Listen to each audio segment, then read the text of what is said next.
What? Oh. There we go.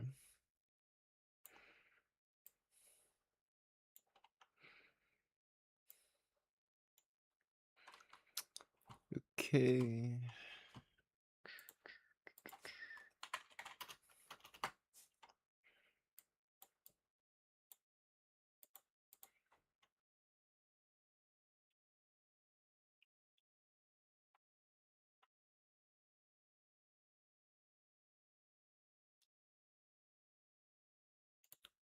I was doing the vertical too. The fuck?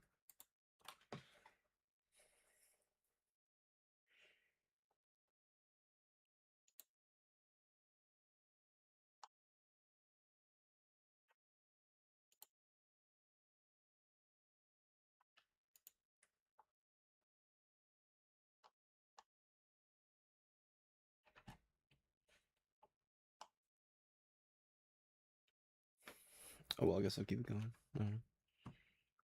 How the fuck do I disable that? I really don't want it to do that.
Okay.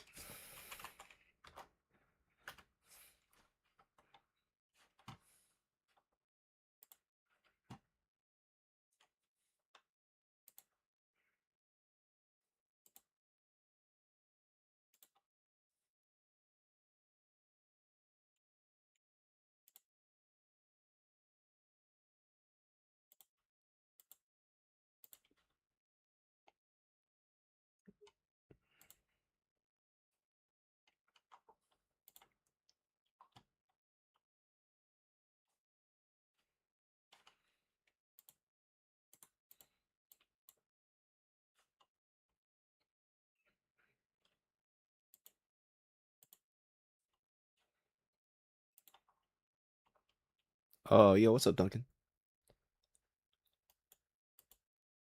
Okay, so Twitch is working. Let me make sure YouTube's good. Yep, looks good. Okay, cool. I just want to make sure all my shit's good. Okay, we're good to officially start.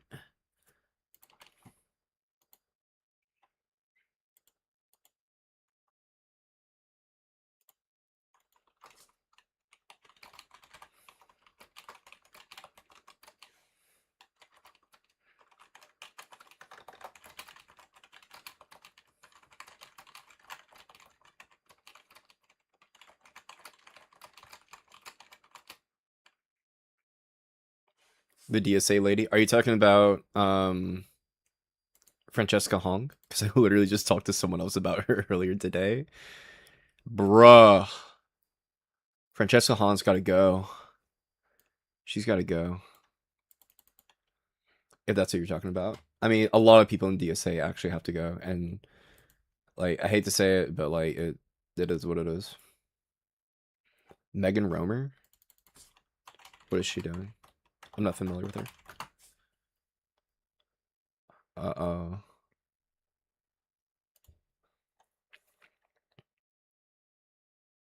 Do you have a video that you can link me? I'm not sure what she's done.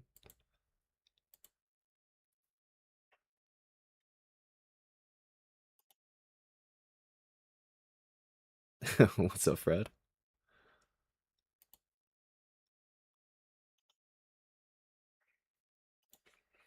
Oh, I got suggested this one video by this channel called Basic Logic, and I want to fucking shoot myself. Okay, hold on, let me think I got. Okay, making sure I don't have any such shit. I don't think I do that. And if I do, oh well.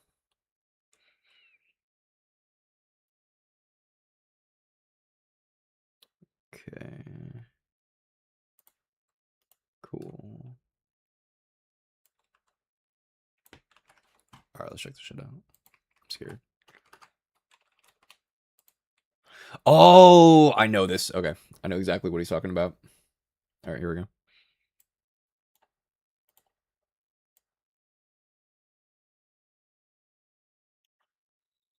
This shit was painful. Unironically, dude. Because, like, all the writer gonna do is use this and then farm clips off of the DSA and then say, this is the Democrat Party, which this is why it's our job to, like, disavow these people and get them the fuck out of our party because they are a cancer, okay? And it's like, look, if someone's a socialist, I think that, like, you probably come from, like, good heart, okay? I think, like, you want, like, human flourishing, which is reasonable, but the problem is your means of getting there is not rational. You know, like if someone's like a white nationalist or some shit, right? Like objectively, you either a see like other minority races as like non-human or just like for whatever reason incompatible with like being able to flourish with yourself and like I guess white people or whatever, but like literally it's just built off of hatred of other people. But like the DSA stuff, like or like the anti-capitalist shit, it's like I get it, but it's ultimately still misguided. But yeah, this shit's painful. So we're going to put up on the screen a few of the things that are part of your platform, and I want to ask you, just give me sort of a true or false on these. Abolish the Senate. Yeah, like fuck you mean abolish the Senate, bro? If you're in a red state and you hear abolish the Senate, like bro, if you're in a red state, you hear abolish the Senate, you're instantly like, no, fuck you, because the Senate literally is what gives like almost all like red states like any visibility in Congress. So it's like, yeah, congrats, you've alienated an ungodly amount of the population. True. Okay. Yeah, she says true. She's so happy. Hey, replace the presidency and Supreme Court as we now know them. I don't even know what that means. Yep. Abolish ICE. Well, as we know, I mean, like, I support like court packing. That I definitely support, but I don't know what that means to like replace them as they know them. Like change the structure. I don't know. Maybe. Christopher Hitchens based until he started doing apologetics from the invasion. True. Absolutely. Abolish borders and. Yep. Abolish ICE. Absolutely. I wish. I still don't like saying abolish ICE. I mean, like at its core, like I like the idea of it, but I don't like the messaging behind it. Kind of like how like we had like dog ass messaging behind defund the police. I feel the same with like abolish ICE, because like we need to have ways of enforcing immigration, but like, bruh, ICE. After Alex Preddy, after Renee Good, after oh my god, Francesco something something. I don't know. It's like nah, bro. I can't feel like it's all got to go and just like start over. Abolish borders and give amnesty to anyone currently in the U.S. illegally. As a long-term plan, yep. As a long-term plan, yup. Like, Who are you debating on abortion? It's just another random guy. He's on a different server. He seems like he's like somewhat philosophically versed though, but I don't know. We'll see. Um, I need to start doing short videos where I say like, "Hey, yo, if you want to come debate me, join my Discord server and we can talk." And yeah, whatever. Because most people I go against aren't like philosophically versed. I do a lot of. I'll like lurk around like TikTok panels and like do debates there, and sometimes I do go against people who are very well philosophically versed, and it's like hard to structure arguments around that. But the problem is like a lot of like people who hold to like pro life views, like it feels like I'm like playing a fucking game of like Yu-Gi-Oh or some shit because it's like, hey yo, so around 20 weeks in the womb, that's when you form like the capacity to have like experiences, and values are dependent on a mind. So you know, like before that point, you know, it's cool to get abortions basically. And then the pro-lifer is like, I cast substance dualism, which means that you actually have the soul before you even have the mind. And once the material has formed, you now have gotten the soul of the blah, blah, blah. And it's like, okay, what's your evidence of the soul? And you're like, I believe it. Prove there's not a soul. And it's like, okay, we're just making shit up now. Like, and then I have to counter with, I cast delayed ensoulment, right? So it's like you can hold to the view that you have a soul. However, at what point do you have the soul? It's just a bunch of making shit up, dude. It's really frustrating. Yeah, no, unironically it is. Like it's the dumbest shit in the world. Like and it's such an easy way. Like the easiest way to like shit on these fucking dorks is be like, okay, if you have conjoined twins, okay, such that they have one body and two heads, how many persons do you have? And persons are that of which like an entity of which you give moral consideration to, or like yeah, you have to give like some type of consideration to it to some significant degree. So you could give like moral consideration to a pig or something like that, but persons obviously are at like an elevated status. And if you have if you have two heads, one fucking body, that's two persons. Okay, why is it oh, well, there's two brains, there's two experiences. And then it's like, oh, wow, it looks like your personhood is defined by your ability to have fucking experiences and not by being a fucking human organism. You know? And they're like, no, no, no, no, no. It's like, okay, so then you're telling me conjoined twins are one person? It's fucking incoherent, right? But then again, these are people who argue the Trinity, where they say the Father, the Son, the Holy Spirit are all one, and it's like, bro, that's three distinct persons. Three does not equal one. What are we doing? Soulless Satanist who was sent by the devil. Yeah, and then they're just gonna say you're evil. I mean, I know you're just trolling, but like, from the New Yorker. What is this? One second. I'm scared. Do believe in taxing the hell out of millionaires. Yeah, absolutely. Bro, what do people even mean by that? And why do we want to do a wealth tax, for example? I know she hasn't said a wealth tax specifically, but like, why that? How much would we get? What is the wealth tax that DSA candidates support, and how much would that actually bring in?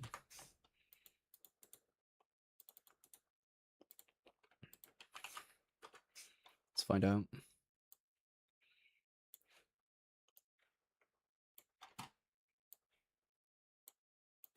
We're gonna consult with the council. And by that I mean punch into a bunch of different AI. Watch what she says in the entire clip. Usually causes them to implode because they have to do critique of their own religion, which 99, yeah, that's just true. Like, all religion is just, like, what I hate about religion is that, it's just strictly dogmatic.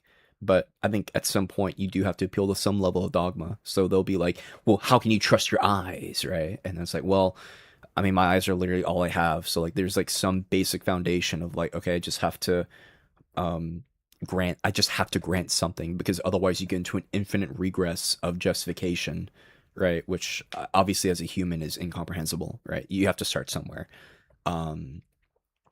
And or well, I mean, yeah, you do have to start somewhere. Like, yeah, there's like basic starting points, and then from where you start, you could have like a coherentist view, or even can you do epistemological infinite regress? I don't even like.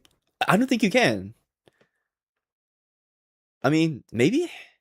I don't know. I have to think about that. But either way, you start somewhere when you form like a worldview, and then you can develop either like a foundationalist, coherentist, or infinitist understanding. Um, and religious people, their entire goal is to attack you like your most like foundational axioms, and they'll say, "Huh, your thing is unjustified, so my thing is equally unjustified." And it's like, well, no, because in order to build religion, you have to start off of like an atheistic framework. Because how do you come to the conclusion of God, right? In order to come to the conclusion of God, you have to do things like presuppose your senses, you know, because like, how do I know it's the Bible? I'm reading the Bible. Okay, oh, well, the Bible has revealed to me the truth. Well, how did you get the truth? Well, I had to use my fucking eyes. It's like, oh, wow, look, you trust your eyes just as much as I do, you fucking idiot. Like, it's so dog ass. You have to justify everything prior to doing it. You end up unable to do anything. Yeah, correct. So like, I don't know if I actually believe. I think epistemological infinitism maybe can be justified because you just say like, okay, well, like I believe that there's like a never-ending chain of like things that justify themselves, or not justify themselves, but like there's a never-ending chain of like causes that give justification for my belief, right? So if I say I believe that there's someone in Guatemala right now, right? It's like, okay, well, why do you believe that? And it's like, okay, well, I've never been to Guatemala, but a bunch of people have said Guatemala is real. It's on maps and all these things. And so, okay, why do you believe them? Well, blah blah blah blah blah blah blah. And then you can, okay, well, why are there any people? Right? It kind of reduces down to like, why does anyone do anything? It's like, well, people seem to blah blah blah. And you can just kind of do that forever up until like, well, why did the universe happen? And it's like, okay, well, a bunch of, and then it's like an infinite regress. There's always just a further causal chain of justification. So, and that's not what's the word? Like that can be valid, you know. There's no contradiction. It's just a never ending chain of justification. So yeah, I think you could like have hold to like epistemological infinitism. There's no way you can actually have infinite thoughts, right? Been reading the Bible low key. They love killing yeah, they do. They love killing babies. The Bible loves genocide. What I love doing when I talk to religious people is they have to concede that like cancer for 8-year-olds is good. They have to concede that. So it's really funny. It's like, uh-oh, you think cancer is good? That's crazy. And then they'll try to get me on something like, oh, you think incest is okay? And it's like, no, the fuck I don't. Incest destroys the function of the family unit, idiot. And they'll be like, oh, the family unit. Well, what's that? Well, when we're talking about the family unit and things like incest, we're necessitating children. And then it's like, okay, well, what's the goal of a parent? Well, parents are supposed to be teaching children how to live in a flourishing way in society. And obviously, fucking your children, okay, is not conducive to human flourishing. It's like, what if it's two 18-year-olds? And it's like, while it may be the case that people are more developed at the age of 18, the idea that, like, there's not going to be some cognitive preloading when you're a minor about the idea of, like, fucking your family members is absurd, okay? So like, and also opens the door very easily to like grooming, and people get groomed like that. That's like at like 16, 17 years old to fuck the adult at the 18 at the age of 18, which is still illegal and immoral. So like, yeah, they're still in the same fucking boat. Like they'll try to point to these stupid fucking things, and it's like, look, is it in accordance with human flourishing? No. Okay, you can fuck off. That's it. And incest is obviously one of those. Genocide isn't wrong when God does it because God, correct. That's unironically their belief. If God says to rape babies, then it's good. That's it. That's it. Easy peasy. Well, what is taxing the hell out of them? Look, coming with the hypothetical of two genetic siblings who aren't raised together are infertile, such don't. Yeah, no, so it's the principle of the thing. So even if you've got two people who want to engage like that, and let's say like no harm in of itself gets done, it's the fact that they're violating the principle of it. So what would happen if as a society, right, we had allowed that type of thing, right? Well, we would obviously breed a degenerate society, even if people aren't getting impregnated by these things, right? Just the very idea of letting like people who are related fuck each other, right? Or like, you know, have attraction, whatever. the idea of that is something that would breed degeneracy, because are you able to learn and adapt and, you know, become as functioning of an individual if you're constantly thinking, man, when I get older, I might be fucking my brother, even though you're like learning like fucking basic arithmetic math with your brother at the same time, right? And the answer to that is no. Okay, you're not supposed to be doing that. So, like, by violating that principle, it's immoral. And the exact same reason why it's like, oh, if you drunk drive and no one gets into a crash, no one gets hurt, did you do a bad thing? And the answer is yes. You shouldn't drunk drive. Drunk driving is bad. I reject utilitarianism. Look into genetic sexual attraction. It's a neat phenomenon. I haven't looked too much into it, but it seems to help defeat the argument as well. Genetic sexual attraction? Oh, is that like you find people who are similar looking to you attractive? Genetic. Intense romantic feeling that can explicitly occur between close biological relatives. Eee. Parents, children meet for the first time as adults after being separated by adoption. Ugh. Yeah, that's bad. Shouldn't do it. Don't do it. That's bad. Oh, let me let's go through this. I mean, Yeah, you know, I don't have like a solid, but I think Is this loud enough? How does this sound on stream? shouldn't you? I do believe in taxing the hell out of millionaires. Yeah, absolutely. Well, what does taxing the hell out of them mean? Yeah, you know, I don't have like a solid, but I think But shouldn't you? Yeah, she really that's embarrassing. I mean, if you're the We're gonna tax them. It's like, okay, girl. chair, if you're the co-chair, Oh my gosh, she's a coach. Bro, what do you? of the DSA, shouldn't you be more specific than just taxing the hell out of something? What exactly do you mean? so again. So I get. She did the cope smile where she knew she was cooked, and she's like, I don't have a good answer for you. It's democracy. Yeah, I think what would be like way better from her, at least to save face, is be like, this is something that we're still calculating. We're getting a range, but obviously you want to implement this in the most effective way possible. But I mean, I can get back to you on that range, but I don't have it with me right now. You know, like what percentage, how we want to implement it. Like, do we want to do a wealth tax? Do we want to do a capital gains tax? You know, shit like that. Wealth taxes are cringe. Don't do wealth taxes. But yeah, that could have at least been something for saving face. This girl literally has no training on anything, bro.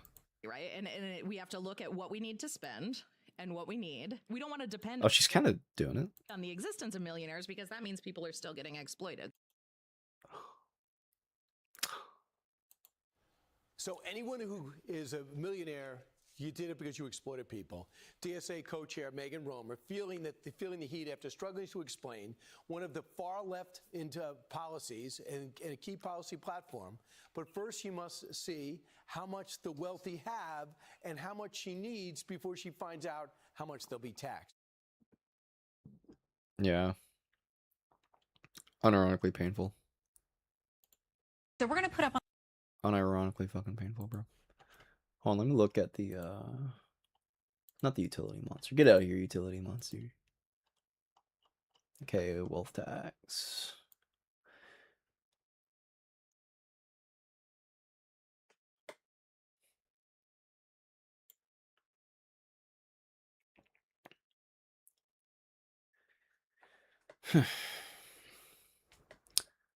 Wealth taxes. An annual wealth tax starting at around 1% on net worth above 32 million, rising up to 5% to 8% annually on net worth exceeding 10 billion or for billionaires specifically.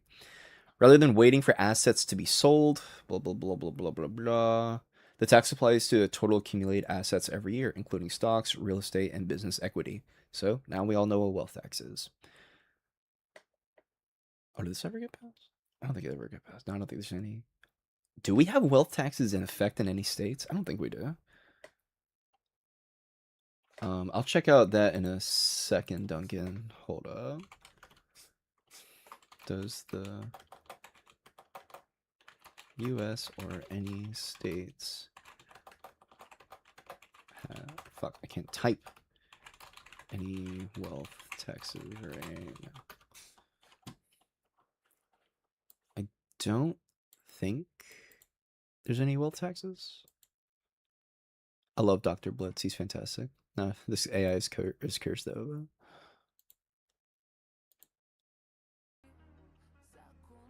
I love Leon. I want to be him one day.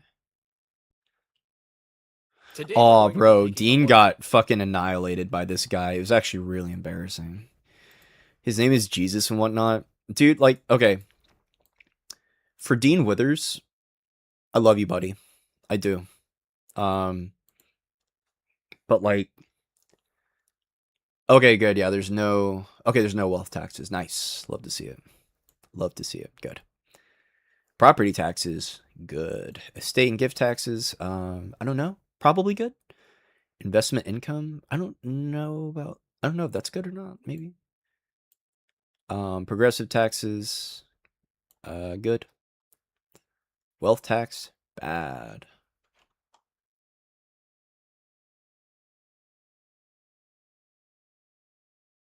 $5% annual tax? Yeah, no.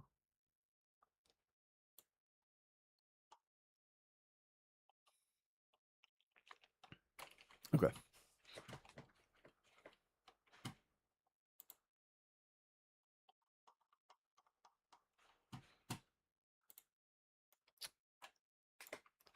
$14.18. Megan, let's start with first principles. I don't want to see more from this girl, bro. I think I've seen enough, bro. Defensible.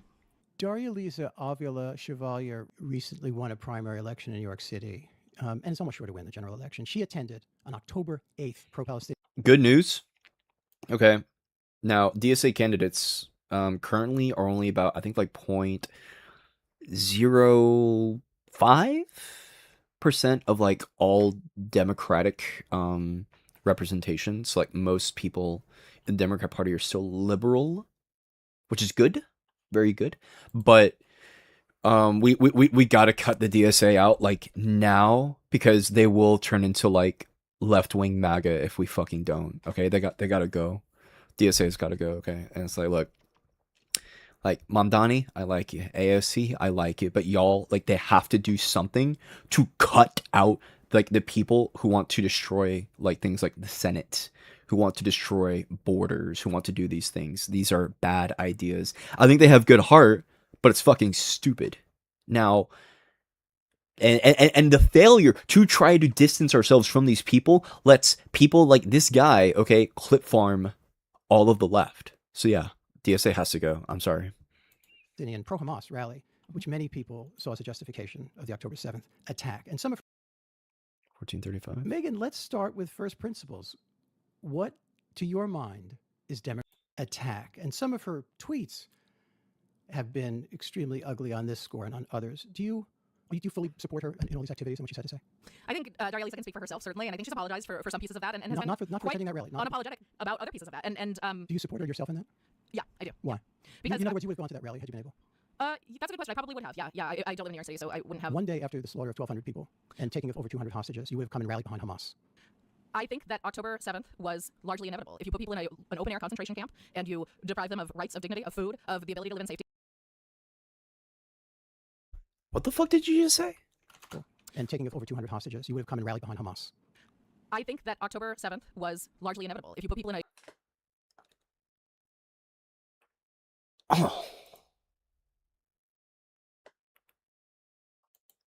an open-air concentration camp and you deprive them of rights, of dignity, of food, of the ability to live in safety, you have to expect that they are going to not take that for that long. And that is not defending any harm of civilians. Nah. I wonder if she's going to say the talking point that most of the people who were attacked during October 7th were IDF soldiers, which is not true. And even if not true in the relevant sense, I don't believe. I don't know to what extent like these are people like the civilians who were attacked. But because like you could be like retired IDF, you could be off duty IDF, but like at the time you're being attacked, like you're not working on behalf of the Israeli Defense Force. So like you're still a civilian in that context. Or of non-combatants. Well, sure that it is. Do you think it is? You're saying you're supporting it. I'm saying that I think it was inevitable. I think that you cannot put people in a cage and expect them not to revolt. And I think that that I don't know about the justifications for attacking. She's only been hot. Yeah, that doesn't like that. That's why I'm saying a lot of these DSA. This is why I'm saying like it's left wing MAGA. Okay, they're fucking idiots, bro. Like, again, I think they have good heart, but they're ultimately uneducated and they're too woke brained to try to actually figure out what the facts are at hand, right? So like we saw her like fumble that interview earlier, and now she's up here and she's clearly fucking fumbling this shit by giving any sort of justification to Hamas. Now I want to make it clear, like again, like I personally do not know enough about the relations between Palestine, I'm sorry, well, Gaza and Israel, such that it led to October 7th. So I wouldn't speak on that, but it doesn't sound like she actually is like very. I mean, obviously she's not gonna be very well versed at any of the stuff at all. If she's saying October 7th is inevitable, but then again, I can't really speak against it. I don't know. I wouldn't debate her on it though, because she would know more about the stuff leading up to it. But I'm willing to bet my life is bullshit or blown out of proportion. supporting the civilians, the non-combatants, the children who are being killed, that's really the primary thing. So you live in upstate New York. You describe yourself as a Jon Stewart liberal. Tell me about your life until 2018. What were you doing? What was your mindset, and why did it change? Absolutely true. Got most of my news from Jon Stewart. That was my primary news source. I'd read the Sunday Times and I'd read Jon Stewart, and I did read the New Yorker, and sometimes even for more than the cartoons. I appreciate that. But what happened? What turned? So after Hillary Clinton did not win, and I was supportive of Hillary Clinton. I was not a registered Democrat at that point. I was registered independent. And then she didn't win, and I was horrified. I was baffled. I tried to become involved in the Democratic Party. What I ended up involved in was this like women's club where you'd like have speakers. Like weren't actually making any decisions. You were hearing people talk about a book. And that was all really frustrating because I was like, who's doing anything? What are we pushing anything toward? And a friend who was a folk musician said, we are starting this DSA chapter. You should come to a meeting. And I was like, ugh, the socialists. And I was like, all right, well, I'll come to your meeting because we're friends, but I'm not saying comrade. And I went to the meeting, and I was just so relieved they were actually doing something, just anything. They had plans to just do something. We're going to lobby for this bill. We're going to do this community service activity together. We're just going to do stuff. And I was like, great. And then organizing and actually thinking constantly about like what an actual change to the system. Eventually, I read some theory, and I didn't go to college. But most of the great socialist theorists were writing pamphlets to be distributed to factory workers. I think what might have disturbed. Most of the socialists were writing pamphlets to be distributed to factory workers. Sounds like the ideology is really simple. And we all know that really simple stuff is the best stuff for flourishing. Now, Occam's razor is a good thing, but Occam's razor is only effective as so far as the evidence that you have for like the decisions you're trying to make, right? So like, for example, if we're talking about like, oh, when does like personhood meaningfully begin, and like something like abortion, well, I would say, okay, well, we've got the mind, and we know that like having an aneurysm or like a brain hemorrhage or whatever disrupts your ability to think. So it's like, if I get a lobotomy, it like changes my mental state. So it seems like my mental state and my person are dictated by the brain, right? Pretty straightforward. And then you've got people who will introduce, like, I cast a soul, like, you just introduce all these, like, stupid fucking things. And it's like, we're just making shit up, bro. Like, can we Occam's razor the shit out of here? But if you Occam's razor too hard, then, well, actually, it's not even Occam's razor. It's just being uneducated. 25-30? Scared, bro. What's that 25-30, bro? Some support. I think I was reading you right for Hamas. I wouldn't call that a queer-friendly organization, would you? I would not call Hamas queer-friendly. I would not say that you can get a lot of social rights when you're under siege. I think that most queer people who have been killed in Palestine have been killed by Israeli bombs. In the weeks preceding the invasion of Ukraine, DSA's International Committee released a statement blaming NATO expansion and the United States, essentially, for the crisis. After the invasion, DSA released a statement condemning the invasion and calling for a ceasefire. And there have been people in DSA who have been even more firm about that it was mainly the United States' fault that Russia felt compelled to invade Ukraine. How do you feel about it? We do not believe in pouring U.S. money, military weapons into anything. We don't think it makes it better. Actually disabled, unironically disabled. The like,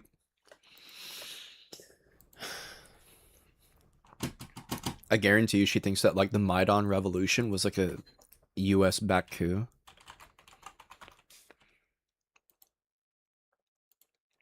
Yep, this was all just a bunch of like U.S.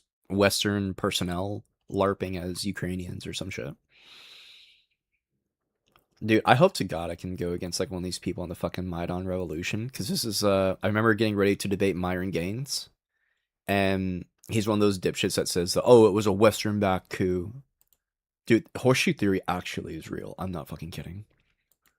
But like, oh yeah, the United States shouldn't interfere with anything at all. Okay, so then like when Russia goes in to destroy literally every single smaller country in the world, and then everyone starts like gearing up to fight because they're afraid that Russia's gonna go fucking invade them. Well, come on, United States bad. We shouldn't do Western influence, guys.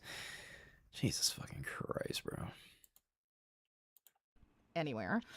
But obviously Russia is this oligarchic dictatorship which is hyper-capitalist, and Putin is this crazy right-wing oligarch. Of course he is going to make horrific human life-ending decisions. Now, should we do anything to prevent that from happening? I think anyone reasonable would say yeah, but I'm kind of scared to hear what she's gonna. I mean, I know what she's gonna say some dumb shit, but I'm kind of scared to hear it. I'm so Is this scared. precisely why those countries wanted to be in NATO? Mm-hmm. Yes, but why aren't we doing any amount of actual diplomacy? Why aren't we doing any amount of actual... What the fuck is... Oh my god, dude. I remember when Destiny and Myron, when they were in Tampa last year, and they were having a little debate on like the Russia-Ukraine war. Myron was like... And I was there for that. I was like right off camera. Myron was there, and he was like... at least they're talking. It's like, bro, what is there to talk about? Like, imagine you come home and you've got like a girlfriend, right? And you're in a monogamous relationship. You come home, you find your girlfriend, and there's another guy who's like balls deep in your girl, and she's like deeper, and it doesn't realize that you're in there. And so like you know it's like totally like she's just straight up cheating on you. It's like, bro, what is there to talk about? There's nothing to fucking talk about. And she's like, oh, yeah, nigga, like, bro, what you mean? There's nothing to talk about, bro. It's a foreign country trying to, like, what's the word? It starts with an I. I can't think of the word. Not impound, but, like, impose. The word is impose. Impose its fucking influence on Ukraine, bro. By means of force. Like, against their will. Like, what is there to say? Sending actual human beings to talk to human Invade close beings and figure out what... I don't understand what kind of there's been all kinds of diplomacy, however, failed. True.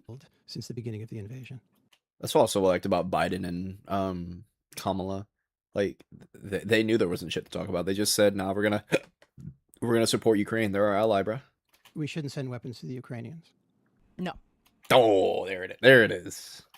So just allow Russia to overrun Ukraine entirely. Yup. We should be sending huge teams of diplomats. We should be figuring out how to... We should talk. We should talk, bro. Let's just talk it out. Let's just talk.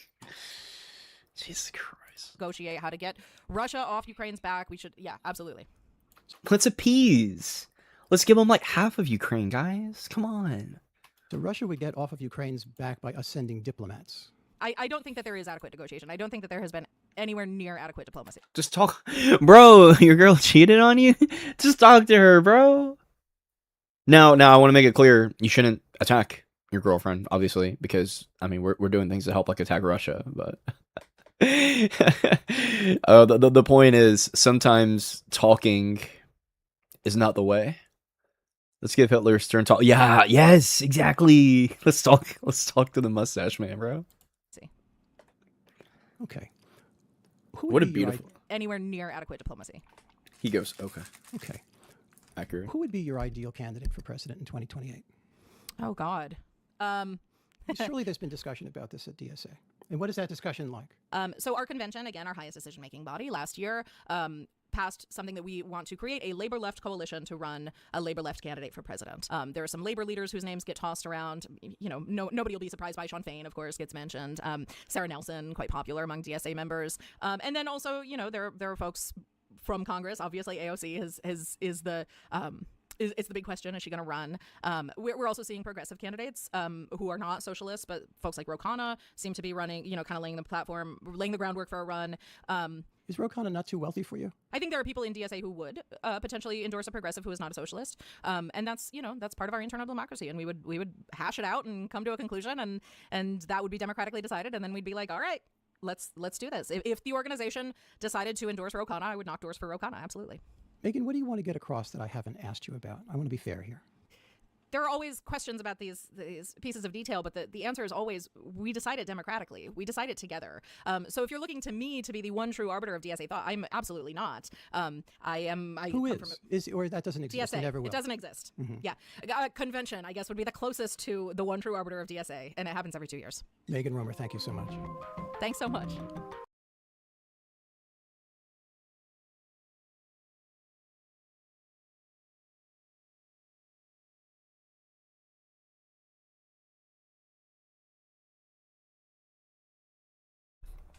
The DSA co-chair, ladies and gentlemen.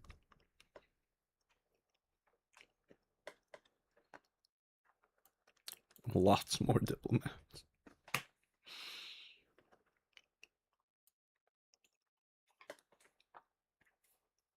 Yeah, the interviewer did very well. The interviewer did a fantastic job.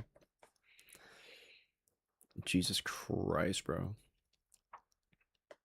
The right sees her, and they get, like, the biggest hard on like you can imagine. The right sees her, and they're like,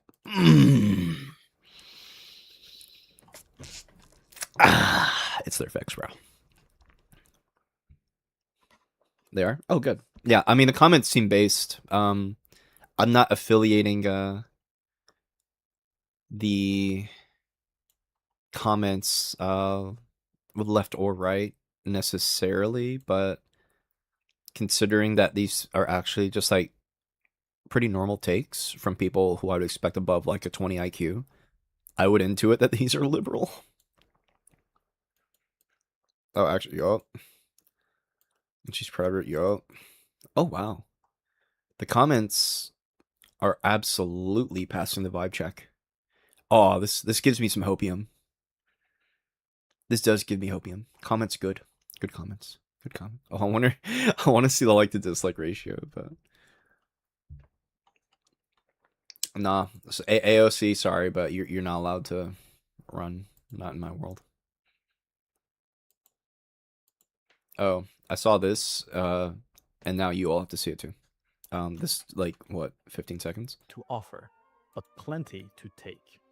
So here's my review for the Civil Rights Act. 1 out of 10. It calls the very thing it claims to stand against.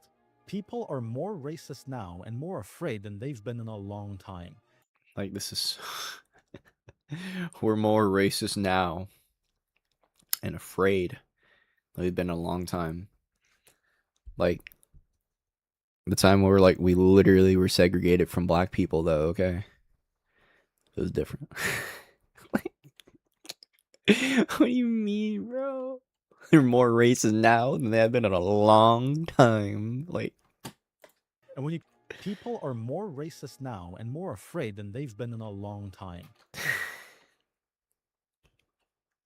And why is that caused by the Civil Rights Act, boy? Like, I kind of feel like, I mean, I don't know.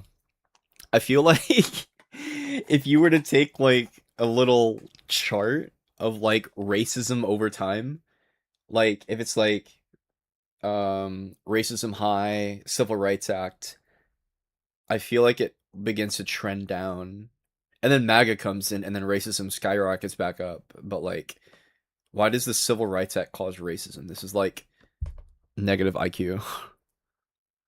Yo, what's up, Jolly Man? Thanks when he calls himself. Yeah, no, like no, it's basic logic, not even like if it was based logic, at least I could get it, you know. But like, it's like an in joke, but it says basic logic, and this guy says like the most like troglodyte fucking takes. I mean, that's not even like when we talk about like what is racism. I think there's like reasonable objective metrics that we can use to determine like if something's actually fucking racist or not.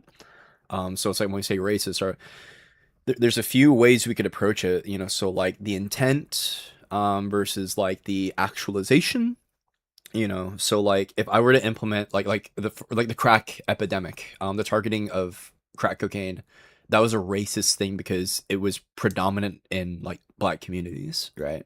Even though we're targeting crack, but it's like you're targeting black people, but you're using crack cocaine as the vessel to do so, right? And then say it's a war on drugs when like really they're just trying to lock up black people. Fuck off. Like that was like super fucking racist, for example. But like, you know, it's like even way more racist than that, like segregating black people. It's so simple, bro. True. And when you combine it with data from black families from before the 1960s and after, I think it's clear no one won of this arrangement. No one wanted this. Okay. Hi, Herbert. Hi, Herbert. What a cutie. That looks really funny, but I'm not gonna click that video. I was watching cat videos earlier while I was eating, okay? I'm gonna finish my cat videos.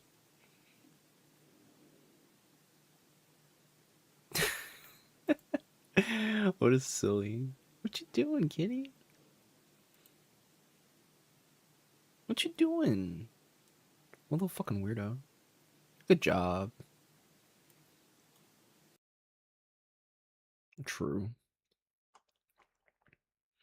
Remember, cats and lions act extremely identical. It's just that lions literally are big cats. There's really big fucking cats. I'm not gonna go through this video. I was looking at some philosophy shit after watching Dean. I haven't seen this video right here, but Dean debated this guy called Jesus and whatnot. And this dude, I think, is only like 19. Like, I'm actually really impressed with like a lot of is he Gen Z? Or is he is it Gen Z? Gen Alpha? What are all of the generations? I'm pretty sure it's, yeah, Gen Alpha. Okay, so yeah, Gen Alpha. Oh wait, so Gen Alpha is to 2024. What's the newest generation called? I don't fucking know. I guess we're working on it. That update's coming out. I'm Gen Z. I'm like a boomer Gen Zer. I'm born in 1998. But a lot of like Gen. So yeah, he's definitionally Gen Z because if you're born in 2013, you are not a 18-year-old. 9% of what most believe is fake, not imaginary subatomic particle pseudo forces gravity. True. I think true. I don't know. Season one. I didn't think we get this far. Right now, generation. Yeah, like, yeah. Dean got his back blown out pretty bad here because Dean couldn't articulate. Like this guy asks like a reasonable question. Like this is why every like abortion convo ends up going back to God, because you're asking, well, what's good and what's bad. And if you're gonna come at an atheistic framework, if you say a subjectivist frame, then like I feel like they're just gonna eat your skin, or at least rhetorically. Even if like the subjectivist framework were true, which it's not, it just rhetorically, he can just be okay. Well, I subjectively disagree with you. What's to stop me from imposing my thing? And then it's like, well, like where do you go? Oh, it's all down to preference. Now I'm a victim of Andrew Wilson. Right? Like, yeah, that's really bad. But Dean failed to articulate that the dictator of what is moral, what is good, is well-being and freedom. And that's objectively the criteria for what is good. And then he runs. follows, and then since contradictory. Specifically think I was reading off of a script and saying what? Actually, I'm not gonna go. There's no point in me even going through this. Yeah, Dean lost the shit. Hate to see it. It happens. This guy's a LARPing. I think he's LARPing. I don't know. Let me stop looking at the Christian shit and go back on the Epstein shit. Lock in on this. I don't think anyone's in the Discord. Okay.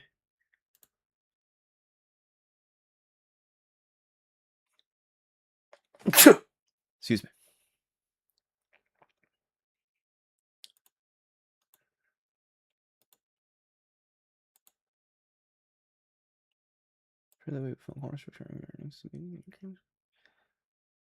Oh, hello?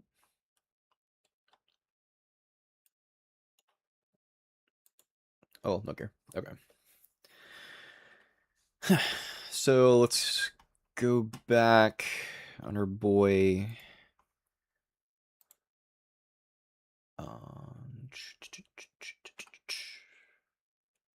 Probably put this over here.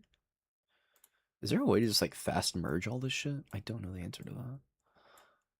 I don't think so though.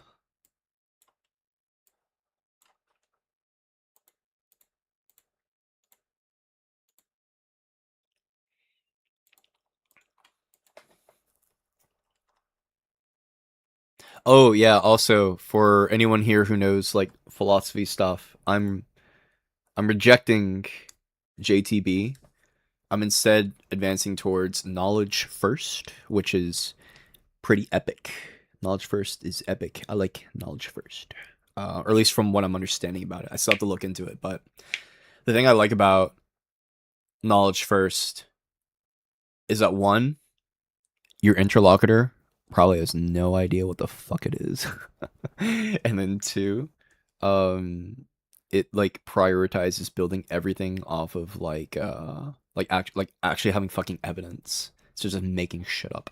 Like JTB, you always have to have justification for a belief, right? Because that's what's called justified true belief. Okay, well, what justifies this belief that you have? Okay, well, it justifies this belief, right? And then you get into an infinite regress or circularity or, you know, some foundational axiom.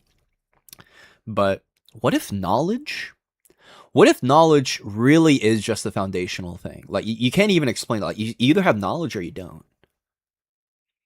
Earth is a created system, a large terrarium. So therefore, it has a creator. All very... You know who made it? It was me. I made the Earth. One of my favorite things, too, is to point out that, oh, so God is a deceiver? If God is not a deceiver, then why did God make it so the Earth looked like it was billions of years old?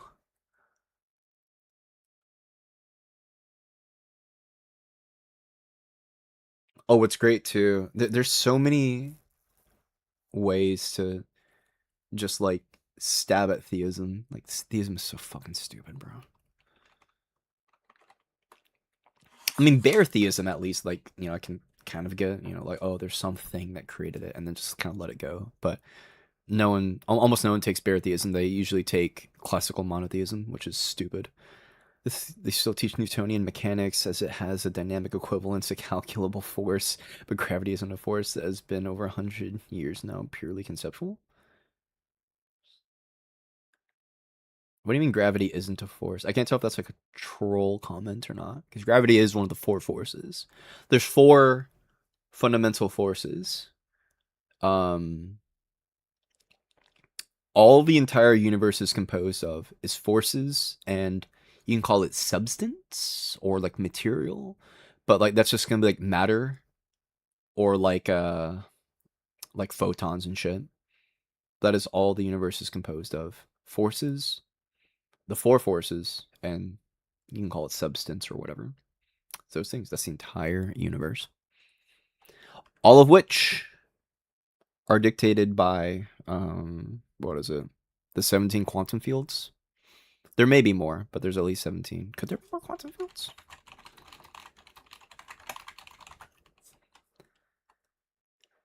This current model relies on the 17, but many theories propose additional fields like dark matter and gravity. Maybe. Well, at least 17, so that's pretty cool. Okay, so we're learning about Leslie Groff.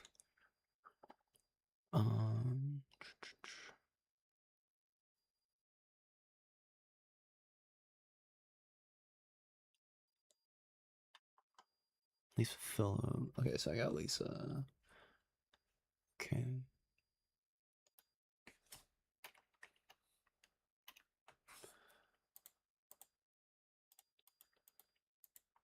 One, two, three.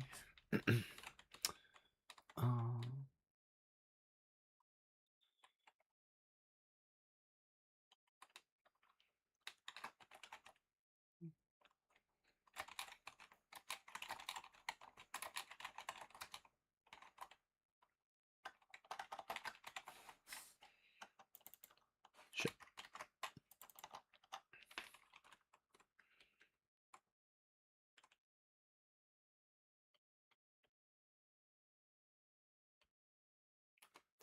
I am the light. It is me. I mean, you know how you know it's me? Look at, like, behind me right here. What could be causing it? It's me. Do you see something, like, projecting onto it? If you could, then where's the projection? It's me. I am the projection. Okay, others have spoken against Groff.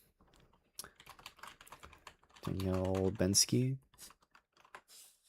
Daniel, what did you say?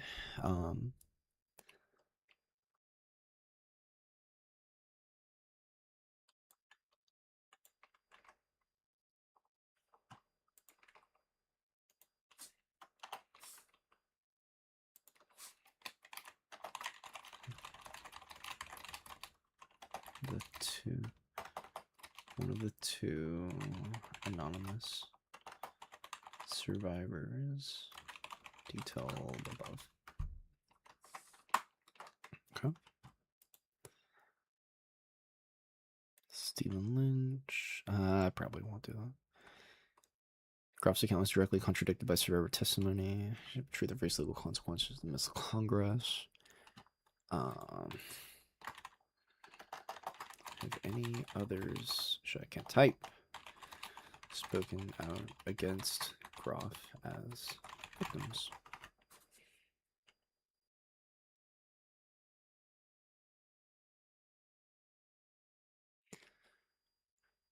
At least two. Okay, so Jess Michael said that she found difficult to believe given the flow of Young. Her statement as an inference about Groff likely knew. Is Jess Michaels a victim?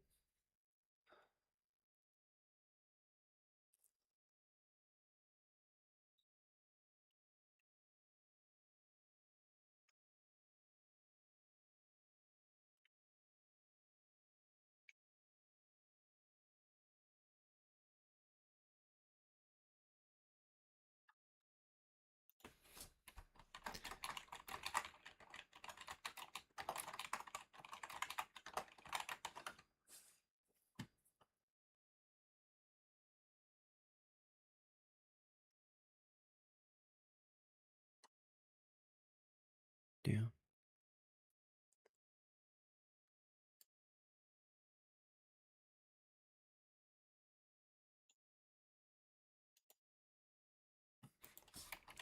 So it's the 6 people on CNN. Daniel Pinsky, please.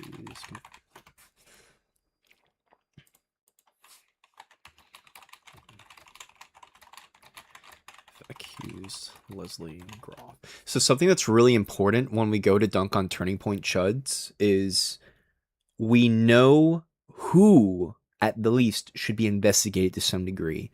Now, the answer is there's probably even more people who should be investigated than the people that we're just looking into. So like these are people like Leslie Groff, Les Wexner, Prince Andrew. There's no criminal charges against any of these people, and that's not okay. So these are people who should have criminal investigations put into them based off of just the testimony that's in here. And Congress has tried to open up criminal investigations, and guess who blocks it? Fucking Republicans. Obviously, because they're defending pedophiles. Like, it's insane. God, these people are fucking insane. One caveat, I found that 6 for 60 plus, if he separately told that and coordinated her. So the careful count is, yup.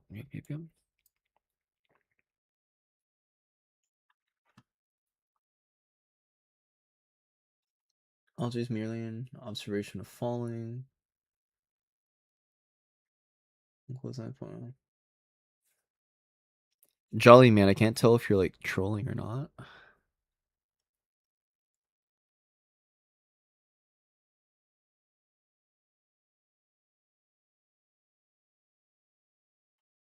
I genuinely cannot tell if Jolly man is trolling or not.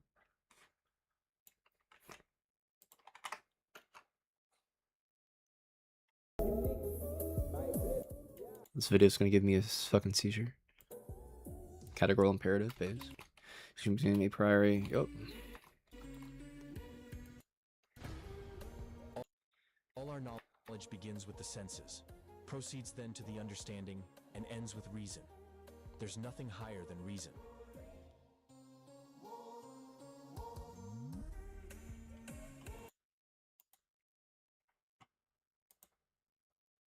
Oh, okay, so you're not trolling, you're actually like cognitively disabled. I don't know what to tell you, bro.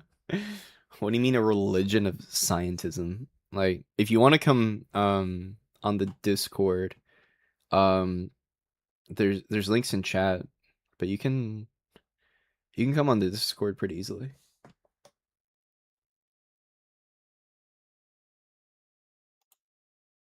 And we can like chat about this stuff, but no, atheism is not a religion. That is stupid. Everyone's heard of the collecting stamps thing. I do not collect stamps. I'm not a stamp collector.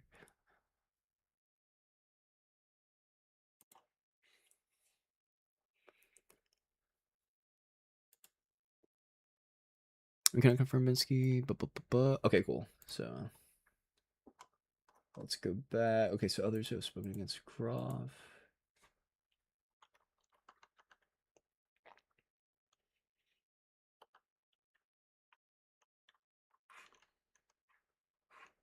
I just reject like religion entirely because it's like I wouldn't even grant like I don't even know like why we would engage with it, you know, with all the religion stuff, because it's like I literally find it at the exact same level of utility as arguing who would win between Goku or Vegeta, but like it's Goku versus Vegeta, but like Vegeta like time travels back in time like maybe 10 episodes, so Vegeta now has a little bit more strength, but maybe Goku unlocks the power of friendship or some shit. I don't fucking know. Fortunately, a lot of political arguments are around it. Like the way I try to structure my stuff is I want to structure my ideas and like I'm sorry, let me also rephrase too.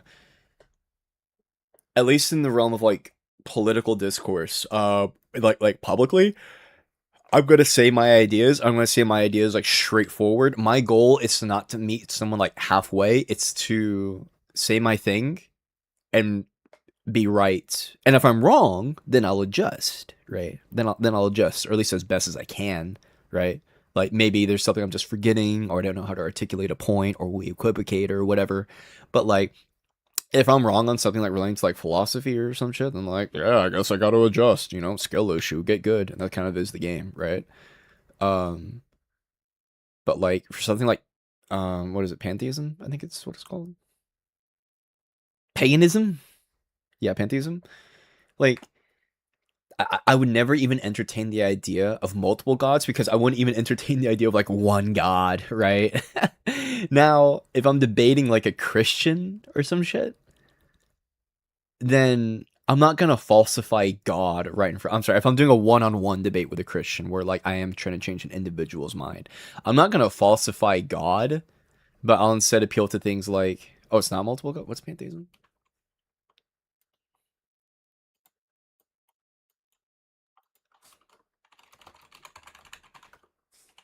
I thought it was multiple gods. Oh, God and the universe are identical.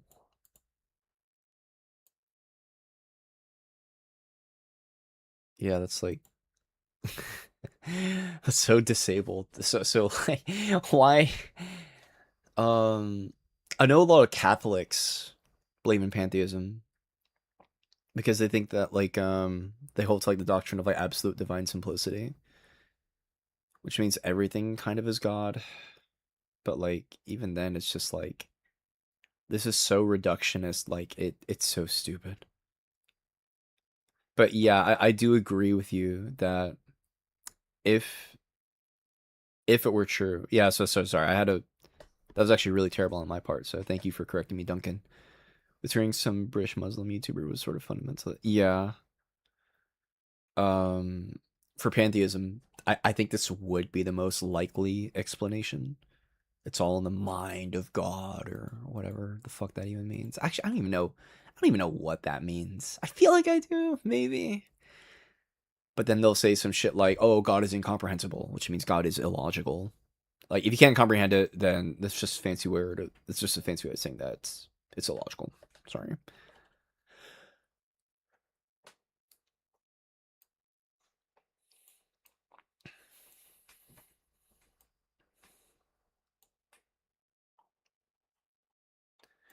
Moon has its own unique photopic spectrum. Two great lights, one day.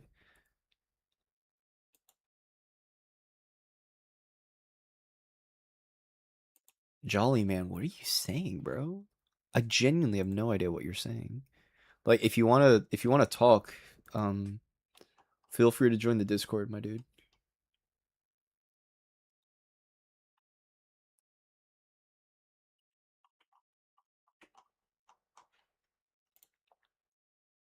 Okay.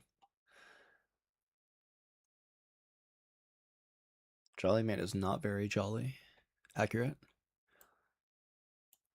Okay. So we got her. Okay, let's go back up to our prompt against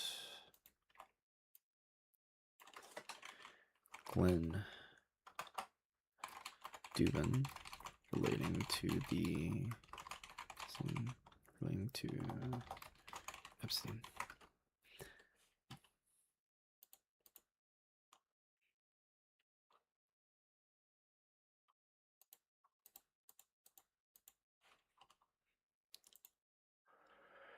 Huh.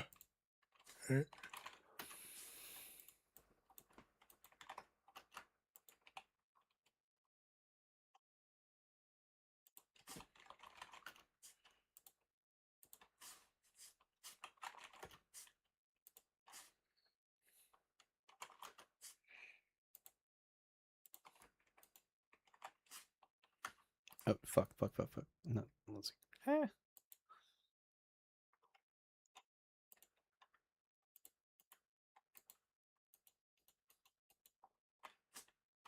Try that again. Oppose secularism. Dude, I was having a stroke. When that is the very way, yeah, the very thing that protects, yeah.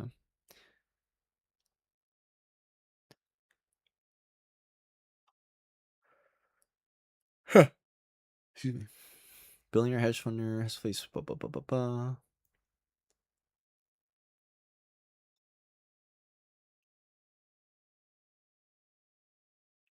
Oof.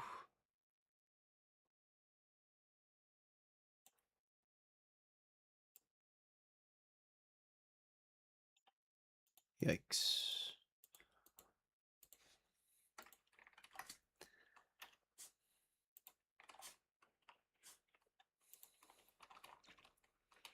Hmm. Okay.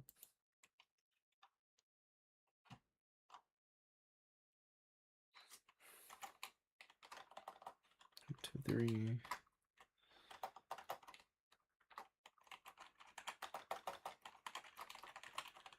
Jeffrey. Abuser.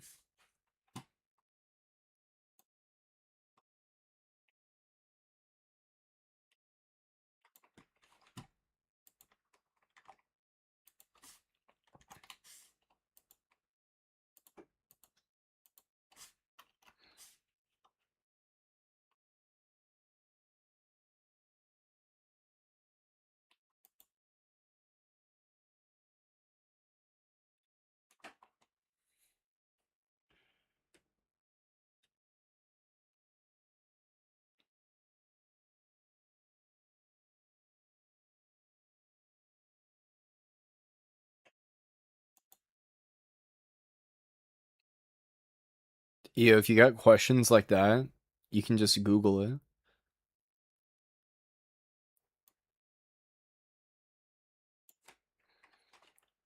I wonder how confused this is.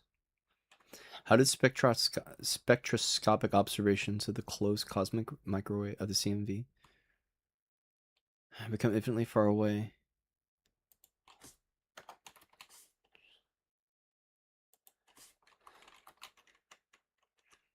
Who said it's... Wait, what? Become infinitely far away?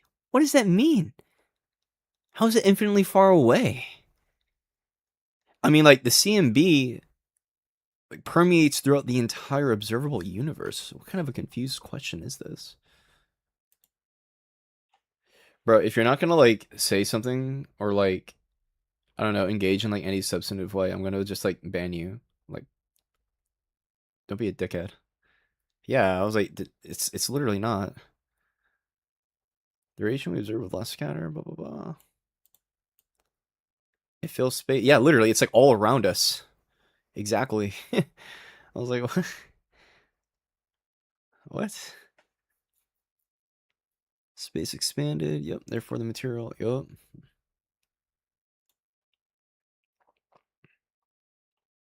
Like, I don't know what this like 5 IQ shit is, bro. I cannot comprehend it, for it is illogical and stupid. Oh my god, that's what we need to do. We need to like take not understanding something as a sign of I am too stupid to comprehend something that is like so intelligent to no, like you're so stupid, it's just incoherent. That's what we need to do. Yeah, I think Jolly Man is a theist. He certainly sounds like it. But yeah, bro doesn't like step up. I'm just gonna like either A, like shut up or step up, okay? And if neither of those happen, then I'm just gonna ban him. But if he shuts up, then you know, again, obviously that's fine. Yeah, unironically, like 5 IQ.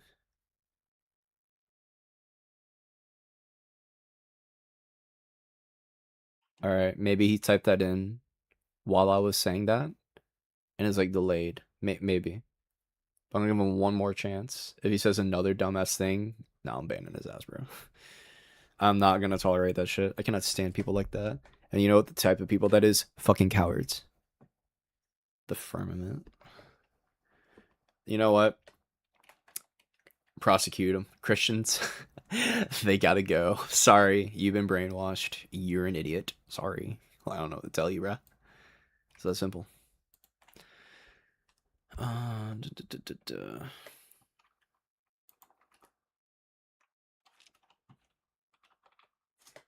That was a joke, by the way.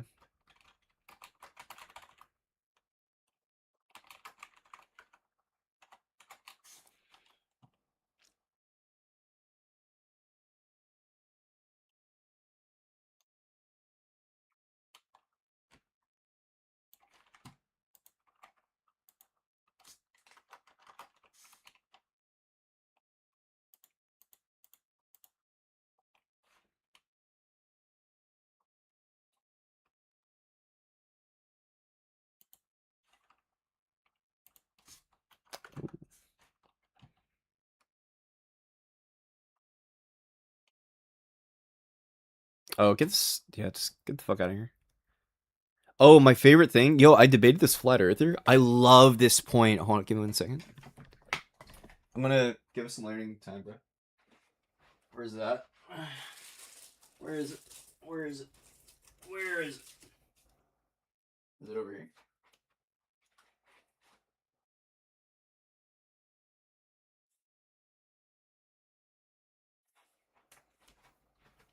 Where is it?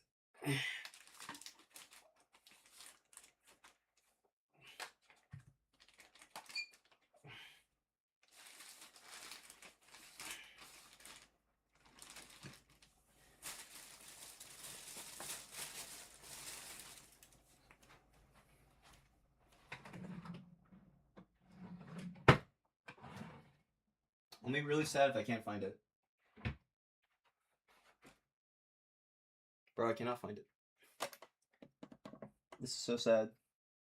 Oh my god, Alexa, play Despacito. Bro, this is so sad. Dude, this is so sad. I want to find my flat Earth model. They're very specific about the. They're very specific about what they call their rendition of flat Earth. I debated a flat earther at the University of South Carolina, and I blew him out. He looked fucking goofy. It's called a flat Earth model. Flat Earth model. Okay, do not call it the flat Earth globe or flat Earth circle or what is flat Earth model. But yeah, the easiest way to debunk this stupid fucking idea is so right here is I think like New York. Hold on. I need a higher quality image so I can zoom in. Maybe this can work actually. Yeah, this will work perfect. Okay. So up around like here-ish is like New York, right? So from here to the UK, which is like somewhere around over here, I think, or like around here. I don't know. So somewhere in this area is the UK. So here to here, I think is like a 12-hour flight or something like that. I think it's around like 12 hours. But from I think here to Santiago or some shit. Wait. What the fuck was it? I don't remember. It's been a while. 1 second. I believe I can take a flight from New York to the UK in some amount of time. Some amount of time. And then it was like New York to another location, I believe. Or maybe it was like from here to there. Was it here to there? Somewhere in Chile? Somewhere in South America. Yeah. From like the bottom here to over here. These are about equidistant versus like here. So like here, under the flat Earth model, to get here to here is much smaller than from here all the way to over here. Therefore, flat Earth falsified. It's so stupid.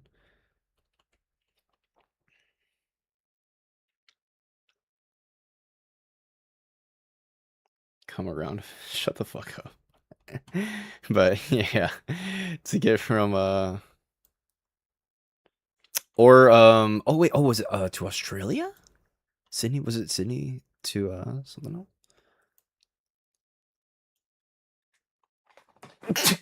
Excuse me. Yeah, this is a waste of time, like literally 5 IQ shit. Oh yeah, let me ban this fucking dumbass. Give me like 2 seconds. Jolly man, get the fuck out of here.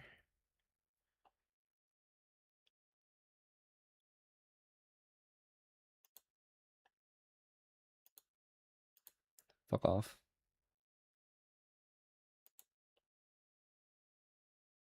Pressure of liquid maintaining convexity around a sphere. Yeah, I just banned him for a day.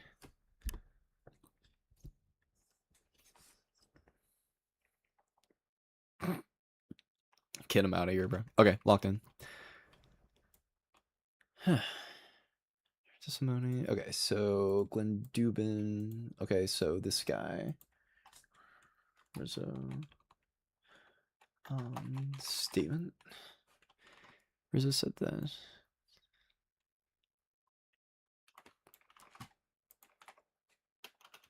This threat system. Oh, it's a testimony. Oh, JK, that's a testimony. It's just my place in the list at the Dubin's home. Bro.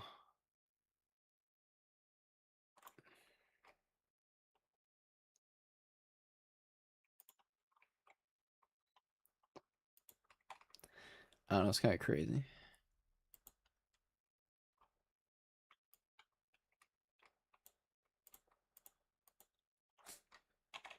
That's definitely enough to put things on the sussometer. The sussy baka.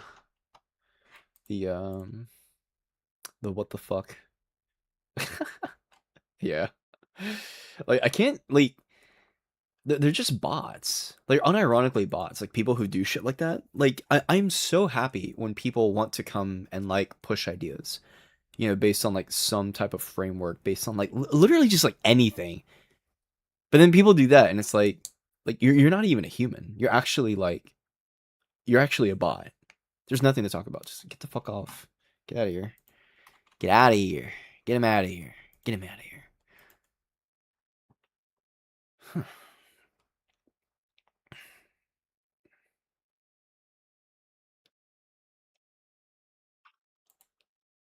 Okay.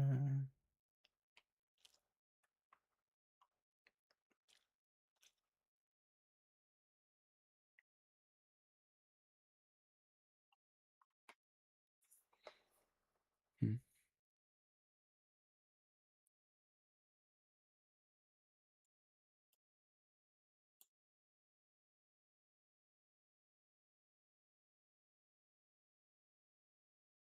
Oh, Bill Richardson. Hello? That's a name I don't have. I don't, or is it? No. Bill Richardson?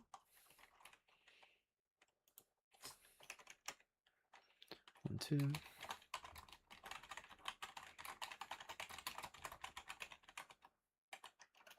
So this is going to be important because, like, the turning point cucks may be like, huh, they're protecting pedophile? Like who? And it's like, George Mitchell, Glenn Dubin, Les Wexner, Leslie Groff, like, and you can start naming them and be like, I'm sorry, where's their criminal investigations?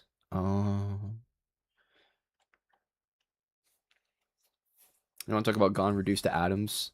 Gone, reduced to atoms. Those fucking losers' reputations. Like, I can't believe they're actually doing this shit, but they're doing this shit. Oh, also, the school semester, I believe, for most places starts in about like a week and some change. So get ready, all. Here it comes. George Mitchell and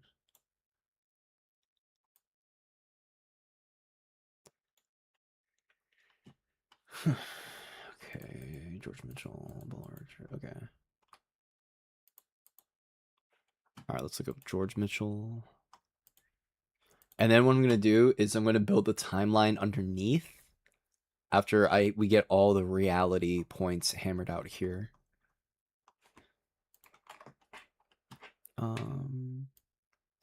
So that is George Mitchell.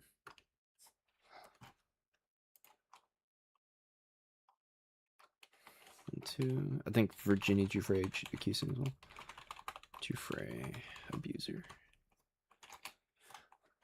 One. Yep. I don't find any other survivor. Swear. Okay, until 2019.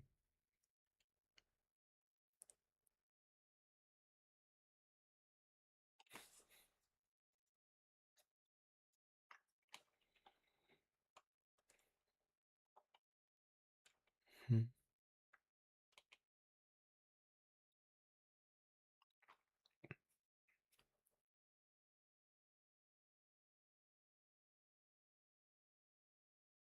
I found no direct allegation by her against Mitchell. This year I found no public mention by an accuser.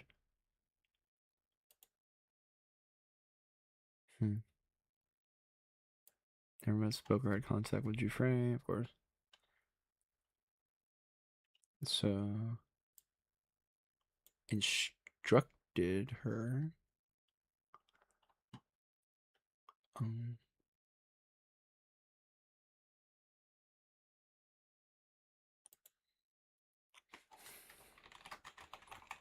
to Giuffre. Did she have sex with George Mitchell?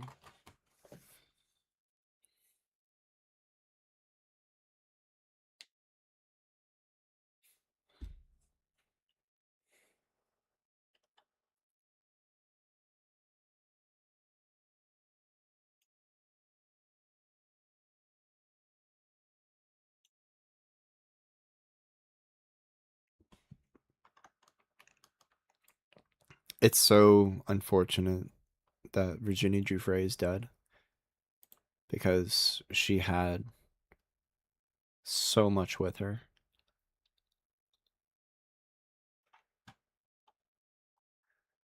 I'm gonna remove the George Mitchell one because it looks like it's just a weird quote out of context. This is why it's important to like try to read into more of this stuff instead of just like blindly punching in AI and then copying and pasting it. Now, I'm blindly punching in AI, copying and pasting right now, but the important thing is we're gonna go back and then validate everything here. And that's why this thing takes so long to fucking do. Against Bill Richardson relating to Epstein. And how many people have spoken out against Bill Richardson relating to Epstein? Okay. What we got here?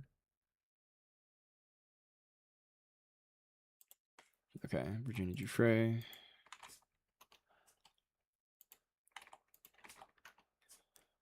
Poor girl.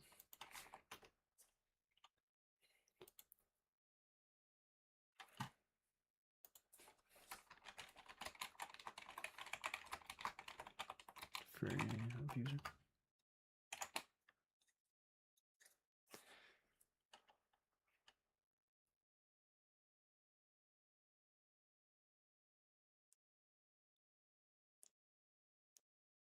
Hmm.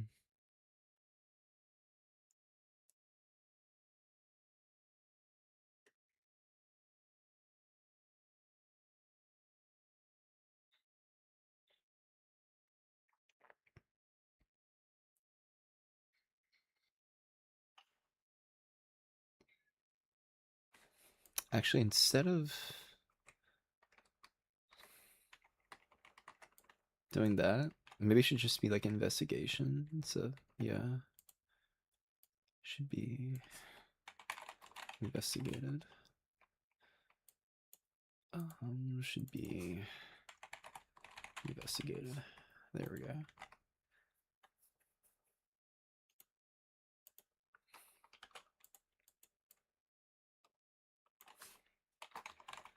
Giuffre.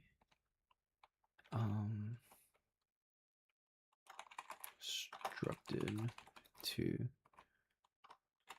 massage Mitchell.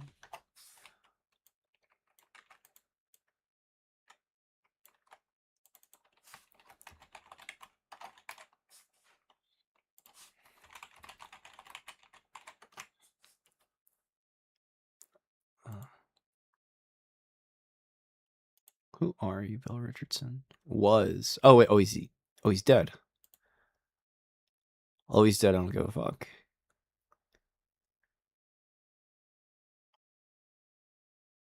Yeah. Alright, he's dead, don't give a fuck. Bill Richardson. Yep, alright, continuing.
I think one of the worst things about this shit too is that keep in mind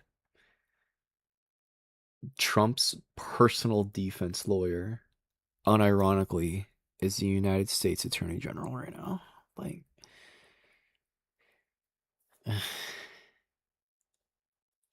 like just the most corrupt, evil shit. His personal defense lawyer represents the United States government, the United States federal government, in all of its prosecutions and defense.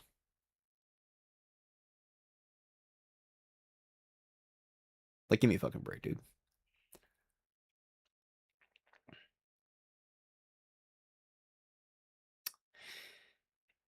Is that true? What you just said, Duncan? I don't know if that's true or not. It would become. I don't know if it's true. I feel like most people who are atheists are left wing, but I could be misguided on that. I don't know any examples of what you'd be talking about, but yeah, I could just be uneducated on it. Yeah, like I don't know what influencers you'd be talking about.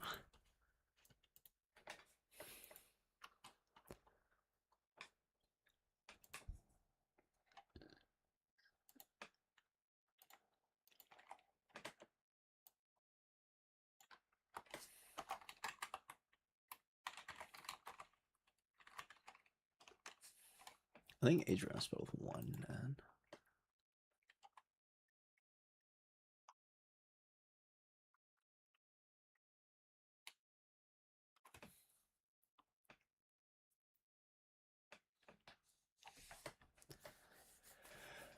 Huh.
I feel like these are really just gonna be like repeats up here. Apostate prophet. Wait, isn't that guy a religious guy?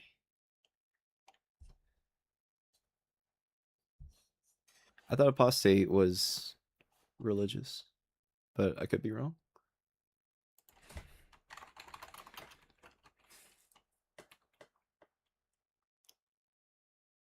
Con- David's out here making gulag jokes. True though. It's actually so embarrassing how like obvious like all the Bible shit is, like just being like fanfic. Oh, look. The lamb sits there embracing the wolves. And like and the seven wolves are just the fucking what were they called? The seven deadly sins. Are there seven or six? Six, seven? Wolves biting lamb. I swear to God, there's seven, no? Okay, yeah, there is seven. Yeah, 1, 2, 3, 4, 5. Okay, yeah. That's such a funny meme.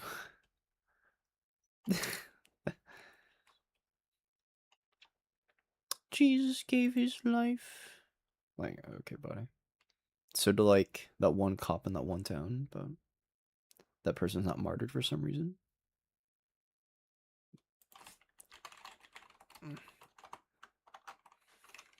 Yeah, isn't this guy like a hardcore Christian?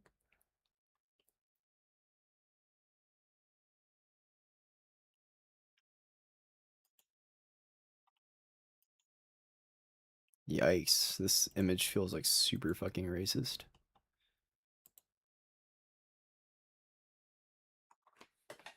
Oh, before? Oh, cringe. Rip.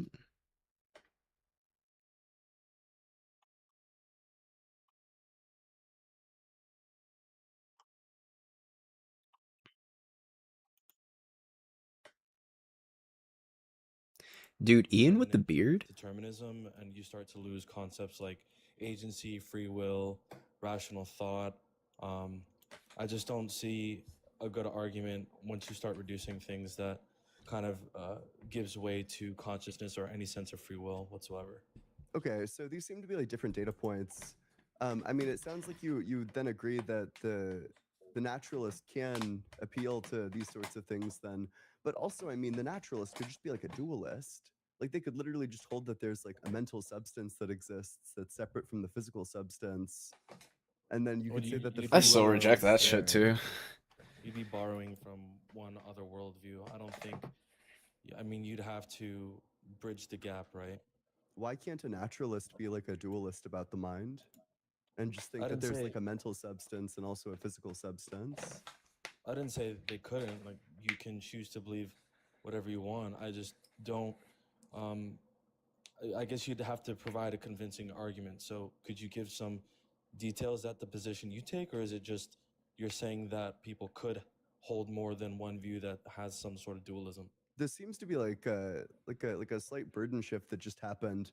Your argument is that there's this really good data point that only theism is able to explain that naturalism can't explain, but now you're saying that, well, naturalists can explain it, like there isn't like some sort of internal incoherence. You know, you could just appeal to like all of the things related to consciousness. You could critique all the other positions and then also argue that God doesn't exist. um I don't know, it just seems like there's lots and lots of Remember how responses. I It was seems like like, in philosophy, you can just kind of like be consciousness. like, I cast blah blah blah, whatever the fuck it is. That's exactly what he's doing here. Which I mean, like philosophically, like it's correct, because the other guy is saying like, well, if you believe in like pure determinism, that means there's no free will and everything obviously becomes predetermined. Which I'm pretty actually like, yeah, I think that's most likely the case. But like, you also could say, well, no, I think that like there's mental states and blah blah blah blah blah, right? And then prove that's wrong. Be like a physicalist. Juan says it seems like atheism is compatible with a lot of views on consciousness. I It could also think seem that you could just so, be but like a physicalist. it could seem so, but it doesn't necessarily make it true. I'm not trying to shift the burden. Part of my argument is that there's um, no substantial argument from an atheist position, whether it be classical determinism or some sort of compatibilism or dualism, that doesn't inherently make it borrow from another worldview. What does that Which I mean? think, well, for example, if you take a naturalist or materialist position, when you reduce it to its, I guess, its simplest terms, you start to lose concepts of agency, because I guess the argument is that cause and effect, or everything is reducible to its means or beginnings, and then consciousness essentially would be emergent, right? But that doesn't inherently Doesn't mean track that either. it's free. And I think things like experience, whether I think that's one thing scientists and theists can agree is kind of hard to measure. Just having some sense of qualia, and I think that Is it feels, and I think qualia? we all feel What's that qualia? viewers, listeners, or just the human experience in general has some sort of I don't know, ephemeral nature that seems to escape just the binary ones and zeros. So That's not necessarily I get true. what you're saying, like it could be burden shifting, but part of my argument is that I mean, I don't want to do the whole God of the gaps things, but part of my argument is that That's God of atheism gaps, doesn't bro. really have an explanation for consciousness. I don't want So to I'm God of trying the to gaps, rationalize the but world God of around me, gaps. and one of the most prominent things is the fact that we have experience whatsoever. For me to accept atheism, I would want some sort of scientific grounding that bases consciousness in our natural reality. Yeah, okay, so there's like a number of problems with this. The first is that just didn't answer the question like whatsoever. The question was, what do you mean by borrows from other worldviews? All you gave me was an example where you said, well, the atheist is if the atheist adopts dualism, then they're going to lose things like agency, everything's going to become cause and effect. But I don't even know why that would be true. either. Like I have no idea why even that would follow. It also like doesn't really tell me what it means to say that something is borrowing from some other worldview. And in terms of like atheism being locked into like only scientific data, atheism is just the belief that God doesn't exist. Atheism is compatible with being a dualist about mind. It's compatible with being, you know, any number of views about philosophy of mind. Hell, you could probably be an atheist and also like an idealist about mind.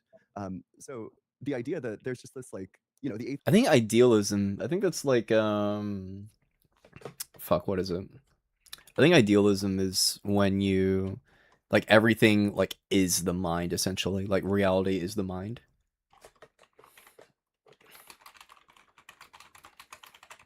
If I remember correctly. There's so many different fucking like just random shit. It really is like memorizing Pokemon cards or like Yu-Gi-Oh cards and like what they yeah, the mind is fundamental to reality. Physicalism says matter is fundamental, mind arrives from the brain, mind like reality is fundamental, matter depends on what?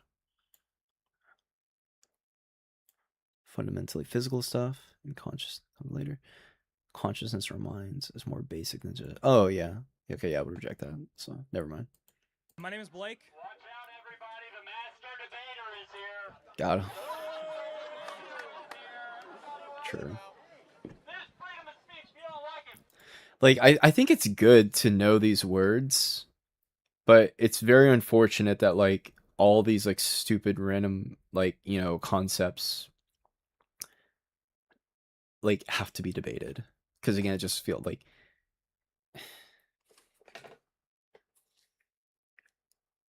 I get why people believe in certain things even if it doesn't make like sense because like, you know, like I used to believe in like a soul when I was like 10. Okay, I used to believe in all these things. It's like, oh well, like I mean like gravity's invisible but it's still real. It still has like, you know, causal power, right? How do we know there's not a soul? How do we know there's not these other invisible things? Like I get why we have it, but it's just like I don't know.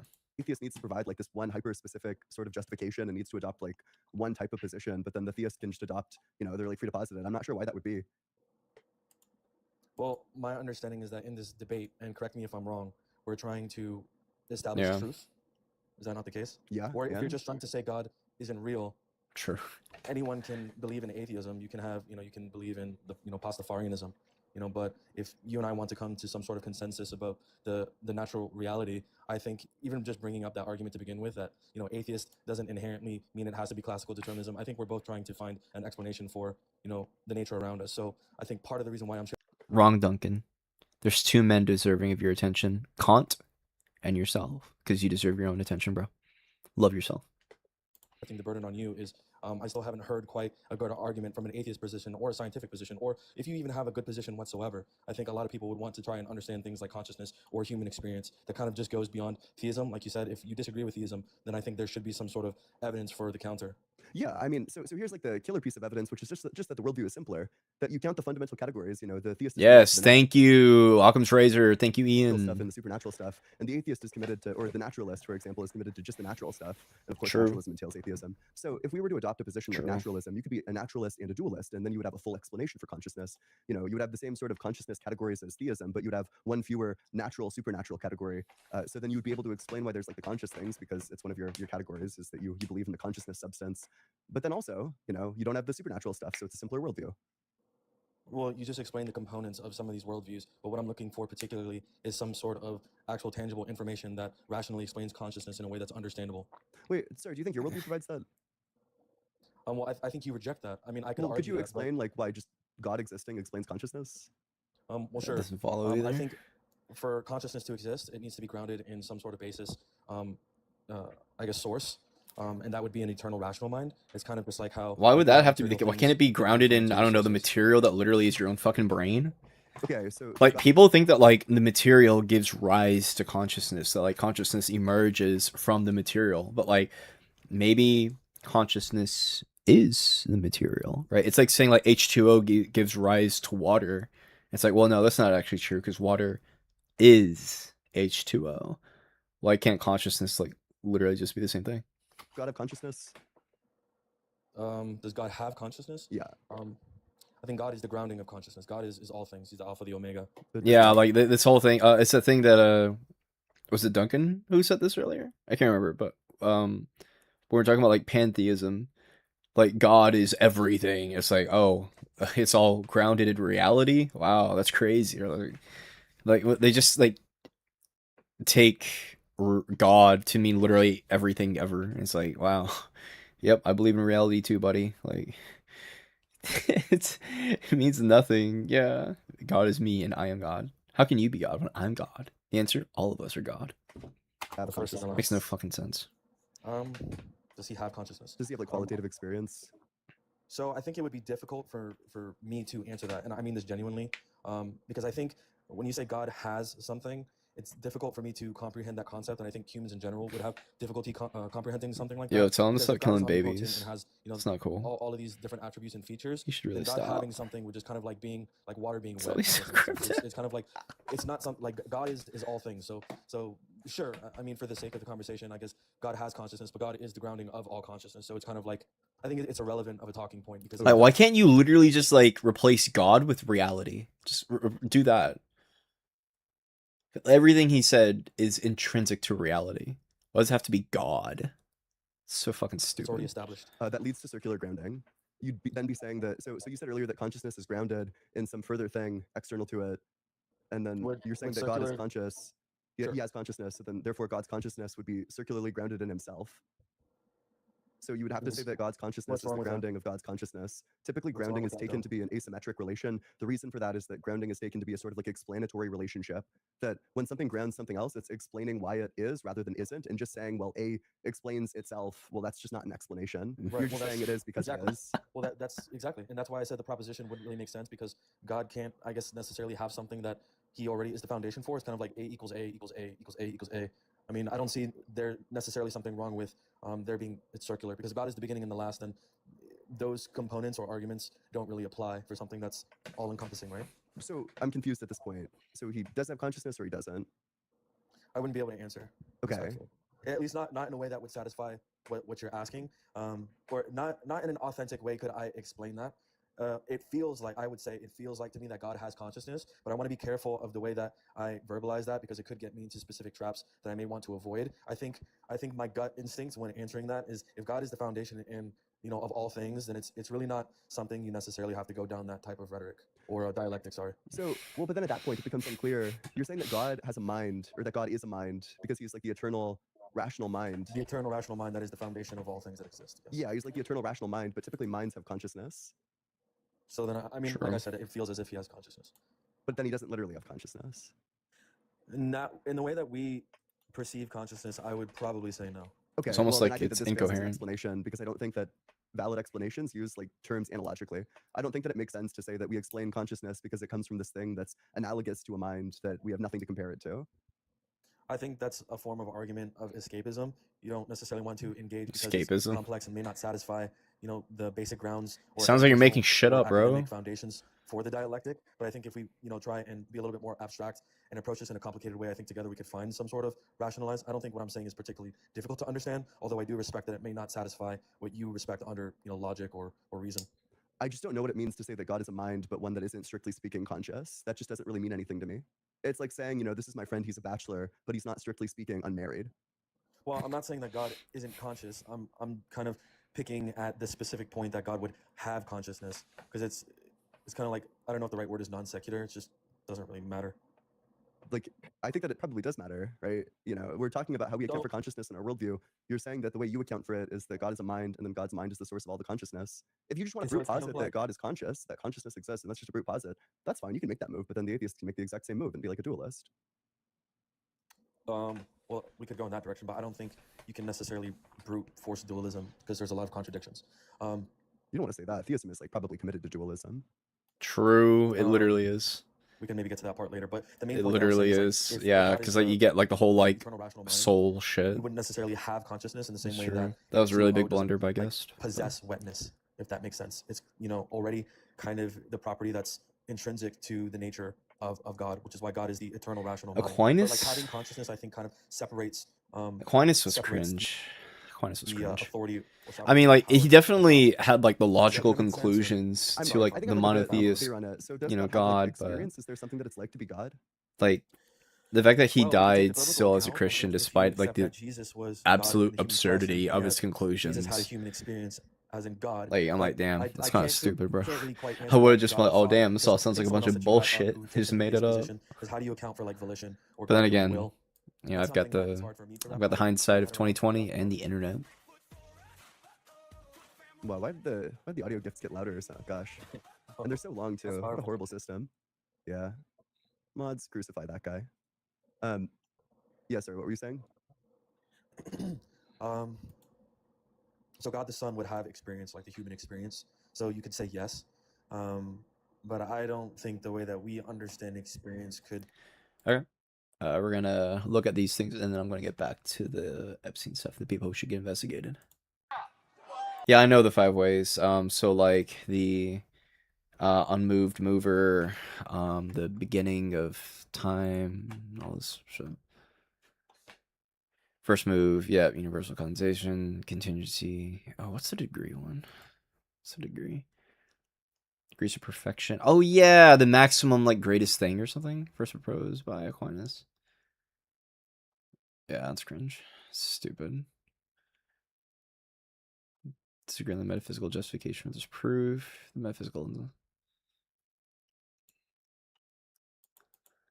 Also, look at his face. He looks dumb. Look at this nerd.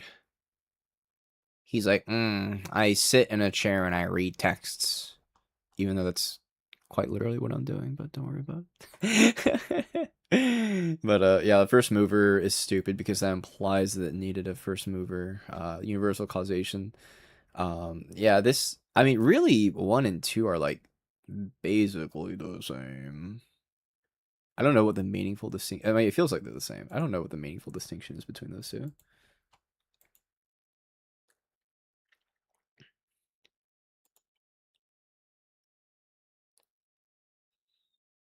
Yeah. So first cause.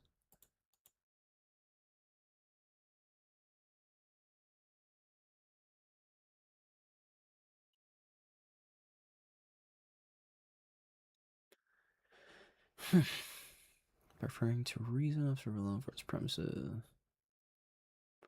I hate the word revelation. Anytime I hear the word revelation, I want to like take a shotgun and shoot targets that are non-human. So like a shot, like actual like bullet targets. But every time I hear it's been revealed, it's like shut up. Like you're just making shut up, dude. God has revealed himself to me. The pedophile next door has revealed himself to me. Now I've called the police. Like, okay, buddy. Contingency. What's this one?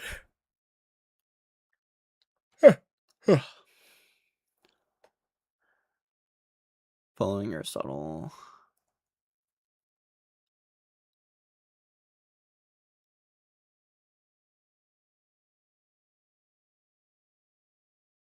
Yeah, I reject this entirely because again, you could just halt to necessitarianism, which is that everything that happens is the only logically possible thing that could happen and necessarily happens. Excuse me.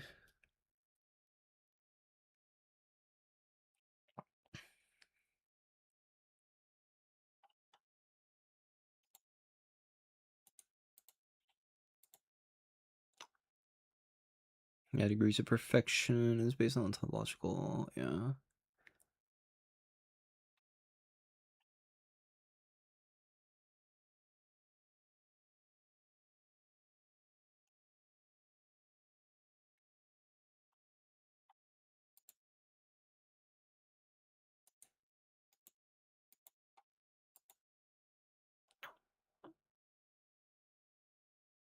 Yeah, what a dummy.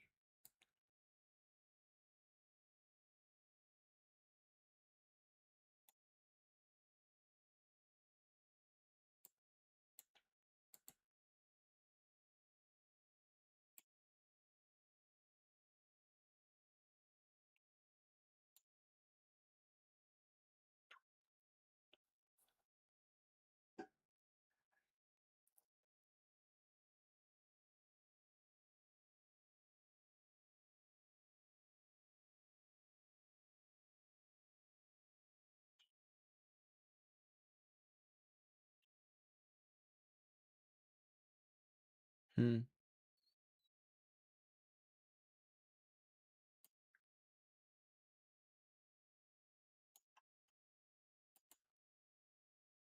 Bourgeois like you will be sent to gulags. Like me, I'm not. How the fuck am I bourgeois? I'm gonna be sent to a gulag for being a liberal. You motherfuckers are insane. Telling me to bring him up. It's gonna be a troll. Yeah. Hello. Can you hear me? Yeah, can you loud and clear? Okay. So I'm not a Republican or right wing. I'm actually a communist. Wow. I bet I failed basic econ. That's what I heard.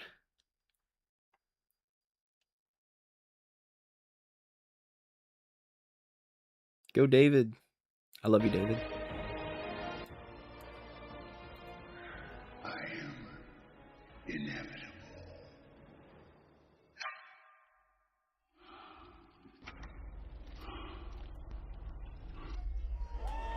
And this is Morgan time. Remember when that was a meme? Good times.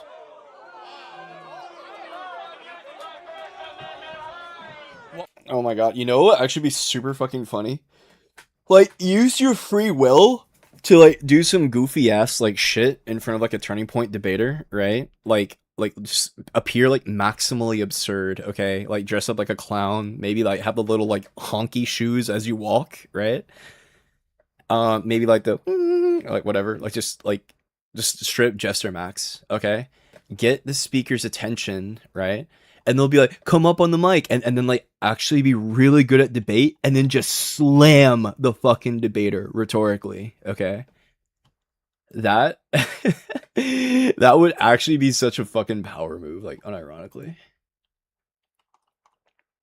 Let me see if I'm missing anything. Nope. Okay, cool.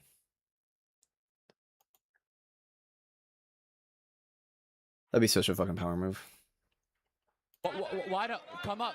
Oh yeah. Here he is. He's like, come up to the mic. Like, imagine that guy actually was like good at debate, and then he goes up, and then he makes Charlie look like a goofy ass, bro. Come up to the mic. Come up to the mic. Come on. Come up to the mic. No, come on. Come up to the mic. Since you're so smart, show the world how smart you are. We'll give you our mic, not your bullhorn. So come on up.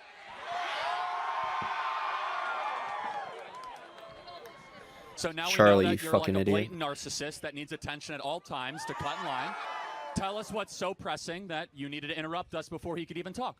So, let's talk about the 200 people deported without due process to El Salvador. I don't know if you saw this Charlie's morning, gonna lie. but He's gonna say some United dumb shit. States citizen was actually deported. It was not a U.S. citizen. That's not correct. Liar. It's not a U.S. citizen. It was What? actually. Come on.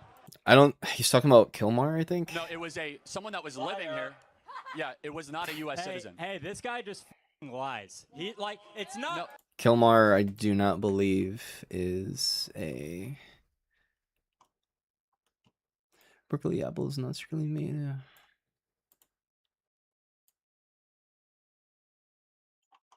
Wait, what is this else right now? Idealism?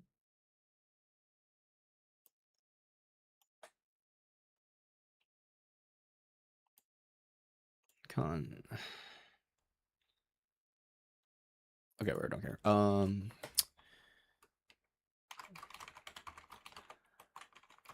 Garcia, a U.S. citizen?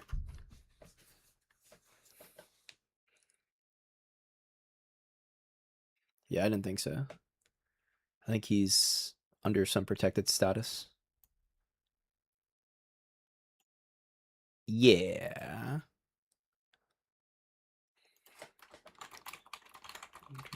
U.S. protected status. I don't think he has like a green card or anything either.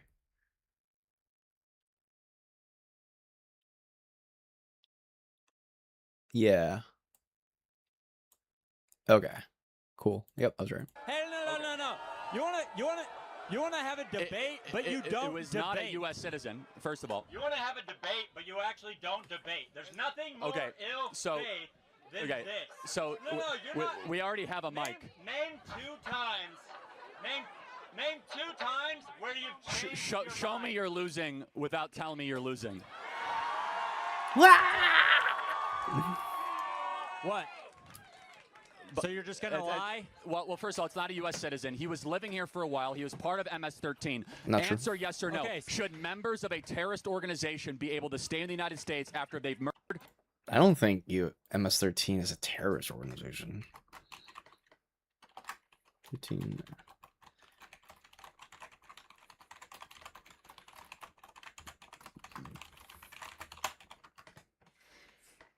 I don't think it's a terrorist organization, at least prior to Trump. If it is now, then it's like a bullshit. Yeah. Yeah, so they just made it up.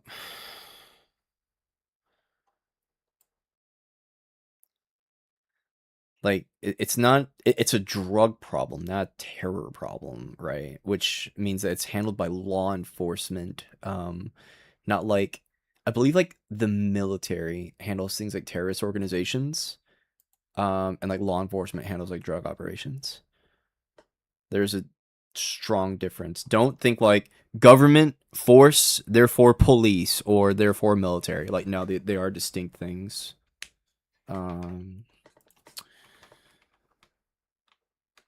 Like, there was a, like, if there was like a terrorist attack like in the United States, though, I don't know if like the military would handle that, or the or the U.S. police. I feel like police would probably end up being like first responders, and then the military goes in to like replace them when they arrive. If there was a terrorist attack, United States, similar to something like, I'm like positive this would be a military operation. Would the police be the response or the military? I'm positive the answer to that is going to be the military.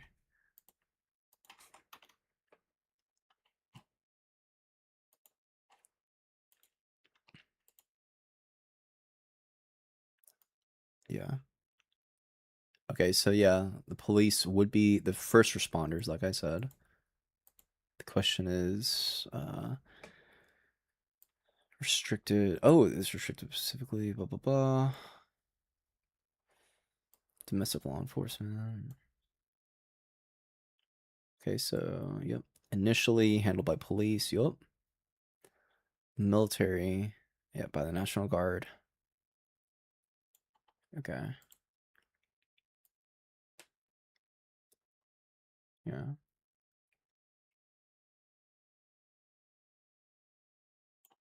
Okay.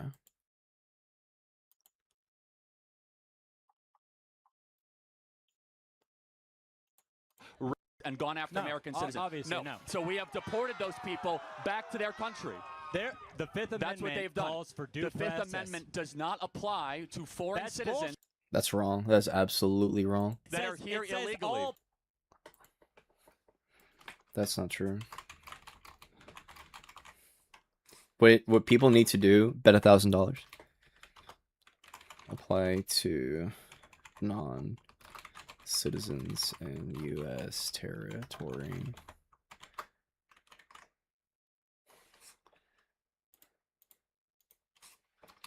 And or people here. Everyone gets due process. Everyone.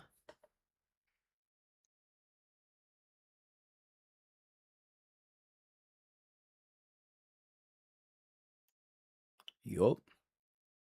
No person, not no citizen.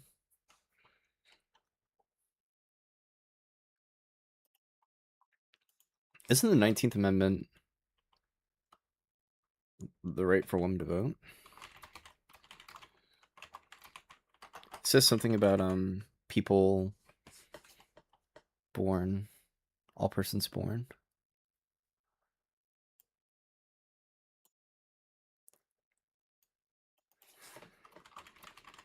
Amendment said persons born in its entirety. I swear to God, that's the 19th Amendment. Oh, it's the 14th Amendment. Different teen. All persons born or naturalized in the United States. Something that's really weird is that pro-lifers love citing the 14th Amendment, like Lila Rose. Lila Rose versus Destiny.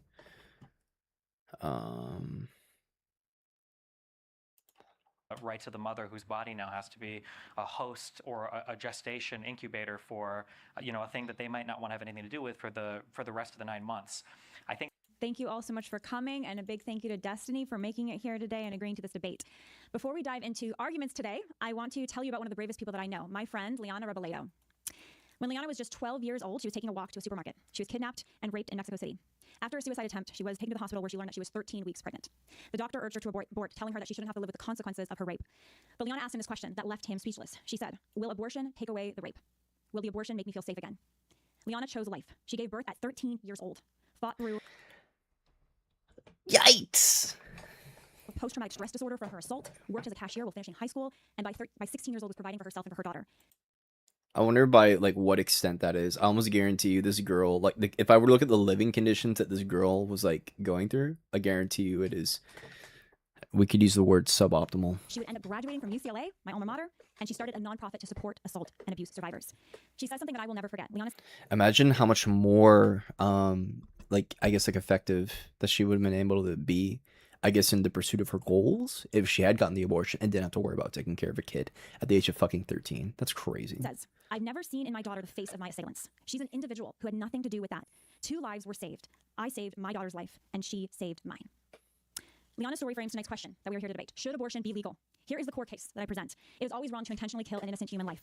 Abortion is the act of intentionally killing an innocent human life. Therefore, abortion is always wrong and must be illegal. Let's be clear about what abortion actually is, because it's often used in conversations and debates euphemistically. Abortion is the direct and intentional killing of a preborn child. Abortion kills a child via multiple methods. One of them includes a child being ripped apart limb from limb while still alive. Dude, this is so bad faith. I hate when they say it like this. Kills a child, kills a baby. Like, it's so fucking bad faith, and she knows what she's doing. That's why I hate public abortion debates. It's so annoying. That's why you really gotta hammer in the counting method error that they run into. Because they want to keep on calling it a baby, keep on calling it a child. Like your son, your daughter, put a baby in a blender. Like all this like crazy shit. You really got to push them on the counting error that they run into by defining persons based on one's organism. Which, remember, the organism does not think. You are not your organism. You are not. You are your person. Your organism is a vessel for you. In the same way where, I mean, like, you could say that you're part of your organism, but you are not your organism. In the same way, like, your thumb is part of your hand, but your hand or your thumb is not your hand. The same is true for your person and your organism. With forceps or vacuum suction. Or the abortion may involve stabbing the child in the heart or the brain with a large needle, injecting poison that can cause a heart attack. Or it can involve draining the child's blood until the heart stops. In chemical abortion with pills, the child is starved to death of nutrients, starved of nutrients until it is killed. Every day in America, over 2,800 children are being killed by abortion. This is wrong. Just like it should be illegal to kill humans outside the womb. How many? Every day in America, over 2,800 children are being killed by abortion. This is wrong. Every day? 2,800 every day? Nutrients, starved to death. That's crazy. Really? Every day in America, over 2,800 children are being killed by abortion. This is every day? No way. Hold on, wait. How many abortions happen every day in the U? 2,800? No way. Oh, wow. Alright, just kidding. It's actually more than 2,800, but you know what? I don't give a fuck. Find the total annual estimate, roughly 3,080. Wow, really? That's crazy. Like crazy high. Like, not that it's like a bad thing, but it's like, wow, it's that many, right? It's kind of like when you see like a guy who you know in a movie, and then you're like, how many times have I seen the guy in a movie? And then you see the guy in like 20 other movies, and you're like, oh wow, 20? Wow. This Fuck off, Duncan. Eat my shit. is wrong. Just like it should be illegal to kill humans outside the womb, it should be illegal to kill humans inside the womb. Now, here's what might surprise you. Based on previous comments that Destiny has made, including in conversations that he and I have had, Destiny has actually said that he agrees with some of the pro-life argument. He has said before that he agrees that it is wrong to kill innocent human persons. He also has, well, he disagrees with when life begins, and we'll talk about that in a minute. He argues that human life begins when a preborn child has the capacity for conscious experience, which he says is between 16 and 20 weeks. True. This does create some common ground. First, according to these past debates Destiny has done, we both agree that abortion should be illegal after 20 weeks. Second, we agree that if there's a living human being in the womb, bodily autonomy arguments don't work. Bodily autonomy doesn't give me permission to take another person's body and kill an innocent human life. Parents also are obligated to care for their children, and those obligations require using our bodies, both for the unborn child and for a born child. So we agree in the sense that my body, my choices argument fails. Third, we've even agreed that in cases of rape or incest, like my friend Liana, if there's a living human being in the womb, that child should not be killed. And finally, we agree that if there's a living human being in the womb, there should be penalties for those that take that child's life deliberately. So the question is, where do we disagree? Where does Destiny and I disagree? And of course, he'll share more here shortly. Our disagreement seems to boil down to one key question: when does human life begin? I agree with the science that human life begins at fertilization. Destiny believes that Human life. Well, even that's not true. Like, why would it be fertilization, not conception? I feel like conception makes way more sense. Does life begin at fertilization or conception?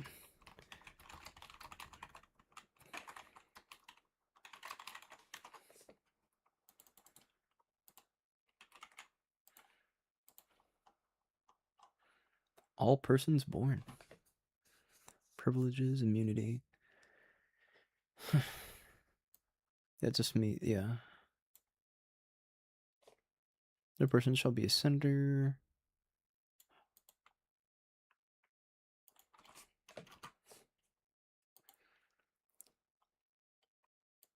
Biological facts, chemical definition. Fertilization and conception are often used interchangeably. Yup, very distinct events. Because I think fertilization can happen like a day later. There's no consensus. Biological perspective. There's broad agreement. Fertilization marks the creation of a distinct living. Okay. Alive. But why isn't it conception? Biologically, a unique human organism begins at Oh wait, I'm getting implantation mixed up with, dude, this is so embarrassing. No one saw that. No one saw that. No one saw that. I got fertilization confused with implantation. But fertilization and conception are literally the same thing. Fertilization or conception, like, these are the same thing.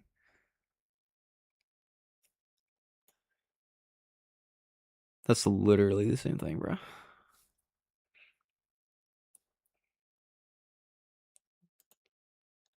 Yeah, I often use as synonyms, yeah. In other words, I'm just 5 IQ. Sorry, I'm brain broken. Let me lock in. I need to lock in, bro. Consciousness is fluid, not fixed. The brain constantly grows and develops throughout pregnancy and our entire lives. Brain development continues until ages 25 up to 30. In fact, many of us in this room, our brains are still developing. We go in and out of consciousness daily. And in the evening, you will go out of consciousness evening. In the womb, brainwaves are detectable at just 6 weeks from fertilization. At 9 weeks, the child can suck her thumb, swallow, grasp objects, touch her face, sigh, and stretch. Neuron multiplication is especially rapid around 15 weeks. In this process of rapid development, where exactly do we draw the line to determine some should be protected and some shouldn't? It's impossible. Many of us have no memory before the ages of 3 or 4. Maybe very rarely 2.5. You might have a memory, but it's very rare. 3 or 4 is usually the mark. Does that mean that it is okay to kill children before memory? Of course not. Here's another illustration. Imagine that you're sound asleep, not even dreaming. Someone comes into the room and kills you with some painless gas poison in the air that kills you in your sleep. You have no awareness of this happening. You've just drifted from sleep to death. Is that okay? You're not conscious. Of course not. It's first-degree murder. Life and murder aren't defined by someone's present capacity for consciousness or conscious experience. We would never kill someone in a temporary... She's gonna equivocate capacity with the current state. So, like, for example, my microphone has the capacity for me to mute it. And has the capacity to be unmuted. But doesn't mean it is muted or not muted at the time.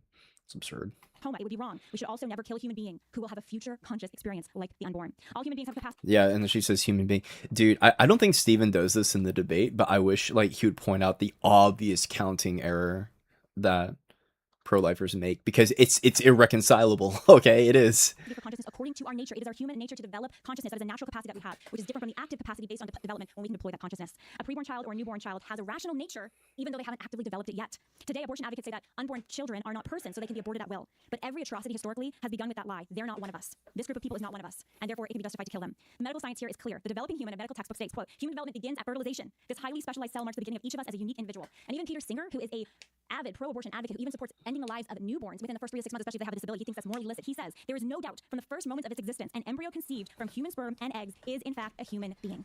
Our founding principle in this country is that all humans are created equal and endowed with that fundamental first right, which is life.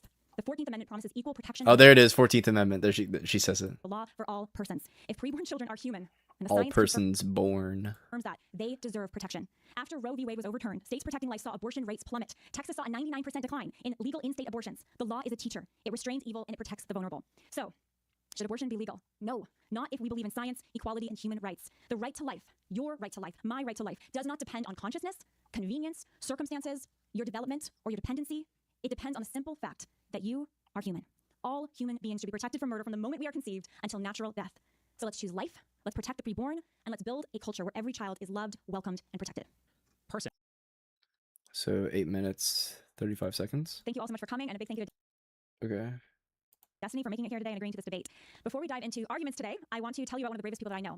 Were more widely permitted in the United States, and certainly Lila was no fan of those laws back then. I've heard her make references, and she just did earlier, to the 14th Amendment and the guaranteed equal protections, but why she only considered those protections with regards to the rights of the fetus while completely ignoring the rights of the pregnant woman. And all of this while ignoring the first 3 words of the 14th Amendment she cites, which are all persons born. Think about the kind of world that Lila's positions would commit us to. We would need identities, legal documentations, and protections for every single newly conceived zygote.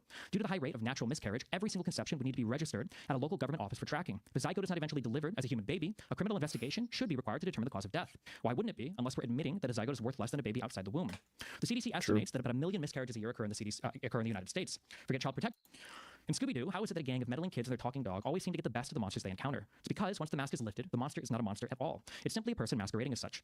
Lila's arguments against abortion are very much the same. Her worldview is entirely informed by her religion, and the mask of logic is only applied after the fact to sway those who would otherwise be unconvinced by religious arguments. True. Think if abortion were, as Lila would have you believe, the crime of infanticide, of murdering an innocent baby child, one would imagine she would be compelling us to do everything within our power to limit the amount of abortions that happen. And yet Lila is a relentless advocate for the very same behaviors that tend to produce the most amount of unwanted pregnancy. Lila believes in abstinence-only education, claims that contraception is immoral, and thinks that even forms of sex outside of penis and vagina intercourse are immoral as well.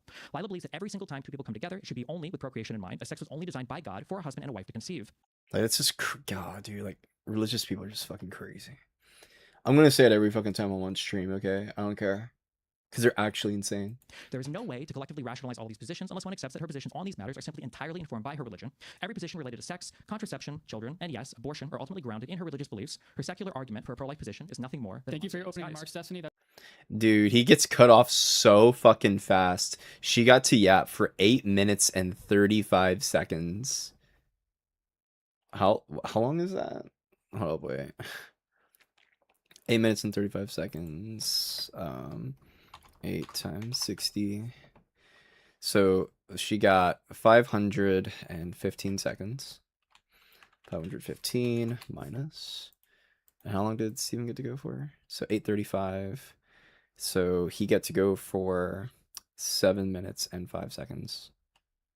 7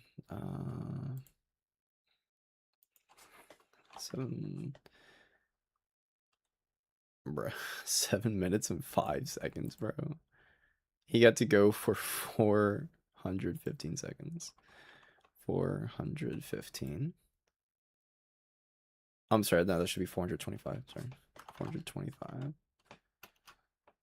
Dude, she got to go 1.5 minutes more than him. That's crazy.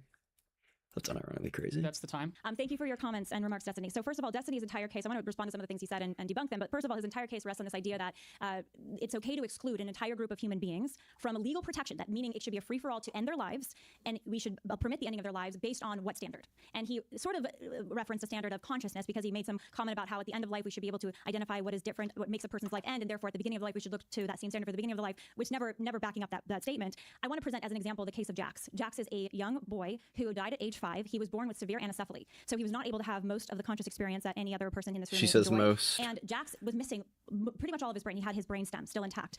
By Destiny's argument, Jax would be less of a person, less status of a person because he Literally, yes. is missing most of his brain. Your Yep. brain does not make you a human. Your It literally does. body parts do not make you a human. It Well, it makes you a person. I mean, what do we mean when we say you, right? is your composite that makes you a human, and Jax, just like every other human life, should be protected. We don't protect people based on their development. We don't protect people based on their powers. We don't protect people even based on whether or not they are conscious in any given moment or have developed consciousness. We should protect people based on the fact that they are a member of the human species. Your membership in the human species should give you protection under our legal code. Any other argument leads to great injustice and has historically and continues to lead to that injustice today. Now, Destiny made a number of remarks here arguing against my position, saying, first of all, that our position of making children in the womb legally protected would somehow mean that we would need to create legal identities for every unborn child. It's not workable, therefore. He was arguing, which is completely false, because you don't need to create legal documentation for unborn children. We've had abortion banned before, and we didn't need to do that, and we can have abortion banned now, as we have in many states, and we don't need to do that. So that was... But it doesn't logically follow, because like if you're gonna posit that like having a zygote have the same level of moral consideration as a literal fetus, then it would logically entail that you would get the same fucking paperwork too. So this doesn't follow at all. An argument that I believe is false. He also said that because miscarriage Yeah. are so high, therefore that would mean that we... Perspective. So then I would ask you, like I ask myself with any positions I hold, what would it take to change your mind on this topic? It would take to prove that abortion does not take an innocent human life. What would it take? Because that's what it's designed to do. What would it take to prove to you that a life doesn't begin at the very moment of conception, or that the mind is required, or is there anything that could move you on any of this? I mean, if the science conclusively said, oh, we were all wrong, the science doesn't show that life begins at sperm egg fusion when a single cell embryo comes into existence, and somehow that was completely wrong for, Dude, like I wish I don't think he brings it up in the debate at all, but like I wish he would just bring up the conjoined twin thing, because if the conjoined twins are defined by their person, defined by their organism. Okay, hey, if I take a shotgun and I blow off a conjoined twin's head, did I kill someone even though the other twin still lives for a little bit? Did I kill somebody at that point in time? Yes? Oh, okay. And then otherwise they have to say no, and then they look absurd. Like it's such an easy win. Like people need it's literally the pro-life defeater, okay? For anyone who argues that personhood begins at conception. And if they grant that, like, okay, now it's not a person, well then they lose. Well, not lose, but like they're obviously this is like Friday Night Funkin'. Like they're about to get blue balled essentially. They're like right at the one more mistake and it's over. Person. No. It's only to U.S. citizens. This is not true. He is lying. This is a lie. I wish that other guy made him bet $1,000. He's a liar. So okay, he can debate. He just lies. You've now sworn like 3 times. Let's just calm down a little freedom bit. Of speech? Well, I mean, you could say whatever you want if you want to make a fool of yourself, but we do have like 10-year-olds here and 11-year-olds, so can we have some decency? Whatever. Okay, you don't care. You're a typical leftist because you only care about yourself. My name is Blake. Jeez, but the other guy was right. I wish he made Charlie bet $1,000. Charlie would shut the fuck up real fast. Charlie would become a good boy.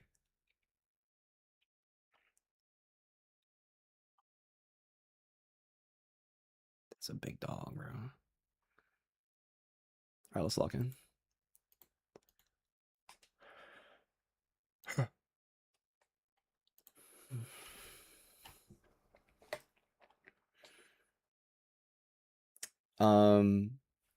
Sort of. The thing I was actually watching was just for like shits and giggles. But for addicts later today, nah. That was not prep. That was relating to the 14th Amendment, which... Yeah, here we go.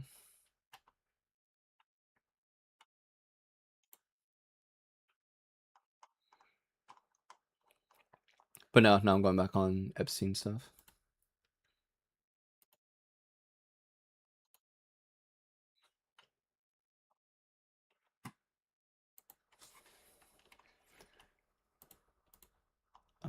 Reality. DOJ. Names of...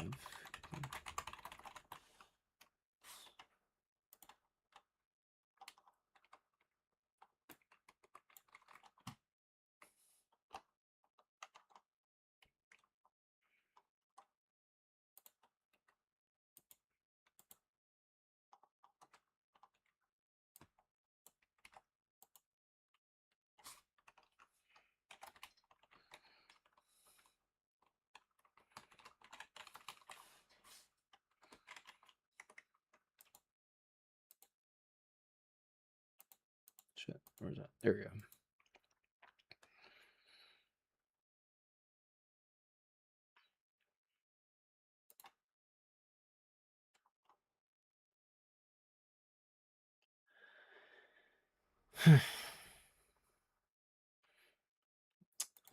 Let's get the big important shit. So 1, 2. Entire Republican Party to prevent the release of the Epstein files.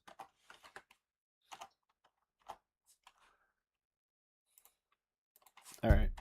How many votes were done? How many sessions were held to release? I'll say congressional voting sessions.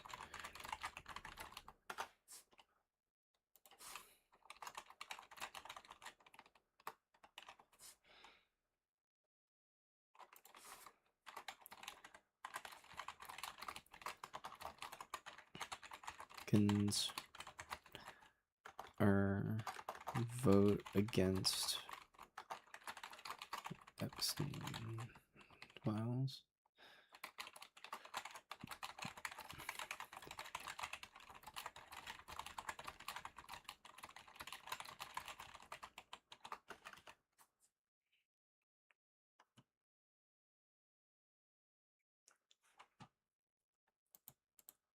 We can do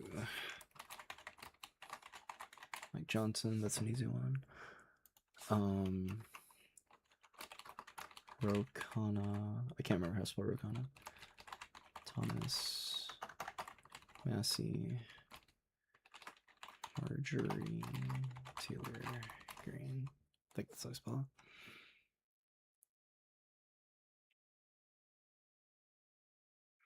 it. Okay, so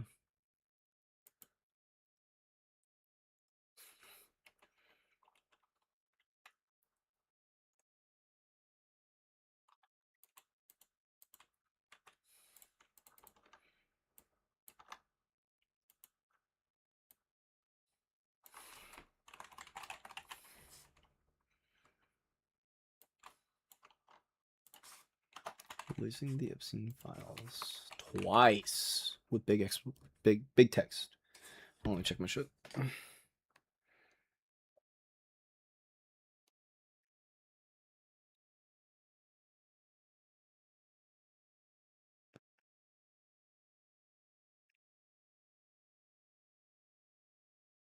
Oh.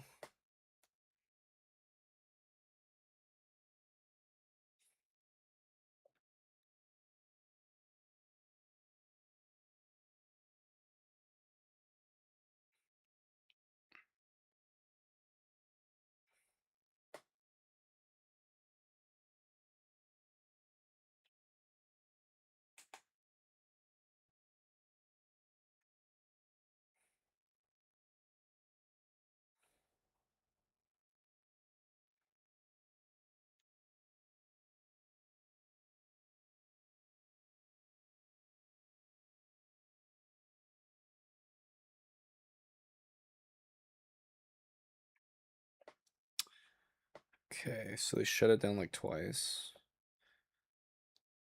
That's rough, buddy. What do you mean your party is responsible for preventing the release of the files twice, bruh? That's crazy.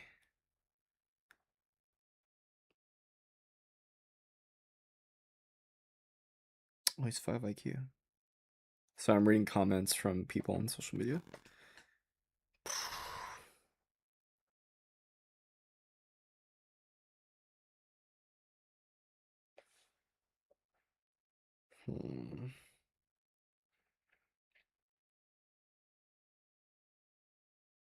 I just need...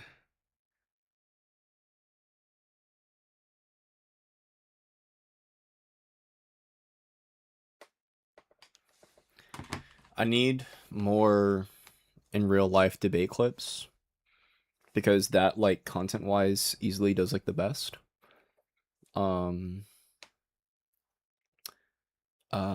And that's important because you want your message to get out there, right? So the thing that I really hate about this new era of messaging, like, to reach as big of an audience as possible. God damn, look at all these fucking people, dude. Jesus Christ. But Look at all these fucking people. Not a single black person inside. Look, to reach a substantial amount of people, you have to hit some sort of criteria that is whatever the criteria is for being engaging, for pushing your shit through the algorithm. And through that, you can push your agenda, assuming the video makes you look good. If the video makes you look bad, that's bad. If it makes you look good, that's good. Because people are more willing to side with you if you look good. Aesthetically and, rhetorically is part of the aesthetic as well, but still. If it looks like you're winning, it looks good. People are more likely to side with you. But to do that, you gotta humiliate your opposition. Take it from the right. If the right wing doesn't like that, womp womp motherfucker, you cultivated this system. Like, y'all are the ones who made it. Like, this debate destroy culture, you know? Watch this shit for over a decade. And now, it's coming back to you. This is what you get for building your entire thing off of bullshit, taking advantage of people who are barely even adults. But it is what it is. So, yeah. You want to make engaging content. Because if you're making engaging content, well, that means you're getting more views. And that means you're spreading your message more effectively. And obviously, if you're spreading your message more effectively and you look like you're winning, then that is obviously good for your cause. So, yeah, I need to do more public debates.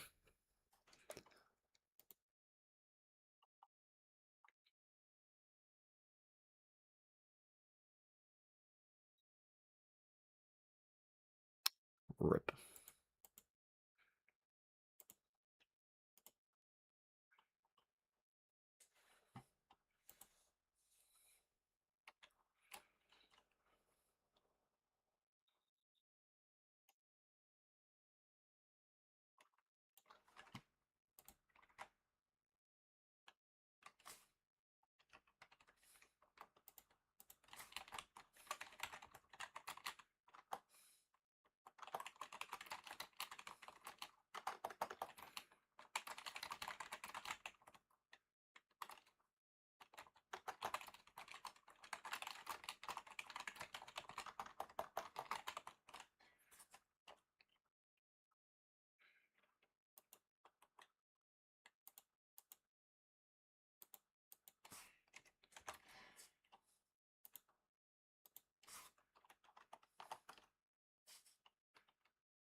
Some Republicans voted that.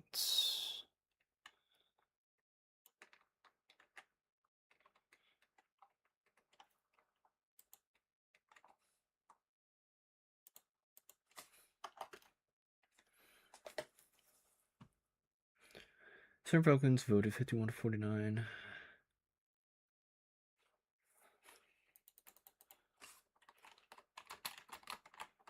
Advance the tiebreaker for the attempt. The answer to that obviously is yes. Oh, he was not. Oh, 51 to 40. I'm dumb. JD Vance wasn't necessary. I'm dumb as fuck.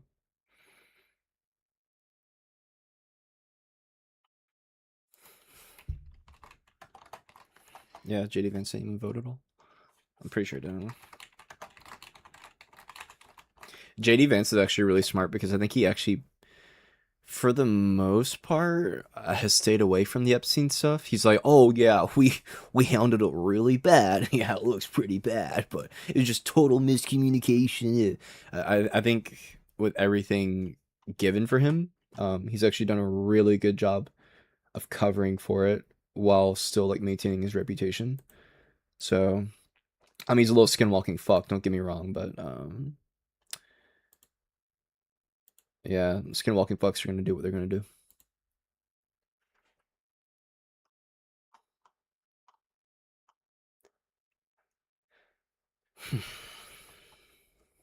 September 2nd. Okay. For 51 to 49 to tables.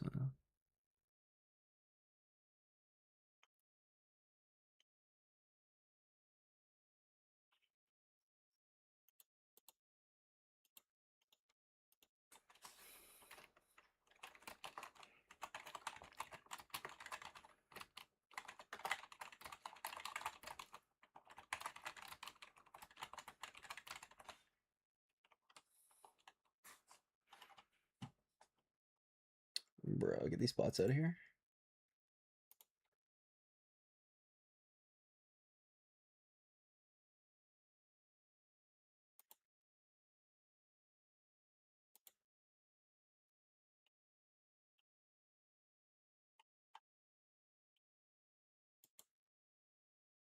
Okay.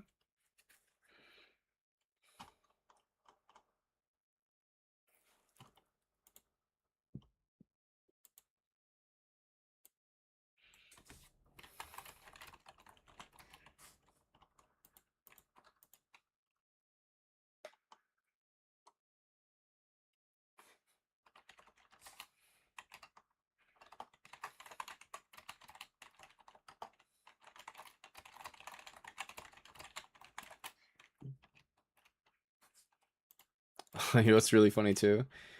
Trump never threatened to sue Marjorie Taylor Greene for defamation when she said, like, she literally said, yeah, Trump said he's trying to protect his friends. He's got friends who are going to get hurt if we release the files. Like, he never threatened her. I mean, he threatens people left and right, like, all the fucking time, you know, about, like, I'm going to sue you. He never, to my knowledge, I don't think he ever threatened to sue her.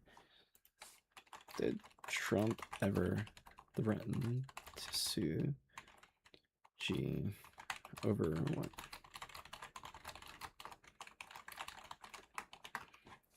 Marjorie Taylor Greene is insane. She's not a friendly, but at least she doesn't like pedophiles. So that's like kind of a start. Marjorie Trader Green. Marjorie Trader Brown. Because brown is the color of poop. Got him.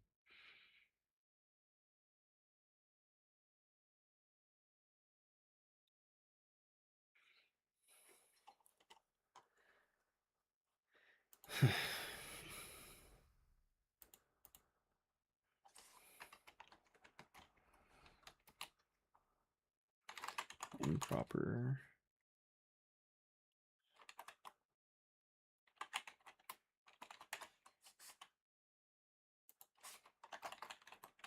Former improper redactions. And we can call it like current improper redactions.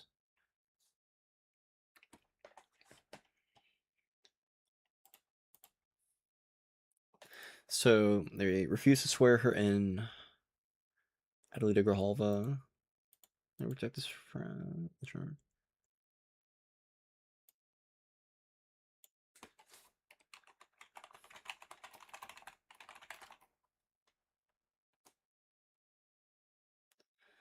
Okay.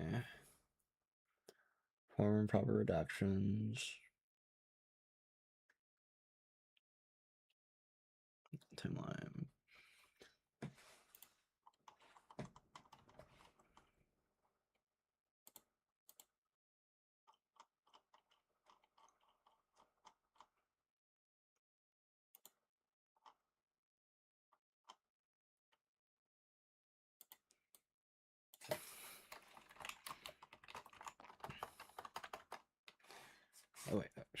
Let's claim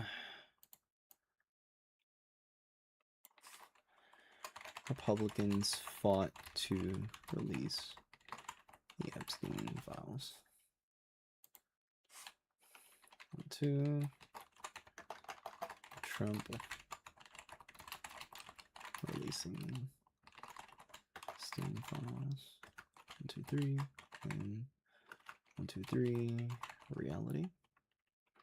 1, 2. Okay, what's another one? Trump campaign. It's another piece of disinformation. Okay, so they fought to release them. Not true. Trump campaign on releasing them. That's not true. Trump campaign.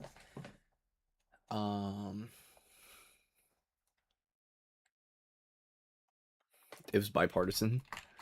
The release was a Yeah, that's not true. That's not true. That's not true at all. 1, 2. Cover up. Oh. Trump is a pedophile. 1, 2, 3. Claim. 1, 2, 3. Reality. 1, 2. That's another good one. Republicans fought to release the Epstein files. Trump campaign on releasing the Epstein files. Honestly, I think I'm just gonna get rid of the key agent section. Like, or maybe keep it, but like not even have like the little summary. You know, just be like, hey, these are the people you need to look out for. And maybe have like a 1. Actually, you know, I think I do like the key agents, but just have like. I'm gonna keep it. I'm gonna keep it. Okay, so Trump campaign on releasing the files. There's a bipartisan effort. That's not true. Trump is a pedophile. I mean, it's probably true, but there's not enough evidence, so I wouldn't claim it. I mean, let's be real, you know, like, come on, come on, come on, come on.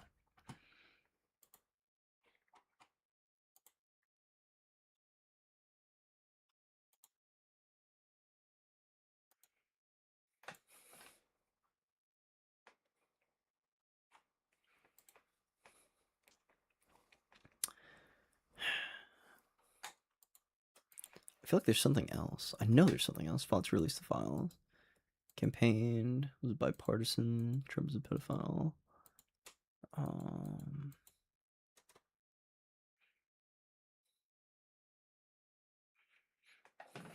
Ooh. Have Republicans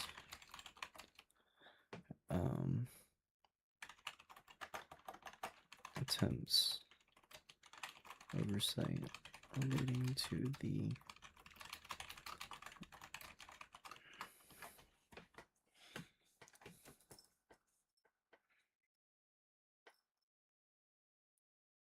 pretty sure the answer. Yeah, I knew it. I knew it. I knew it. I knew it. Wait, 2.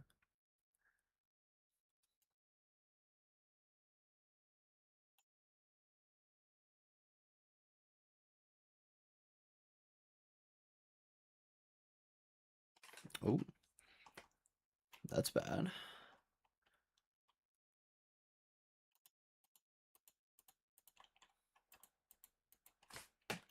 One, 2. Is blocked.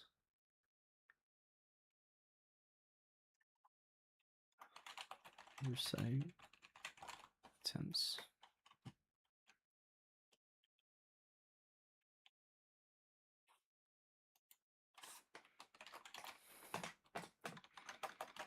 After the release of the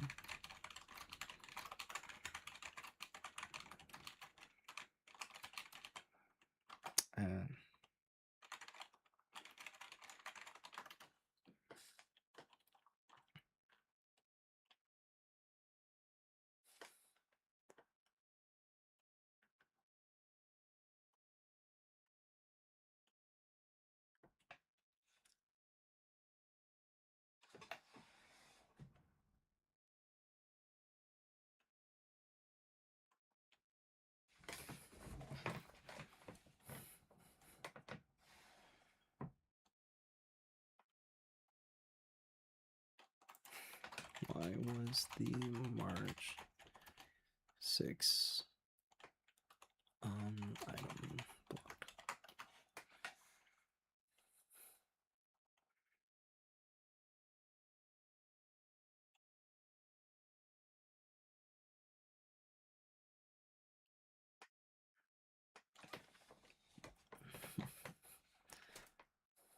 I love you, Perplexity.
So Trump did not campaign. The release was bipartisan. Yep, that's all bullshit. Trump's a pedophile. Not enough evidence.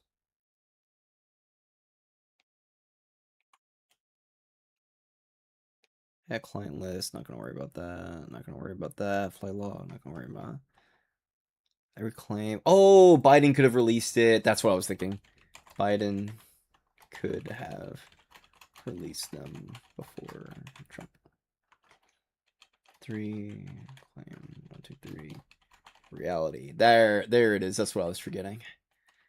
Nice. Okay, this is good for the cover up section. Okay, so I need to get the timeline on these. This one's like perfect. This is such a good document right here. This is such a beautiful document. Golden fucking record right there. Number 1, I'm not like too crazy about. It's like, yeah, like we all know that Epstein fucking sucked. Like, ooh. Number 2, beautiful. Number 3, mostly done. Number 4, in progress.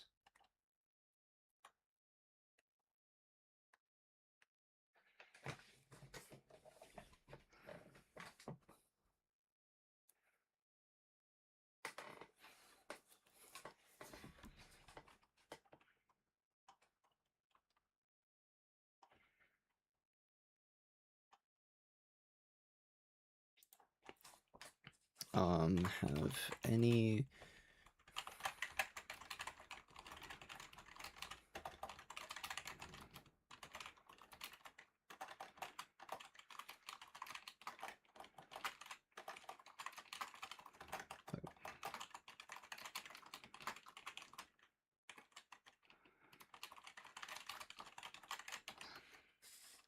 First answer is no.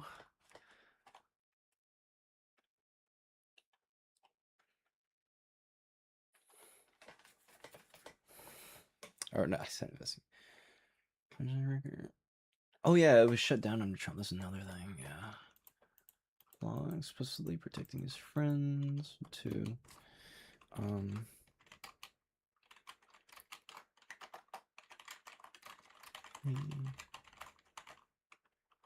Investigations. Yeah, it just all looks so fucking bad.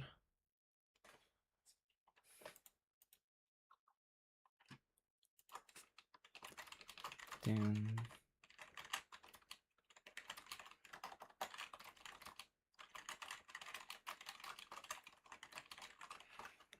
Oh yeah, Musk.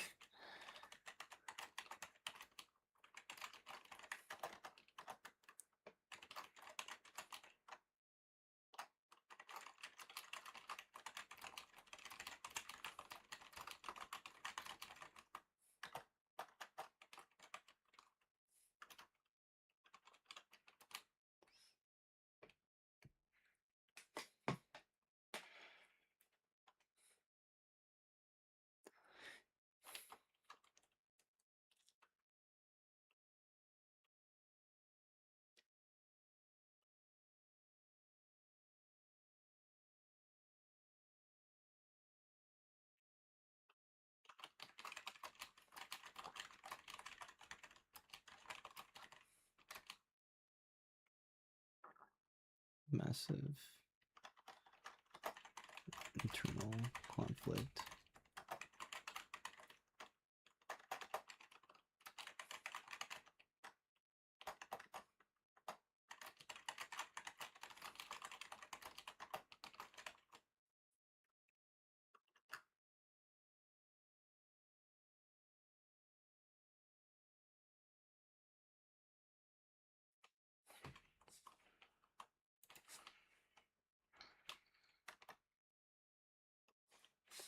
Oh god, they just lie into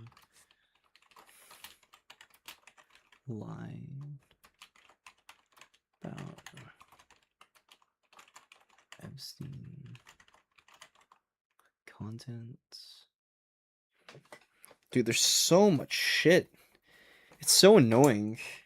Like, there's always something, bro. Like, God, I wish the average voter genuinely, like, was triple digit IQ, okay? Like, it is so fucking painful.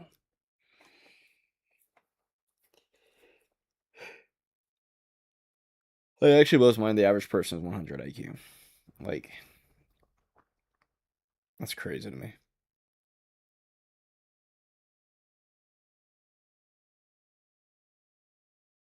Like, how dumb do you have to be to get below 100 IQ? Like, truly. Like, what does that look like? What does a sub 100 IQ genuinely look like?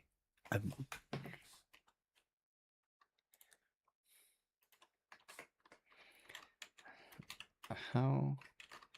What?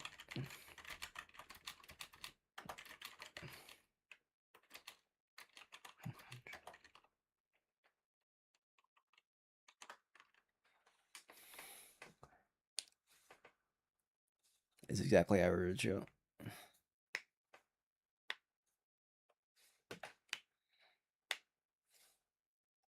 It's crazy.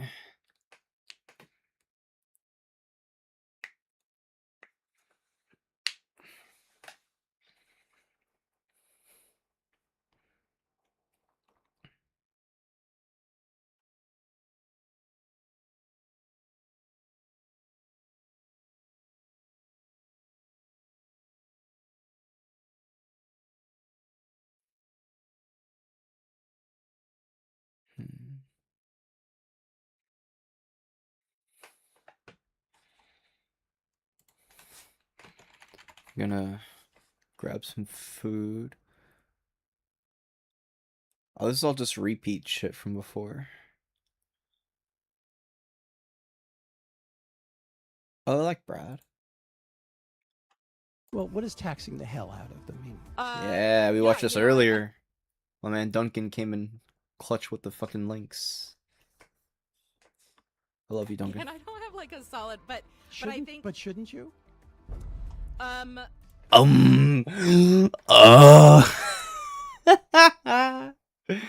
right, I'm gonna get some snackos. I'll be back.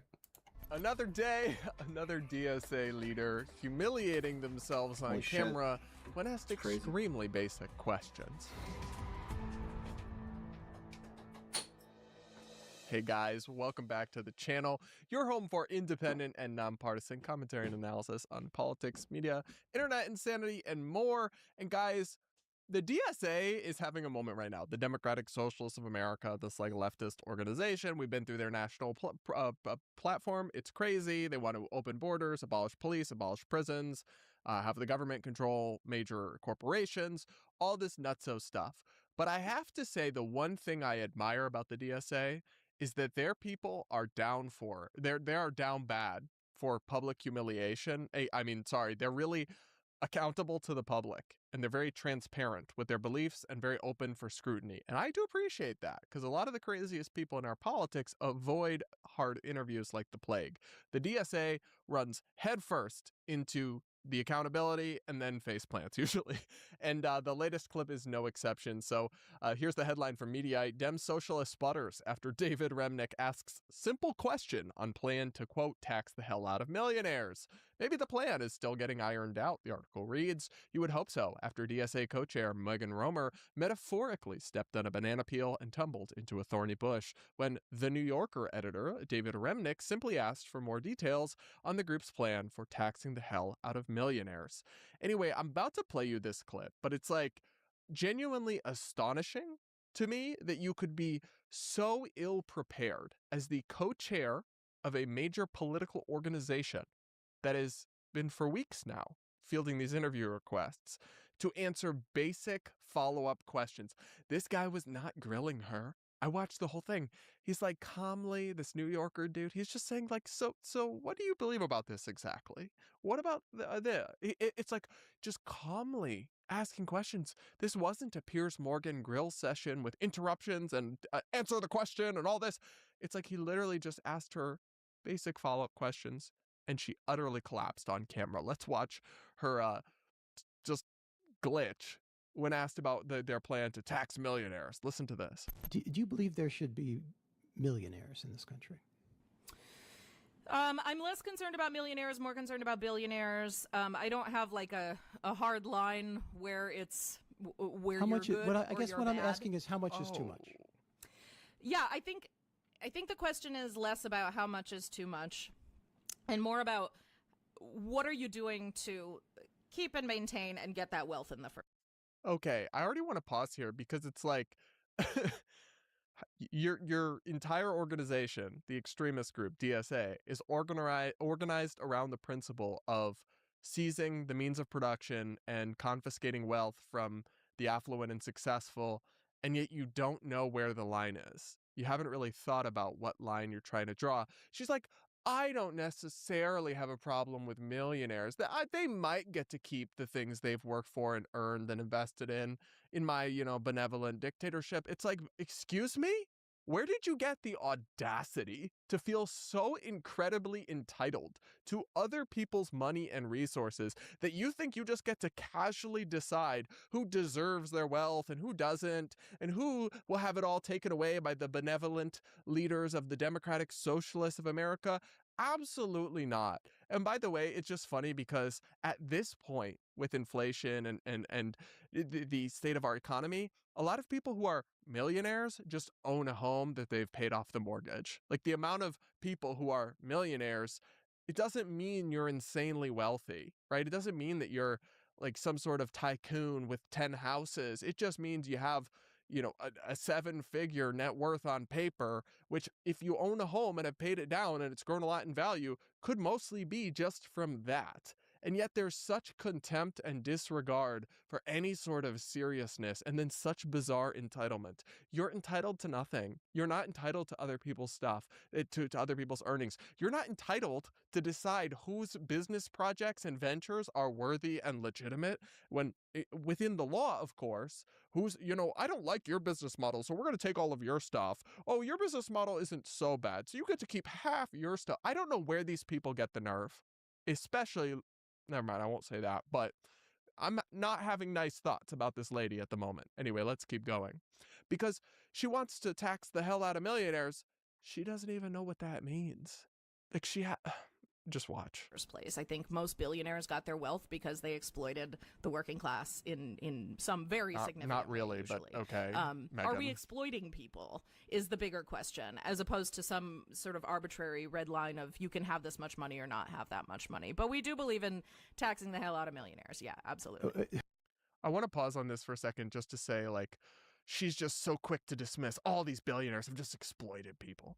Which, listen, yes, some people do exploit people, some business owners, some entrepreneurs, but a lot of times people are billionaires because they invented or started or grew a company that created tremendous value for society and millions of other people. You can look at that with like the SpaceX IPO, creating a bunch of millionaires from Elon Musk's staff who'd gotten stock payouts. You can look at just something like Amazon. Obviously, you can find some instances where Jeff Bezos or Amazon didn't have the best labor conditions or what have you, but in order to create the trillions of wealth, or I guess billions, not trillions in his case, he had to create jobs for so many thousands upon thousands of people. He had to provide customers with amazing, affordable products delivered to their door overnight. It's like, this is the exploitation in the room with us.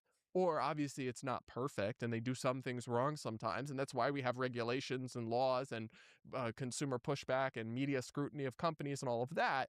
But on net, he didn't get his money by stealing from other people. And yet the funniest part about that is that what she wants to do is just tax the hell out of everybody and take all their money and spend it however they want on whatever totally, I'm sure, efficient and not at all wasteful government programs they have in mind.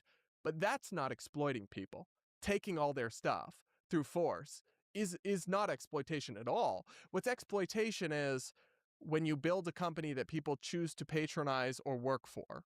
Got it. You're making total sense, Megan. But let's hear more about her plan to, quote, tax the hell out of millionaires. Surely she would have some specifics, right? You wouldn't go and be the co-chair of a political party and stake out a stance like that and then actually have literally nothing specific in mind.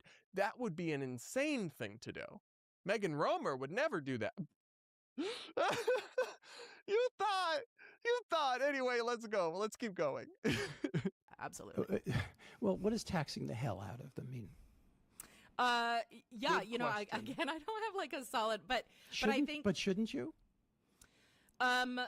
Yeah, I mean, if you're the that's a good co-chair, question. if you're the co-chair of the DSA, shouldn't you be more specific than just taxing the hell out of something? What exactly do you mean? So again, it's democracy, right? And we have to look at what we need to spend and what we need. We don't want to depend on the existence of millionaires because that means people are still getting exploited. So does it? How? So yeah, we need to look at what we need to pay for in the interim, what sort of tax base we need for that to happen, and then and build from there. Build from there, guys. We got to build from there. Yes, I trust Megan here to build a society and a thriving economy. There's so much to unpack here. Just a little aside about, well, we don't want to depend on millionaires because that means people still are being exploited. Literally, how does it mean that? The fact that, you know, your parents have paid off their home that's now worth $700,000 because they bought it, 30 years ago and it's grown a lot, and they have a retirement savings account, so they're technically millionaires. Them existing means that people are still being exploited. How? I'll wait for the infinite economic wisdom of Megan Romer here to explain this. It's like they don't even pretend to understand anything about economics. It's all just pure class warfare and envy. And then I'm sorry, it is absurd and frankly ridiculous and offensive that you would say you want to tax the hell out of millionaires. And then this guy, David Remnick, who is, I'm sure, very liberal, very progressive. He's with the New Yorker, which is a left-wing I'm back. magazine, just asks like, hey, so what do you mean by that? Are we talking about No, a I'm back, I graduated swear. income tax increase? Are we talking? I try to avoid the chair streams, but I wanted to yap for a second, but I've returned. What did I miss? Talking about a wealth tax increase? Are you talking about, I don't know, increases in property taxes? Like, that could mean so many things. Like, what do you have in mind? Yeah, for real. This is. Oh, he's probably talking about how she was like, "We're gonna tax the hell out of him." God, that was so embarrassing, bro. Oh. Oh my god, bro. And she's the co-chair. Wait, um who's the head chair? Do they have a head chair? Or is it all like cooperatively owned by the TSA? Let's see. If they have a head chair, that'd be kind of funny. Or co-chair. Oh. Ah. Okay, so there's 25 co-chairs. Okay.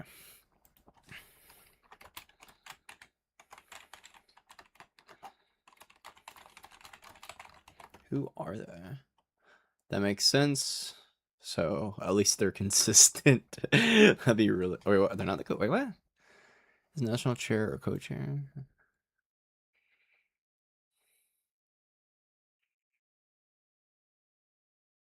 National co-chair. Yikes, bro.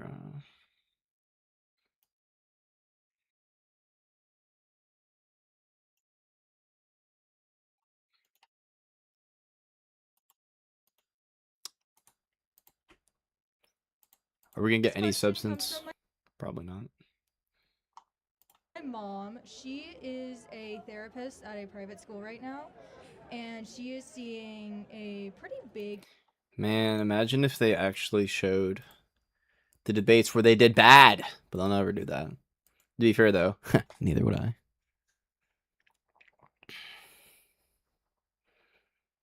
I mean, there's no substance from like any of these videos, you know, like we can go through and like look at them, but like I just kind of feel like it's brain rot, you know, and not even in like the fun way. What's a cool video to watch? Yo, oh, you know what? Does anyone here like Deltarune? I'm a giant fucking nerd. Does anyone here like Deltarune? God, I fucking love the game.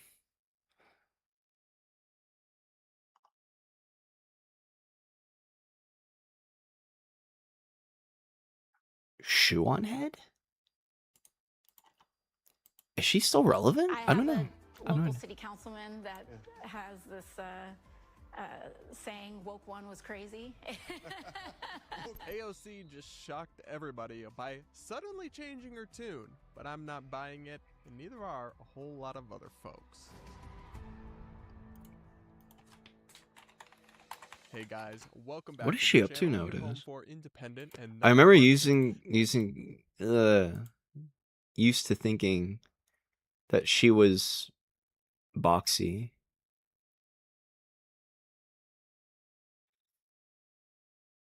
She's not boxy. What is this cursed image? It's just cursed, damn. Okay, damn, she still pulls in hell of views. I think she literally just takes the enlightened centrist view, but like, well, I mean,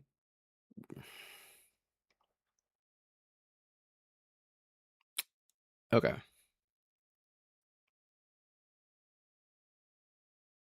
I think the amount of pushback that we have to give should be proportional to like the threat of whatever the thing we're pushing back against, right? So like I think that we should have like probably 80% being like, hey yo, the Republican Party's insane, and like 20% like DSA bad.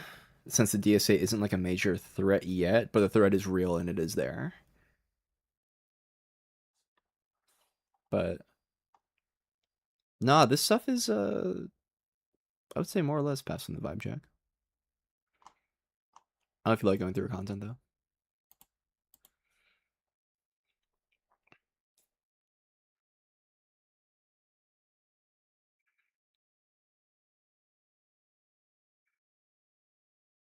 Dude, that kid looks so fucked. Poor Jax. Poor thing.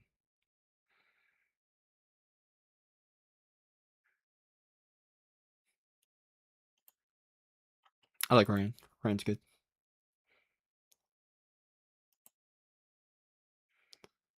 Um,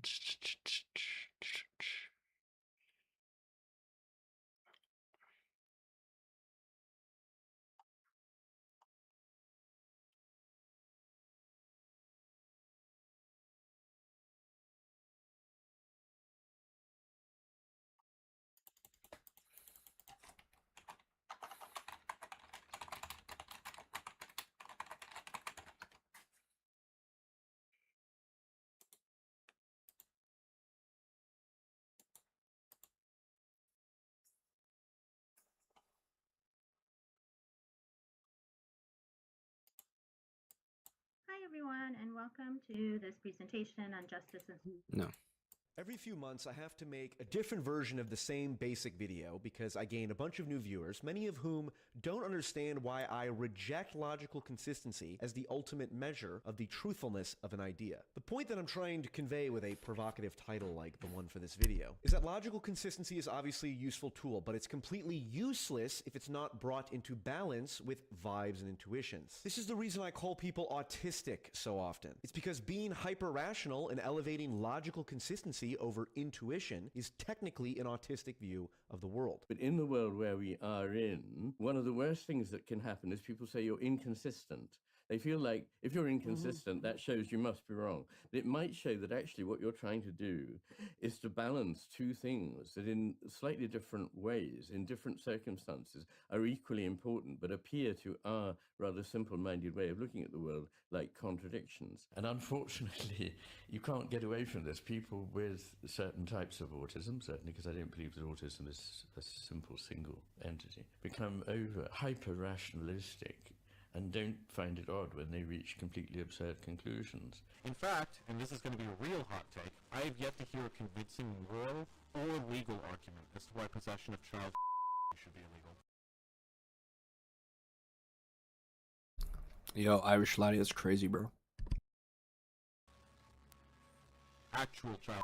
The argument that I was making essentially is that people are inconsistent in their moral outrage. He really was making that argument. Oh my god. Oh my god. This is like, you know, sometimes people are so smart they're stupid. If you want to avoid being so smart that you're stupid, you need to have a balanced epistemological approach to the world. And I think the best balanced epistemological approach, the framework that is, was put forward by the philosophical forefather of this channel, J-Reg, in his Autismophrenia video, which, as you'll see in a moment, is much more scientifically sound than it might first appear. In short, everyone falls somewhere on the spectrum between autism and schizophrenia, or between vertical and lateral thinking. Autistic people tend to be better at what I call vertical thinking.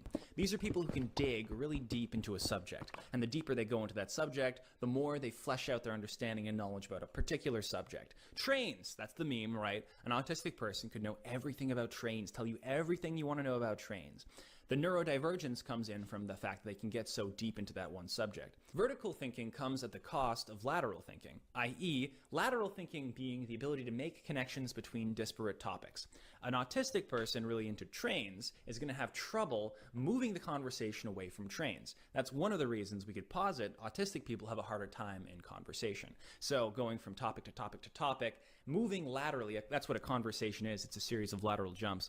That can be difficult for an autistic person to do because they're so interested in that one topic and not so much in everything else. On the other end of the spectrum, we have the lateral thinkers. These are people who make the lateral connections. And these lateral connections can be extremely important and impactful. I mean, 99% of the time they're not. They're just crazy, and we recognize them as crazy and outcast them from society, as we should. But the 1% of the time that they are not crazy or they are onto something, they end up making a new religion, new business, new idea, new cult, whatever, you name it. If you are one of the many autistic debate bros who watch this channel and you enjoy debates and you love logical consistency, pay attention. A key concept that you have to understand is that Razor, what is up? I think I probably butchered your name, but what is up? That of the cognitive frame. A frame is a literal neural structure in your brain, and it determines how you see and think about the world. Every word in every language is defined relative to a frame. That if you take a word like waiter or menu or dish or something like that, you're going to evoke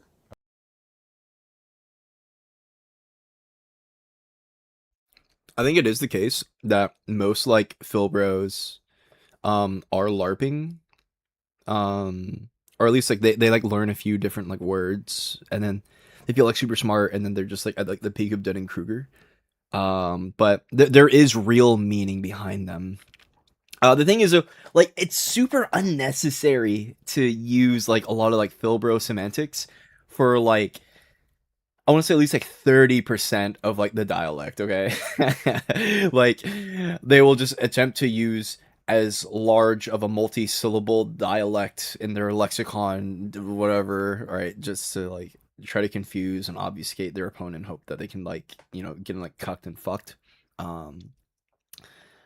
So, like, for example, like, what is a Morian fact? Can you tell me what a Morian fact is right now? Yeah, I was wondering, could you give me the relevance relation for the Morian fact that you just posited in your dialect? Right, like they say shit like that. It's like, so a Morian fact is just like a basic fact. So the sky is like blue during day. Okay, the sky's fucking blue. 2 + 2 is 4. That's like every day basic fact. That's all that means, right? Can you give me the relevancy relate like why? So that's like if I say, give me the relevancy relation to why the Morian fact that you've just posited in this dialect, or like whatever, something like that word, right? This is me saying, why did you say that basic fucking thing? It's the exact same sentence, basically. It's like learning another fucking language.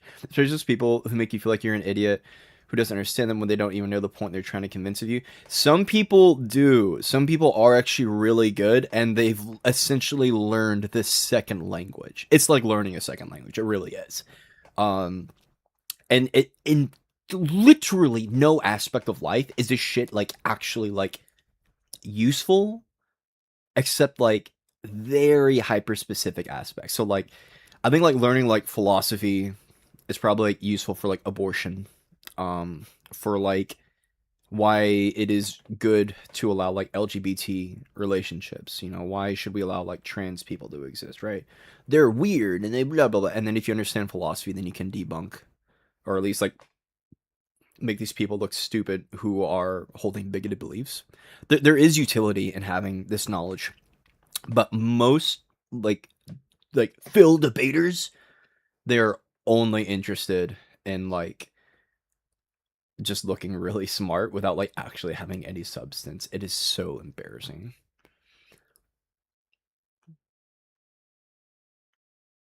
Yeah. There's the jargon jungle is what it's called, and I think I'm like I classify myself as like a D tier Phil, bro. You know, like I think I'm okay at it. I think I'm definitely better than like most people, but like if you have like an 800 elo, you're instantly better than like everyone else at like chess, right? Or like every average person at chess. Like the average person at chess has like a 420 elo, okay? But if you've got like a 900, 1000 elo, you're like smacking down 420 elo players, which is obviously most people. So I would never say I'm like a debate, like a Phil bro like debater, right? But like I'm definitely like I'm okay. Yeah, you're right. Using the terms doesn't mean you're smart. Or I'm sorry, knowing the terms doesn't make you smart. I'm sorry. Saying the term, there we go. Saying the terms, using the terms doesn't make you smart. It is using them and knowing what they mean that actually can make you smart, or at least make you appear smart. So, like for example, there was a guy who I was on a TikTok panel the other day with this guy named Nebby, and there was a Darth Dawkins soldier that was debating the host, and the host clearly was not philosophically versed. So something that's actually really important in philosophy. This is actually a really good example of like terminology that you should know. Okay, and it's modality when talking about things like possibility, right?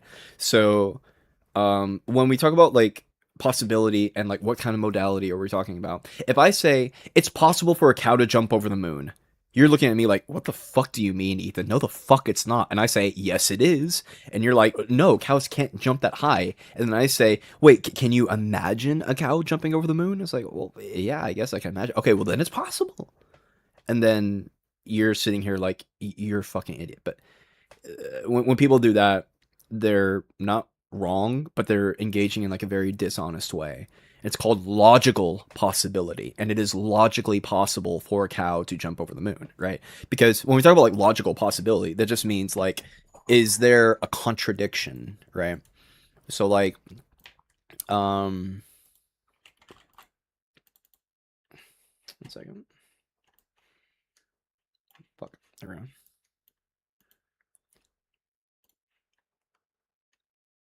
So like, okay, almost anything you can imagine is not a contradiction, or is like logically possible. So like imagine like a zombie, right? It's just it's a dead person that's like walking around. Okay. There's no contradiction in that. If you were to say an alive dead person, that's contradictory. That makes no fucking sense. Okay. Like when people say like the living dead, I mean like, well, zombies are dead. Zombies definitionally are dead, but they're still walking around. But walking around doesn't entail you have to be. I mean, like you could like maybe wire like a corpse onto like some machine and make it walk around, and now you've got like the Walking Dead, right? If you were to imagine a light that is on and off at the same time, like at the exact same like instant in time, okay, you can't do that because it's not possible. That's a logical contract. A light cannot be on and off at the same time, right? So that is P. I'll call like not P, like that. That's a contradiction. You cannot have that in logical possibility. Oh, sorry. Let me not yap about this. I see that everyone has a high IQ when they excel at it. It's usually good at scientific matters, and some of them are even geniuses at it. And you can apply that logic to everything. That's why, to me, IQ is relative because it's based on. Yeah. Whenever I talk about IQ, I don't literally. Well, do I literally mean IQ? No, I don't literally mean IQ. I just mean vibes whenever I talk about it. You know, so if I say someone's low IQ, I don't literally mean that. I'm just saying I think they're just stupid. It's just a heuristic. It's just I'm a linguist in that regard. But yeah, going back to the other fucking shit, like I don't even know why I brought the text pad up. Text streams are fun. There is important distinctions to be made, but most people will equivocate on, or not equivocate, but try to confuse in bad faith easily. A restaurant frame. But words activate frames, and frames are ways in which you structure the world.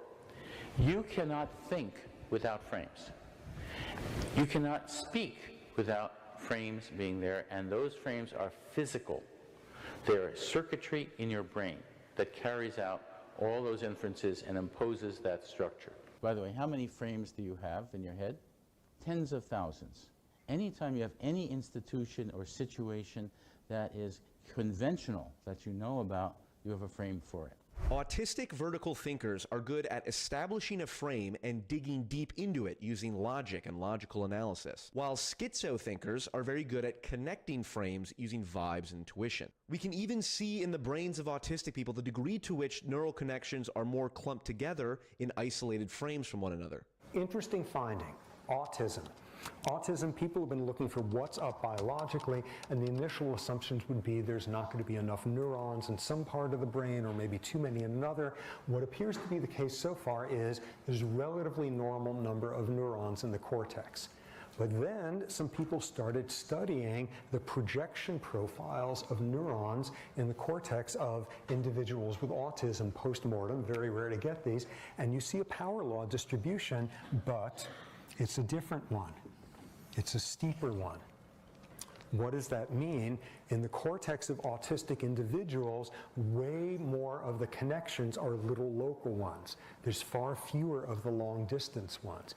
There are way more local ones. What does that produce? Little pockets, little modules of function that are isolated from other ones. Trains, that's the meme, right? An autistic person could know everything about trains, tell you everything you want to know about trains. And that in some ways is what's going on functionally in someone with autism. There's a lack of integration of a whole bunch of these different functions there, and that's what happens when you have maybe a mutation or maybe some epigenetic something or other prenatally that changes the shape of the power law distribution.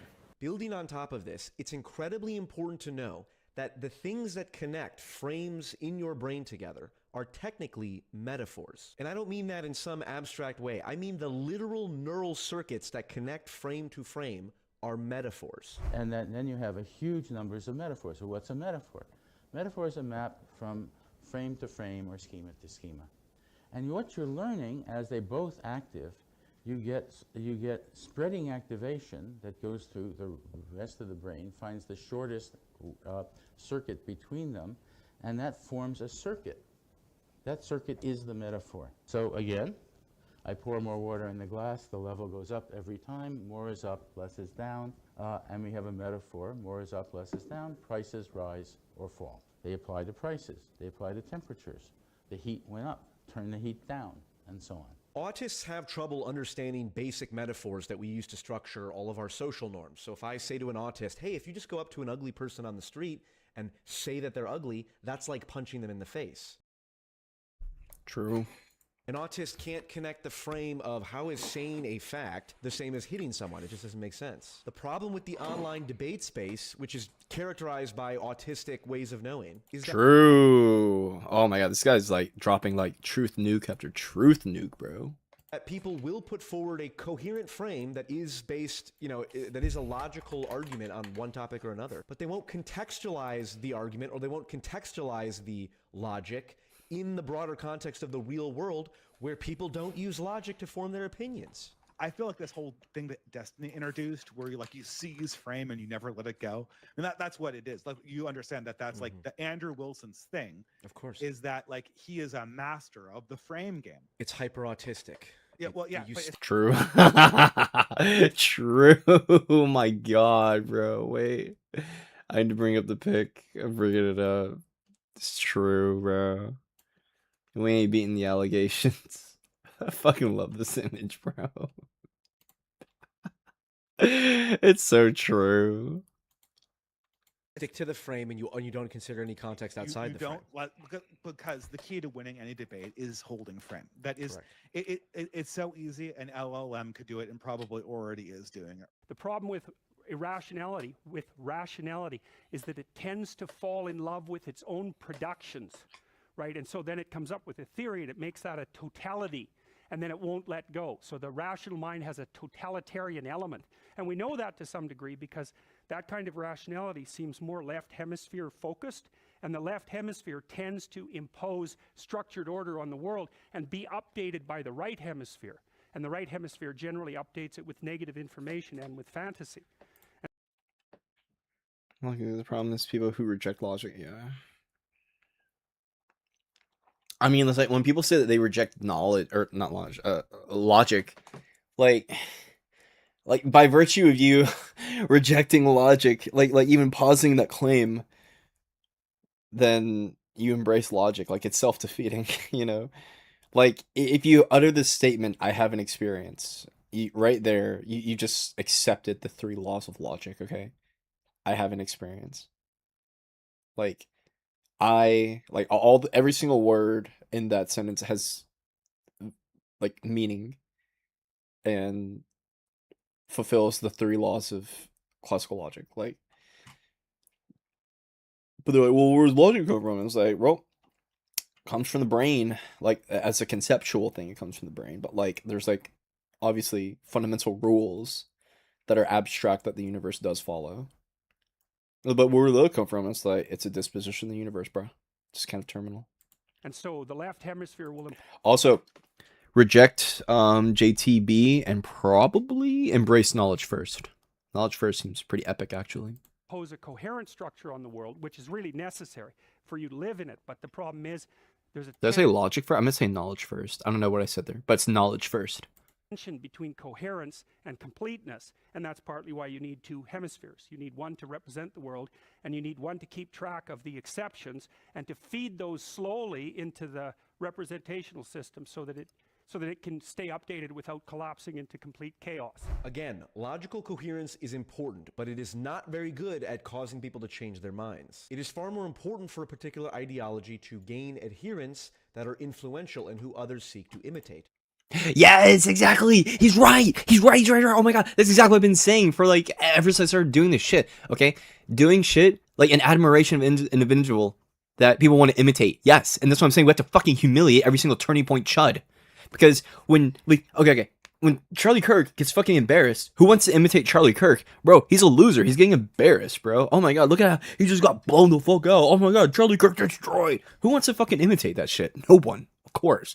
However, if Charlie Kirk is losing to a fucking lib Chad, okay, who's like super jacked and is like, you know, super stoic and whatever bullshit, yeah, people want to imitate that instead, which means they're more likely to adopt your views. Yeah, this guy's completely right. This is exactly what I've been saying forever.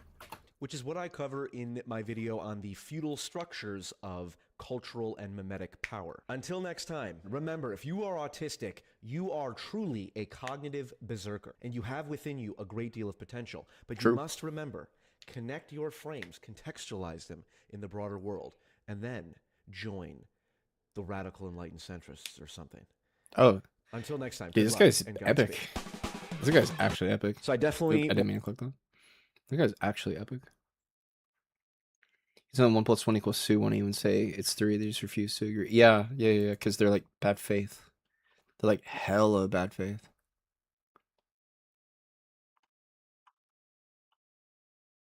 I hate you, Nancy Mace. I want to ask you about something Is you this video posted player? online. A few days ago, you wrote, quote, "Every single Muslim holding public office in America is a Trojan horse and a threat to both national security and our republic." Are you saying that anyone who is Muslim is a threat to this country? Yes. That's not what I said. That's literally what you...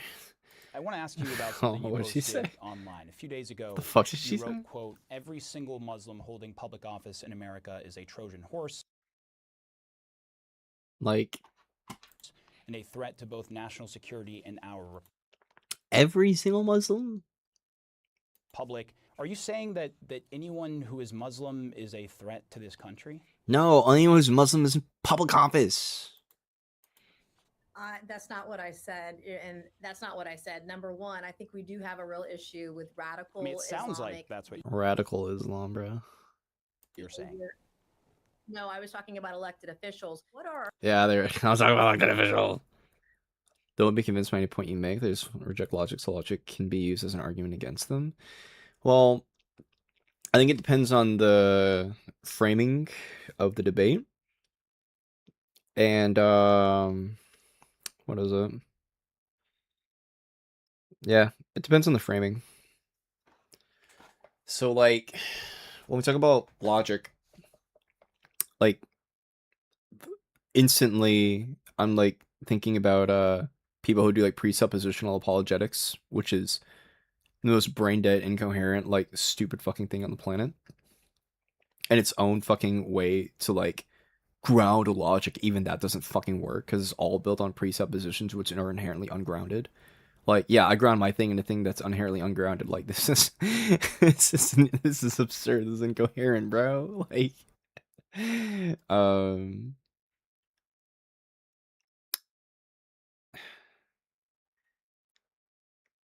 yeah, it just sounds like you're talking about presuppositional apologetics. Because those are the only like people who actually like tend to do that. And if they do that, yeah, maybe just talking to them isn't the best thing to do. I mean, you could just reject like JTB framing entirely because that's what their entire shtick is on. Is that you can't justify logic, you can't ground it. And we're talking about like justifying and grounding logic. They're talking about in relation to justified true belief, which is the most common, like standard version or theory of knowledge. For I think like well over 1,000 years. How long has JTB been a thing? How long has true belief been leading theory of knowledge? I hate these people. Western history is full of radicalism and slavery, but when a single Muslim is an extremist, suddenly all Islam, yeah. Especially, like, have you ever seen, like, the prayer circles around Trump? Like, dude, this is, like, imagine if these people were wearing fucking hijabs, bro. For, like, just 1 millisecond, imagine if they were wearing hijabs. And this is, like, Mamdani or some shit, bro. Holy shit. For a load. 1 second. Gotta check something. Fuck off. I think my internet's going to hell. Yeah, I'm like positive my shit's like eating ass right now. Bro, don't do this to me.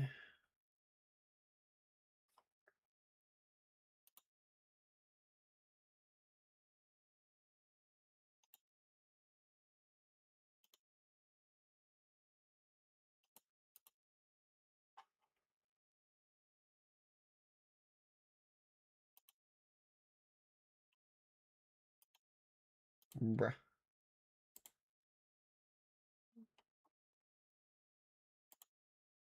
I can't tell if my computer's fumbling or if it's the internet.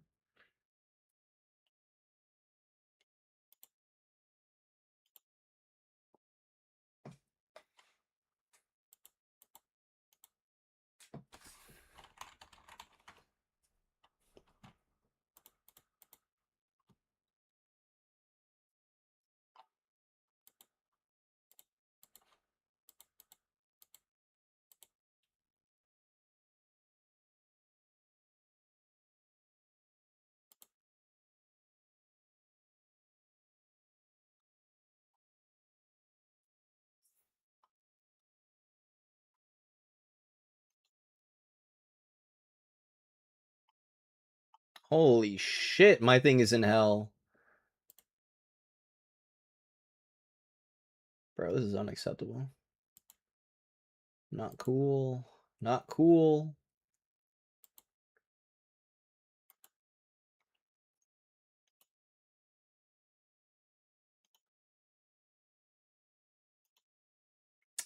Damn, bro.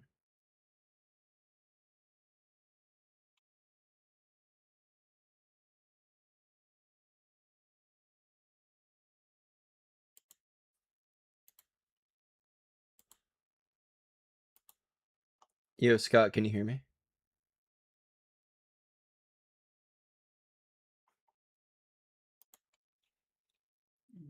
Yes, I can.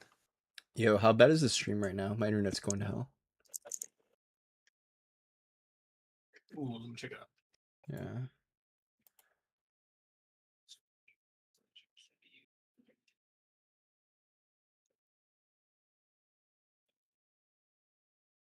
Yikes. Damn. YouTube looks fine. Really?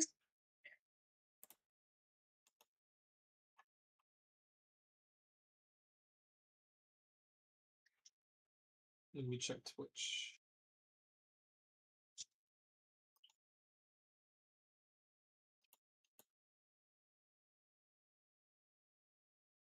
Oh, wait. Okay, I think it's starting to... Yeah, you're still on there on Twitch too. Okay. Dude, it's gonna shit out as soon as I go into the debate against that guy. His name is... I think it's like Addicts or some shit. I don't fucking know. He's got like the gremlin picture. I'm not worried about it. I'm not worried about it at all. But I don't know. Maybe I should. Maybe he's gonna get me. He's gonna falsify the atheistic worldview and then solidify the Christian God, and then I'll have to convert and face my sins. There you go. Oh yeah, but I like, think just 10 Hail Marys, if I'm not mistaken.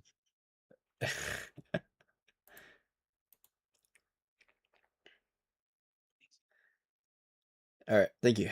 Yeah, I just wanted to see how things Yeah, look for from sure. your I was even perspective. thinking maybe give it a breather too, maybe before the debate, but your call. No, I got it. I mean, dude, I need to be able to like be able to debate abortion. Oh, the stream is kind of quiet. I'll turn up the audio output. Hold on. I was like saying, give your computer or even your internet a break. Okay. No, the computer's fine. Sometimes the internet goes to hell because I'm in a neighborhood and it's like 5:40, so people are coming back home from work and shit. So Yeah, signals and everything. yeah, tragic. But y'all imagine the people talking about like radical Islam and shit. If all these people wore hijabs and Trump was brown, bro. God, these people are fucking freaks. The little prayer circle. Colonization of black people, nothing but Islam, crusades, yeah.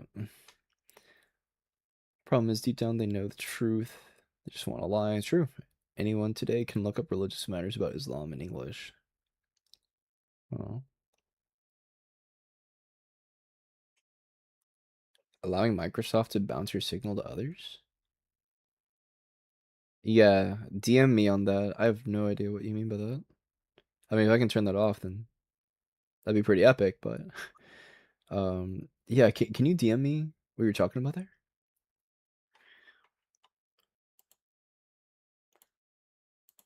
Angles of that. Okay, let's hear what this skinwalker Nancy Mace says. Our values and what do they? I actually genuinely don't know if she's a skinwalker or if she's actually just like so. I think she actually is really just stupid.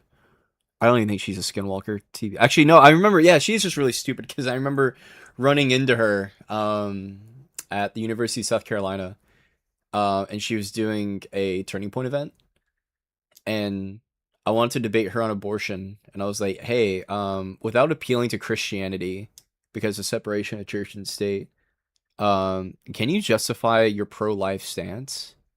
And she was like, well, many Christian, like literally the first like 3 fucking words out of her mouth. Many Christian. I was like, you stupid bitch, what are you talking about? Girl, I literally just said without appealing to it. Why are you appealing? I just said not to appeal, dummy. Look like I don't want to hear the call to prayer 5 times a day in an American city. I think if you that's don't want to wrong. hear it, not our that's okay. value. The First Amendment, excuse me, protects from freedom of religion. If you don't want to hear it, fine. You know, I grew up in a Christian household. I grew up in the South. Islam is not my religion, but I have Muslim friends who, if that is how they worship, even if I don't want to hear it, that is their right to hear. In the privacy of their own mosque or their own home, not on the streets of America. I think that. Bro, that's literally a violation of the First Amendment, bro. She doesn't like freedom. Yeah, I think she's just really stupid, bro. What a great frame to pause this on. Accurate. Very different vibe here. We shouldn't be having that kind of thing going on. And if you look at the parades that are happening, I look at the women who are covered head to toe with little slits for their eyes. As a woman, that's scary. But you're to not me, being, that that's not being to our forced cities, on you, our states, all Congresswoman. across the True. country. But that's not being forced on you to do, Congresswoman. I don't The like it. First Amendment is pretty clear on freedom of religion. Article 6 also, no religious test shall ever be required as a qualification to any office. American culture. We have Christian foundations as a nation, and this does not. That's your opinion. The First Amendment disagrees.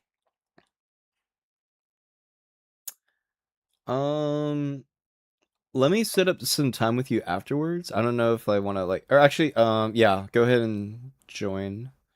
Yeah, go ahead and join up on the waiting room or the stream if you can. You, my dude. All right, go to settings. All right, 1 second. Okay. All right, bottom left, you should see Windows Update. Yep. Click it, and then scroll down until you see Advanced Options on the right side. Yep. Click Advanced Options and look for Delivery Optimizations in Additional Options. Okay. Yep. Turn it off. Okay. Shouldn't install your device mason, bro? Pierce it down. If you turn this on, your device may send parts of previously downloaded. Really? Like they allow downloads from other devices? So they'll send like Windows updates from your internet to other devices. Yeah. Weird. Okay. All right. Have fun. I love you. Thank you, man. I love you. Agrees that it needs to stay that. Islam is deeper than any individual. Just because someone is a scholar educated in Islam doesn't mean we blindly accept. Okay, here's the truth, dog. I don't know if you notice, but I'm what you call a radical atheist. As in, I'm an atheist, and I put on like sunglasses and go skateboarding. I'm just kidding. I have no idea how to skateboard, and I don't wear sunglasses. But, I really do. Look, people should have the freedom to have religion, but I'm not gonna sit here and like pretend like these people are on like the same like level of like rationality as people who are not religious. Okay, like, and don't get me wrong, there's really smart theists, but like I can't tell if they're actually like genuinely deluding themselves or if they're like just in bad faith. Like everything, like from the classical monotheist views are just like it's all incoherent and nothing in reality aligns with it. Like Muslims think the fucking moon was split. That didn't happen.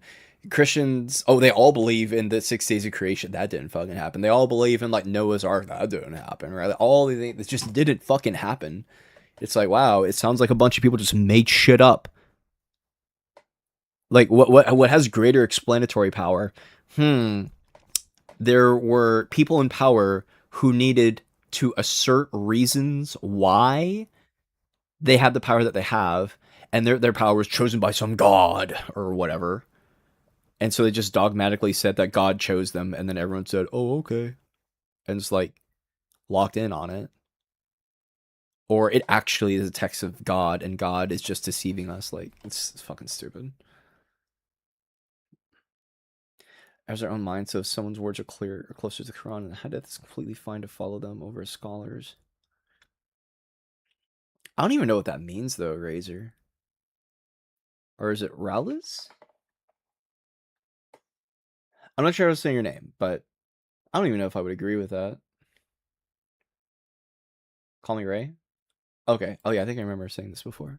Or calling you that before, but yeah, I don't know. I think people should just like use the pen to like end religion. If someone wants to express their religion, it's right there as number one. Yeah, hello, it's right there. It's number one. I love how he says that. It's right there. It's number one. In terms of the Constitution. Then go back to that country. Okay, she says the First Amendment. Fuck you. First Amendment. First Amendment. That's what she said, bro. That's all I have to say. Go back to that country of origin. First Amendment. Fuck you. More like, like, bro, what? What a joke, this girl. Oh my god, bro.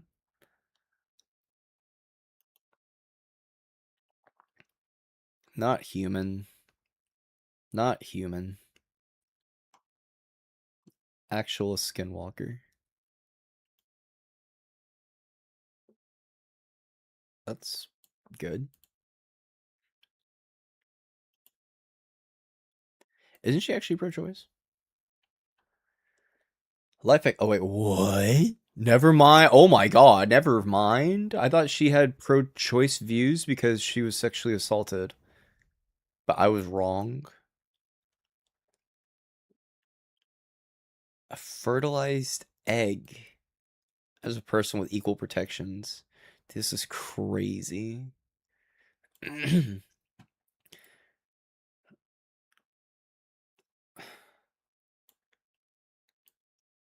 majority of people want, yeah, 9 months, but it's around the middle. Dude, that's crazy.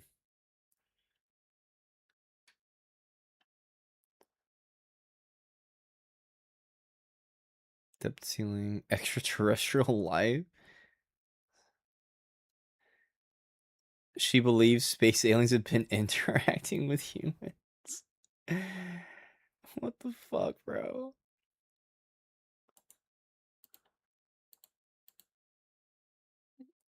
Unironically insane. Jeez Louise.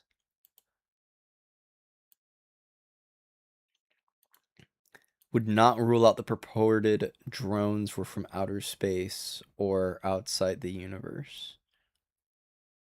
Bro, I just... Okay.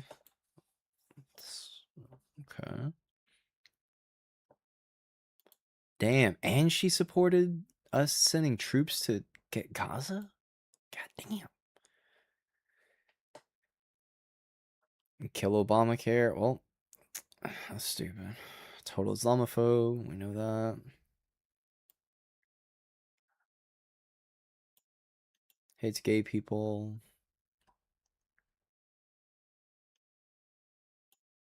That's not true. Damn, why did she flip so hard? No one should be discriminated against. One of the 31 Republicans to vote for an LGBTQ Equal Credit Enforcement and Investment Act. Respect for marriage, okay. And then I don't know, something happened, and now she's like, I hate gay people. What? What happened to her?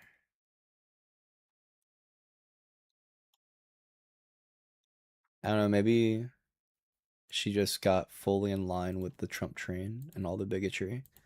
Which, I mean, if you want to destroy your political career, then sucks to suck. Hope she fucking loses, bro. Fucking insane.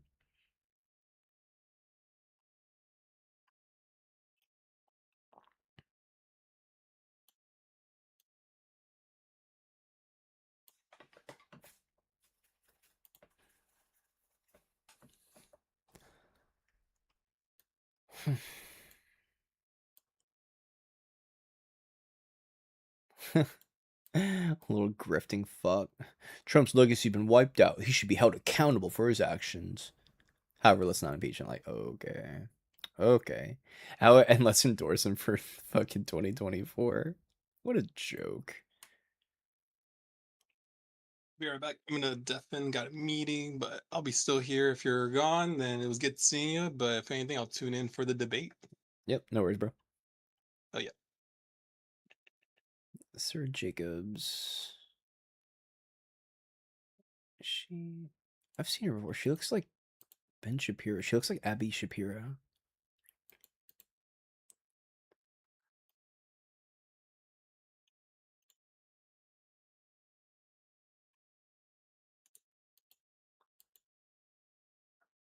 Oh, that's so mean.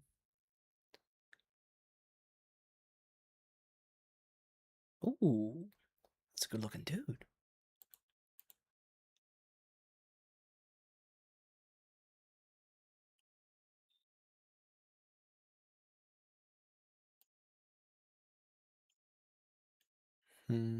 Had 2 children. Miss became engaged to this dude. Broke up in 2023. Broke up the engagement on a dating app. Yikes. Rip.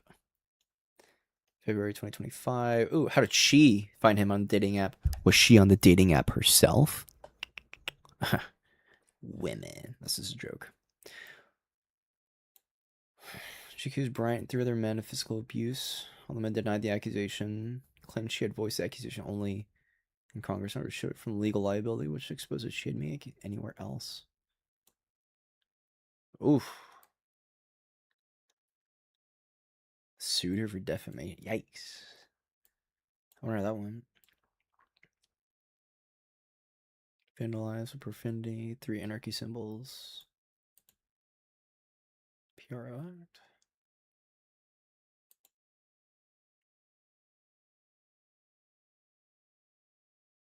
Dude, mega churches are so fucking cursed. Mega churches should not be a thing.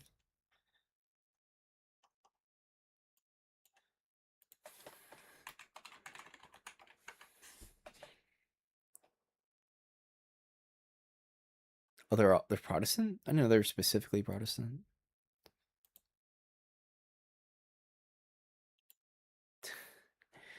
This shit's so crazy, bro. It looks like a fucking Super Bowl game or some shit, bro. That's so crazy. I don't get it. It doesn't need to be here.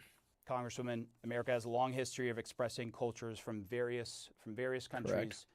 You know that. We have seen that play out in generations of immigration, but I got to leave the conversation there. Congressman, thank you for being here. I think we should ban all immigrants from those countries. Thank you. Bro. She just says it. Oh my god, bro. Nancy, what do you mean, girl? Holy shit. I mean, like, you know her constituents are watching this and they're going, yeah.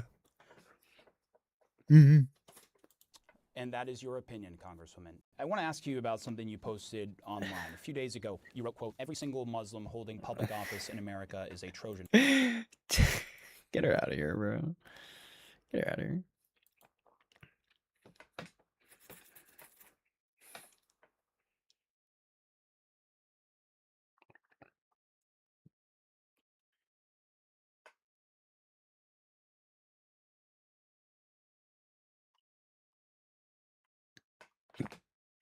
Excuse me. I'm gonna work on the principle of generic consistency for a little bit. PGC.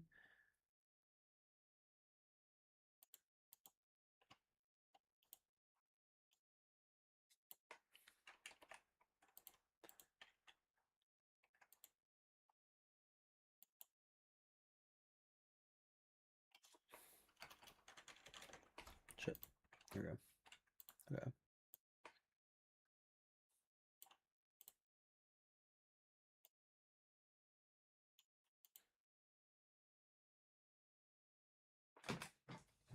I'm gonna grab some milk.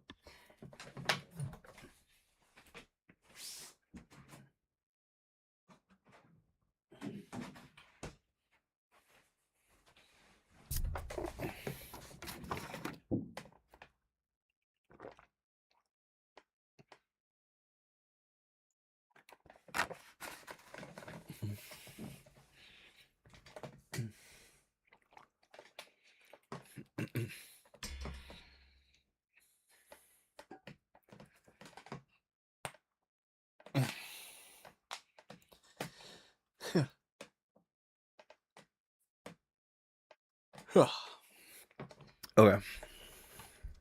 So I need to revise this pretty hard. For all ethical systems,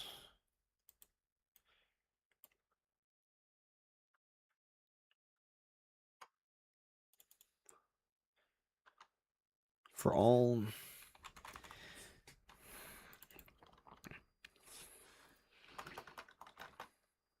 yeah, I'll say for all agents, our instrumental goals are instrumental goods for their goals.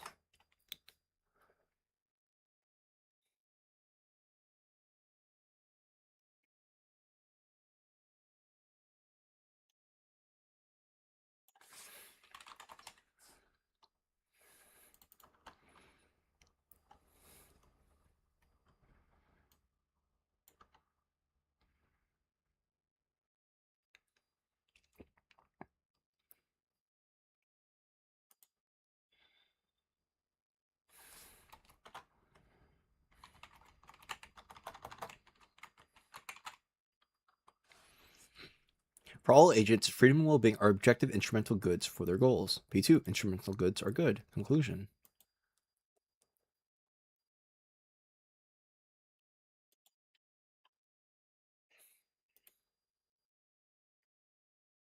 I mean, I feel like this should logically follow. Objectively good.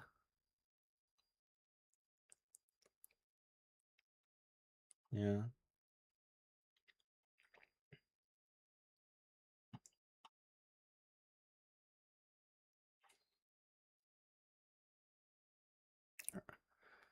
Freedom and well-being are objective instrumental goods for their goals. Instrumental goods are good. Conclusion, for all agents, freedom and well-being are objectively good.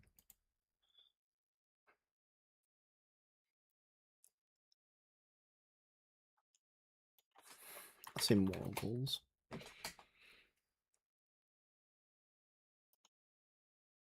For all agents, freedom and well-being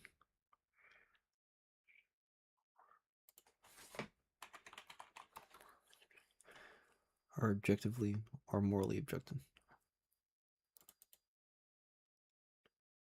I think I might need to reformat that a little bit. I forgot I had this fucking stupid ass picture up, bro. Dude, I really want to play Black Ops 2. I really, like. So, yeah, y'all ever get like the Call of Duty itch? I used to play Call of Duty a lot back in like 2010 to 2013, 14 about. I don't know, whenever they released Black Ops 3, that's when I was like, alright, I'm done. Because the whole loot box shit. Fuck that gambling bullshit. I never really fell in love with it again after that, but sometimes I get the Call of Duty itch and I'll just be chilling and like, ooh, I really want to play it again. Most of the time it doesn't happen. Let me duel this puppy.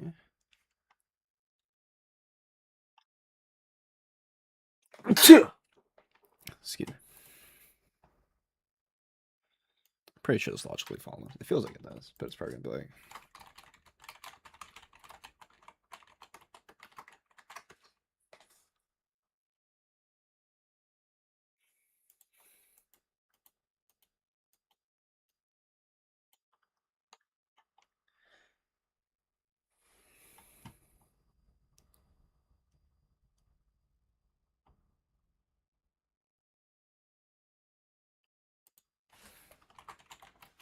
I guess I could do moral instrumental goods.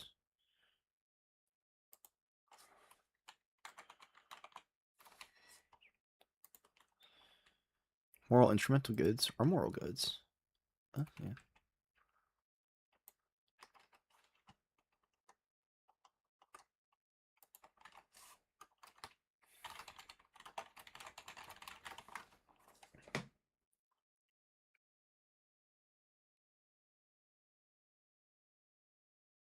Just analytic.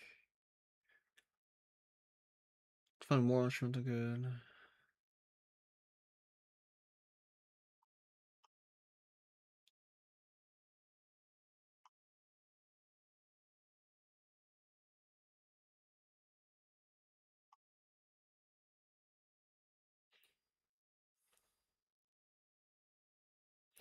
For every agent, freedom and well-being are objectively reliable means.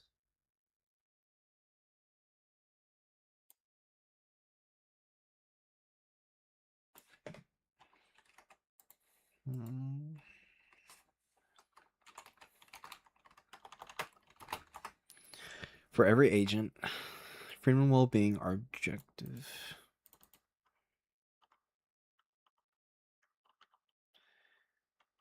Freedom and well-being are objective means.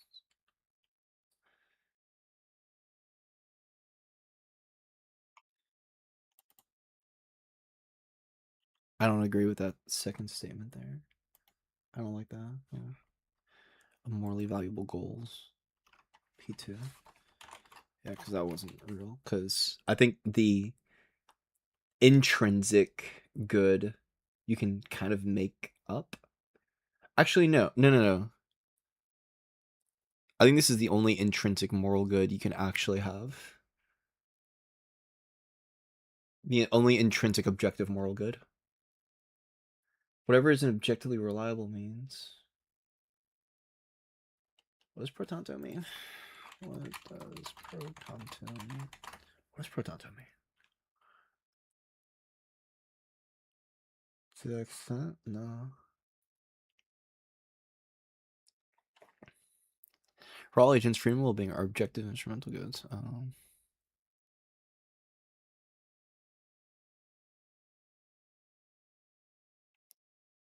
If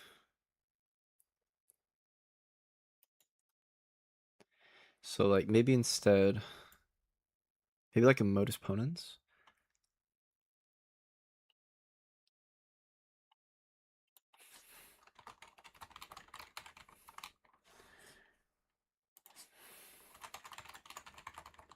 Versus hypothetical syllogism. I need to see the. They're very similar. I think modus ponens is if blah blah blah, then blah blah blah. Yeah, that's modus ponens.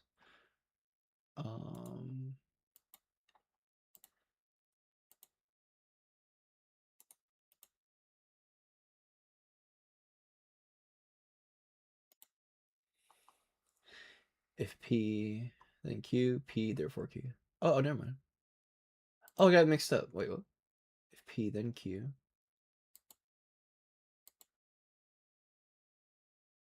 Am I stupid? I feel like those are coming two types mixed. If P then Q, P therefore Q. Yeah, this is literally the same fucking shit.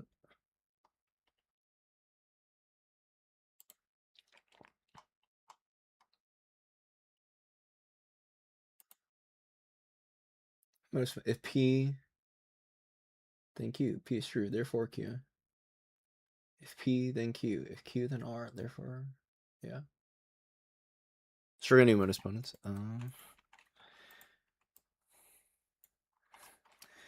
If an instrumental good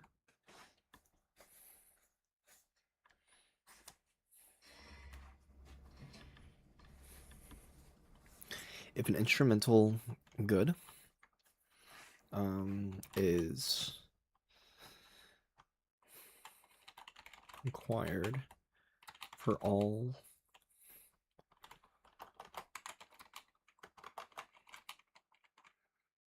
if an instrumental good is required for all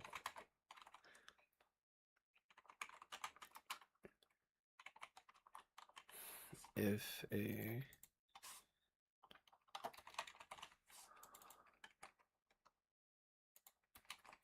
intrinsic goods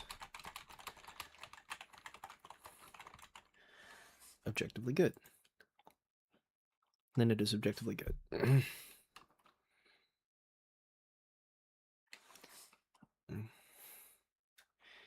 If a moral instrumental good is required for all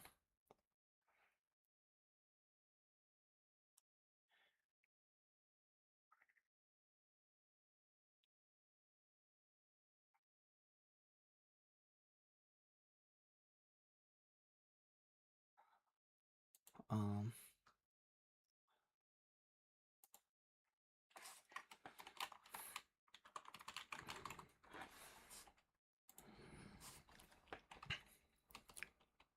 objectively good.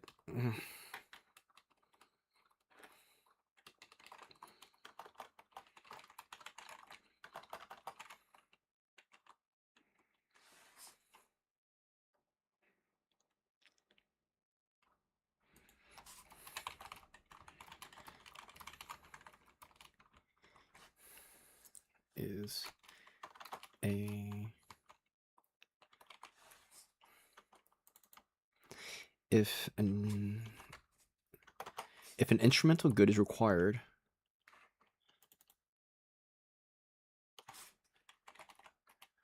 for all, yeah, not any, for all. If an instrumental good is required for all moral, yep.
Conclusion.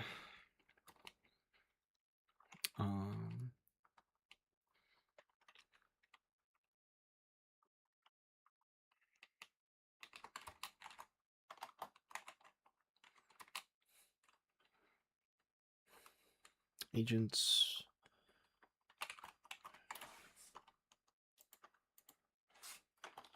freedom and well-being are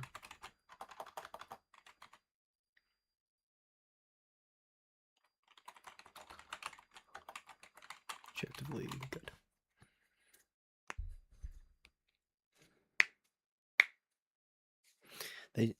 If an instrumental good is required for all possible moral intrinsic goods for an agent, then that's morally objectively good. The agent's freedom and well-being is an instrumental good required for all possible moral intrinsic goods.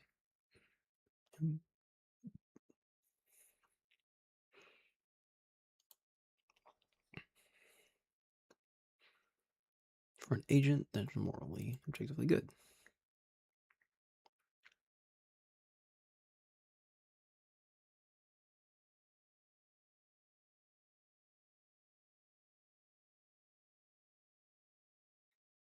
This is like trivially true. If an instrument is required for all possible things, is morally objectively good. Yup.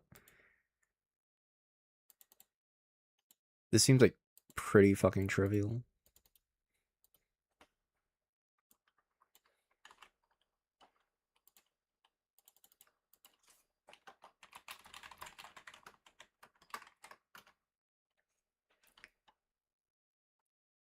should be like perfect. It should be like, yeah, this is perfect. Good job, Ethan. That's what it should say.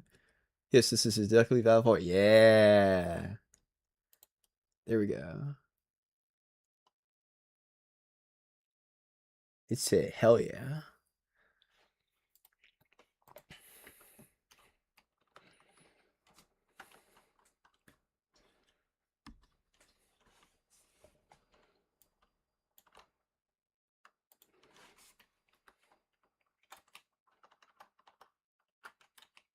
Oop, oop, oop.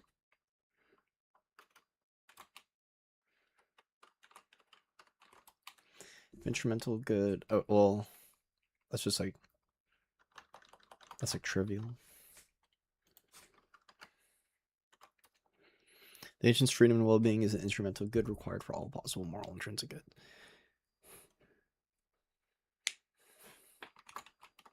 P1.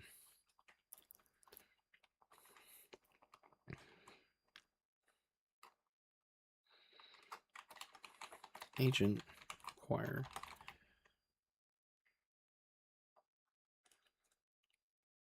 if something is morally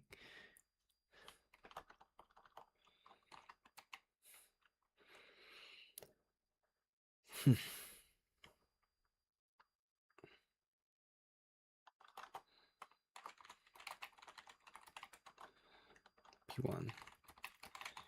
Moral good is to be actualized as an agent to actualize it.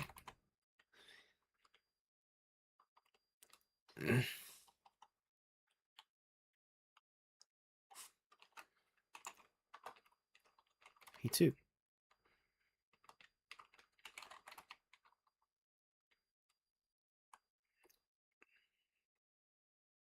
Agents freedom to maintain their agency and be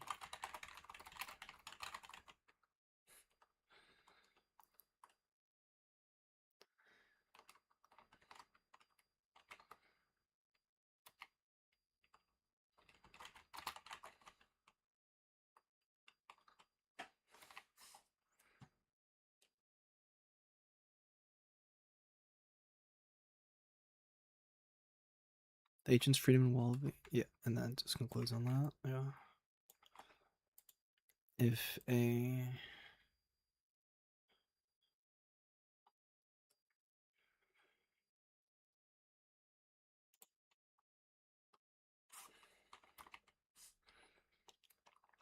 If a moral good is to be actualized, it requires an agent to actualize it. The agent's freedom and well-being is an instrumental good for all possible moral intrinsic goods.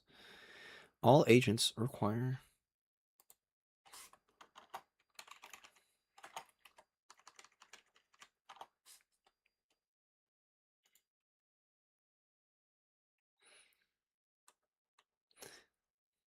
an agent requires their freedom and well-being to maintain their agency.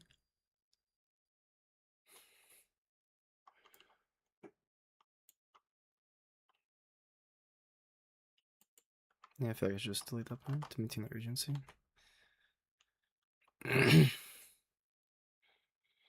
Agent to actualize it. The agent's, you know, if a moral good is to be actualized,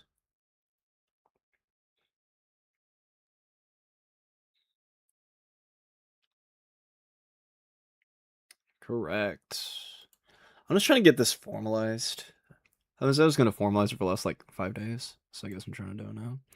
But basically, all it's saying is, if you're ever going to do anything that we consider good, and when we talk about good, we're just talking about an agent being in accordance with an order, and we're talking about like the moral status of good, it obviously necessitates you being an agent. Because if you were to say that like the phone is morally good, I have no idea what the fuck you're talking about. Okay, now you could say good in the sense of like it's useful. There's like utility, which you know that I can get because phones are very good in that regard. But like, it's morally good. What? That makes no sense. I'm genuinely just like, if we can't agree to like that type of like definition, then I don't think there's like even a debate that can be had. Essentially, like it would literally just be incoherent. Let me make sure that guy's Gucci for later today. Or for 10.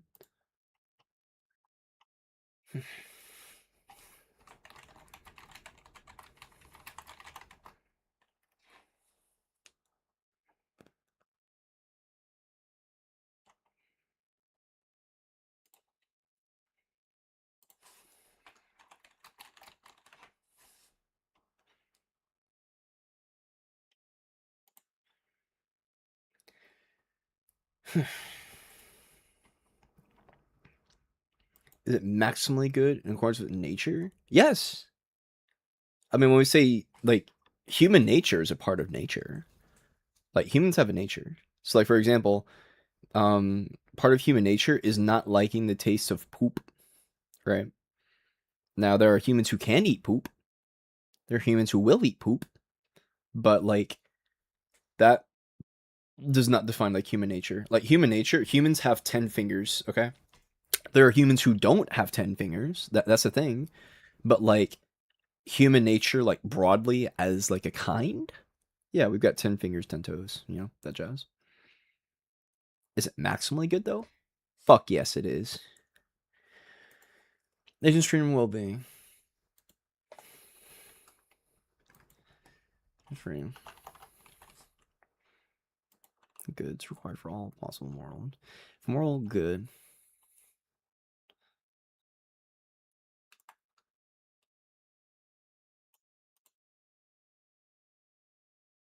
To be actualized, it requires an agent to actualize it.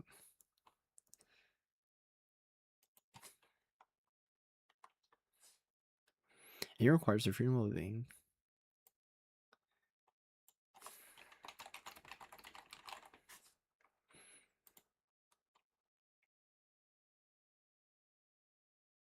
If a moral good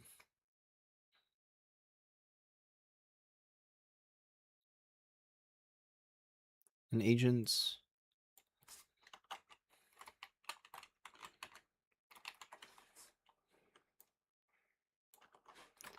and well-being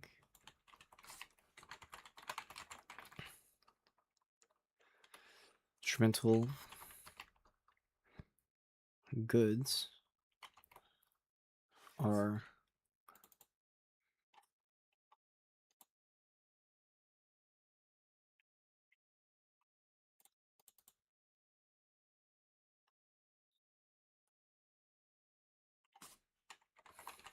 necessary for agents. And then we can do like a P3.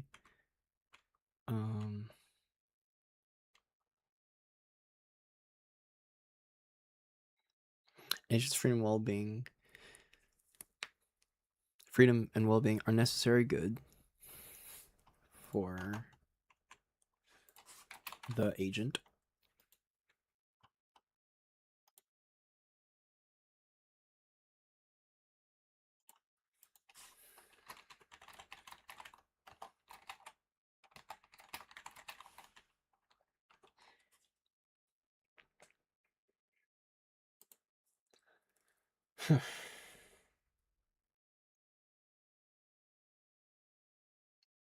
Just intruded on a Moss service?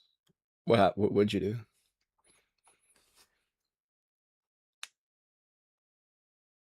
I'm so sorry.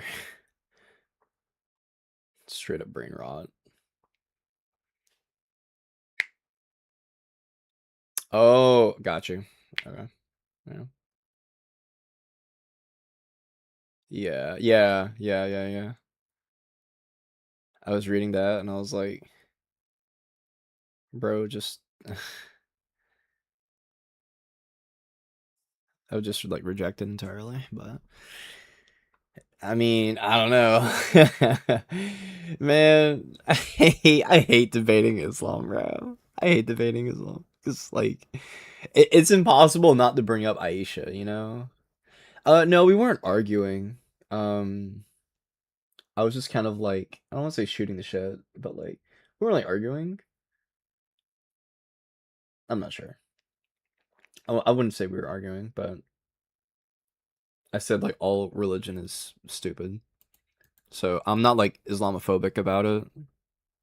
Or if I am Islamophobic, then I'm equally like Christianity-ophobic. What's it called when you don't like Christian? Is there a word for that?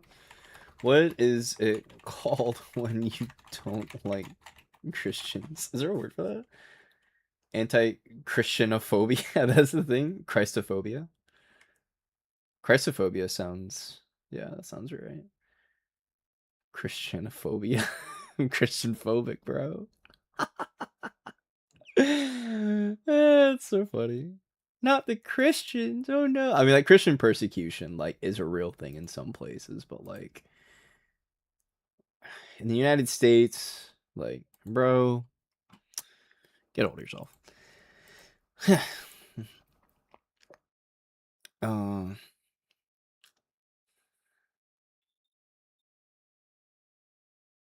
if an intrinsic moral good is to be actualized, it requires an agent to actualize it. The agent's freedom and well-being is an instrumental good required for all. Requires an agent to actualize it. An agent's freedom are necessary. Good for the agent.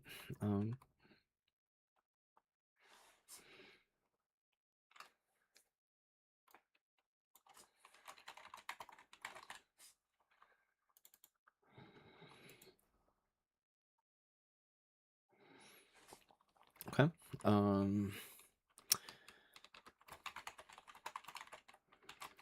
So good.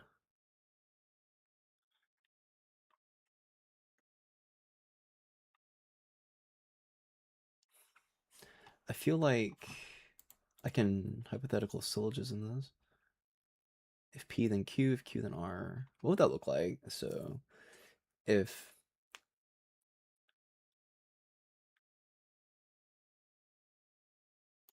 agent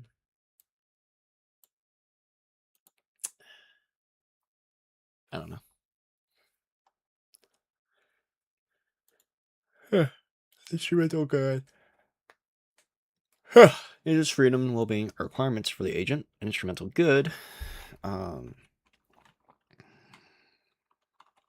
is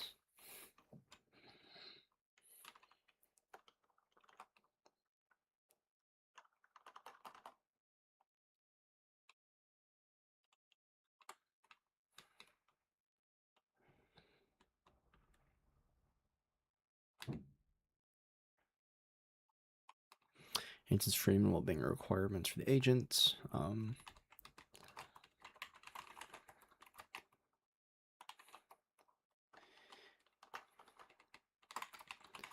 Agent's requirements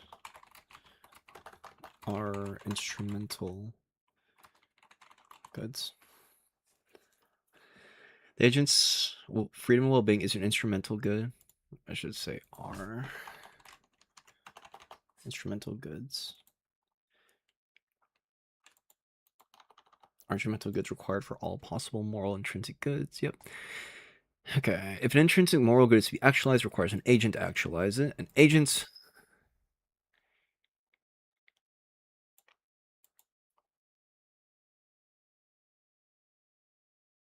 this can be formalized a little bit better, but it's good enough for now.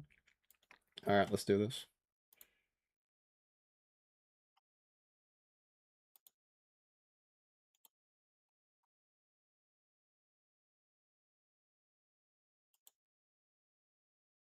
Okay.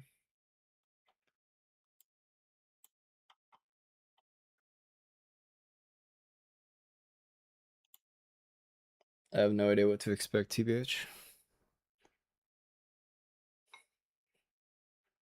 Hello? Yo, what's up, buddy? Hey, what's going on, man? No, I'm just getting off work. I'll probably only have about 30 minutes. I'm driving just with my headset. Okay, yeah, no worries. Well, you sound good, loud and clear. But yeah, I don't know like how I guess like formal we want to be about this. But I don't know if you want to start or I can start, whatever you prefer. Actually, no, I wasn't prepared. To be honest, I wasn't prepared with the syllogism or anything. I've done debates, but I essentially take the substance view, mix in with the impairment view. Mix in with the Are what you view? familiar I with? didn't hear that. The second part. The substance, and the impairment view.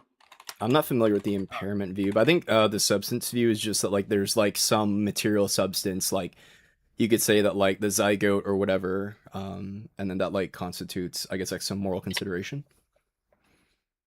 Yeah, yeah. The human being itself has moral consideration based off the being that they are, which would be a being of a rational kind that I would even throw in that has established itself to have a metaphysical experience. Yeah. Like that's why I give humans like you can say intrinsic value or inherent value. You said And then metaphysical experience. What do you mean correct. by metaphysical experience So here? like essentially human beings are the only beings that demonstrated to have um, which would be the laws of logic, understanding philosophies, more superior and in depth of being such a kind. Yeah, no, I would Like, accept that for like, because you also said like they're of a rational kind, which I totally agree with. I think humans are the only, I guess you could say, species of like a rational kind or like whatever. I do agree with that statement. But you said the word like, um, I guess when you said metaphysical experience, were you just kind of saying that they're of a rational kind, like in different words again, or I don't know if that no, like relates to like the metaphys. substance part. Yeah, it would still relate to the substance, like within the nature of that human being.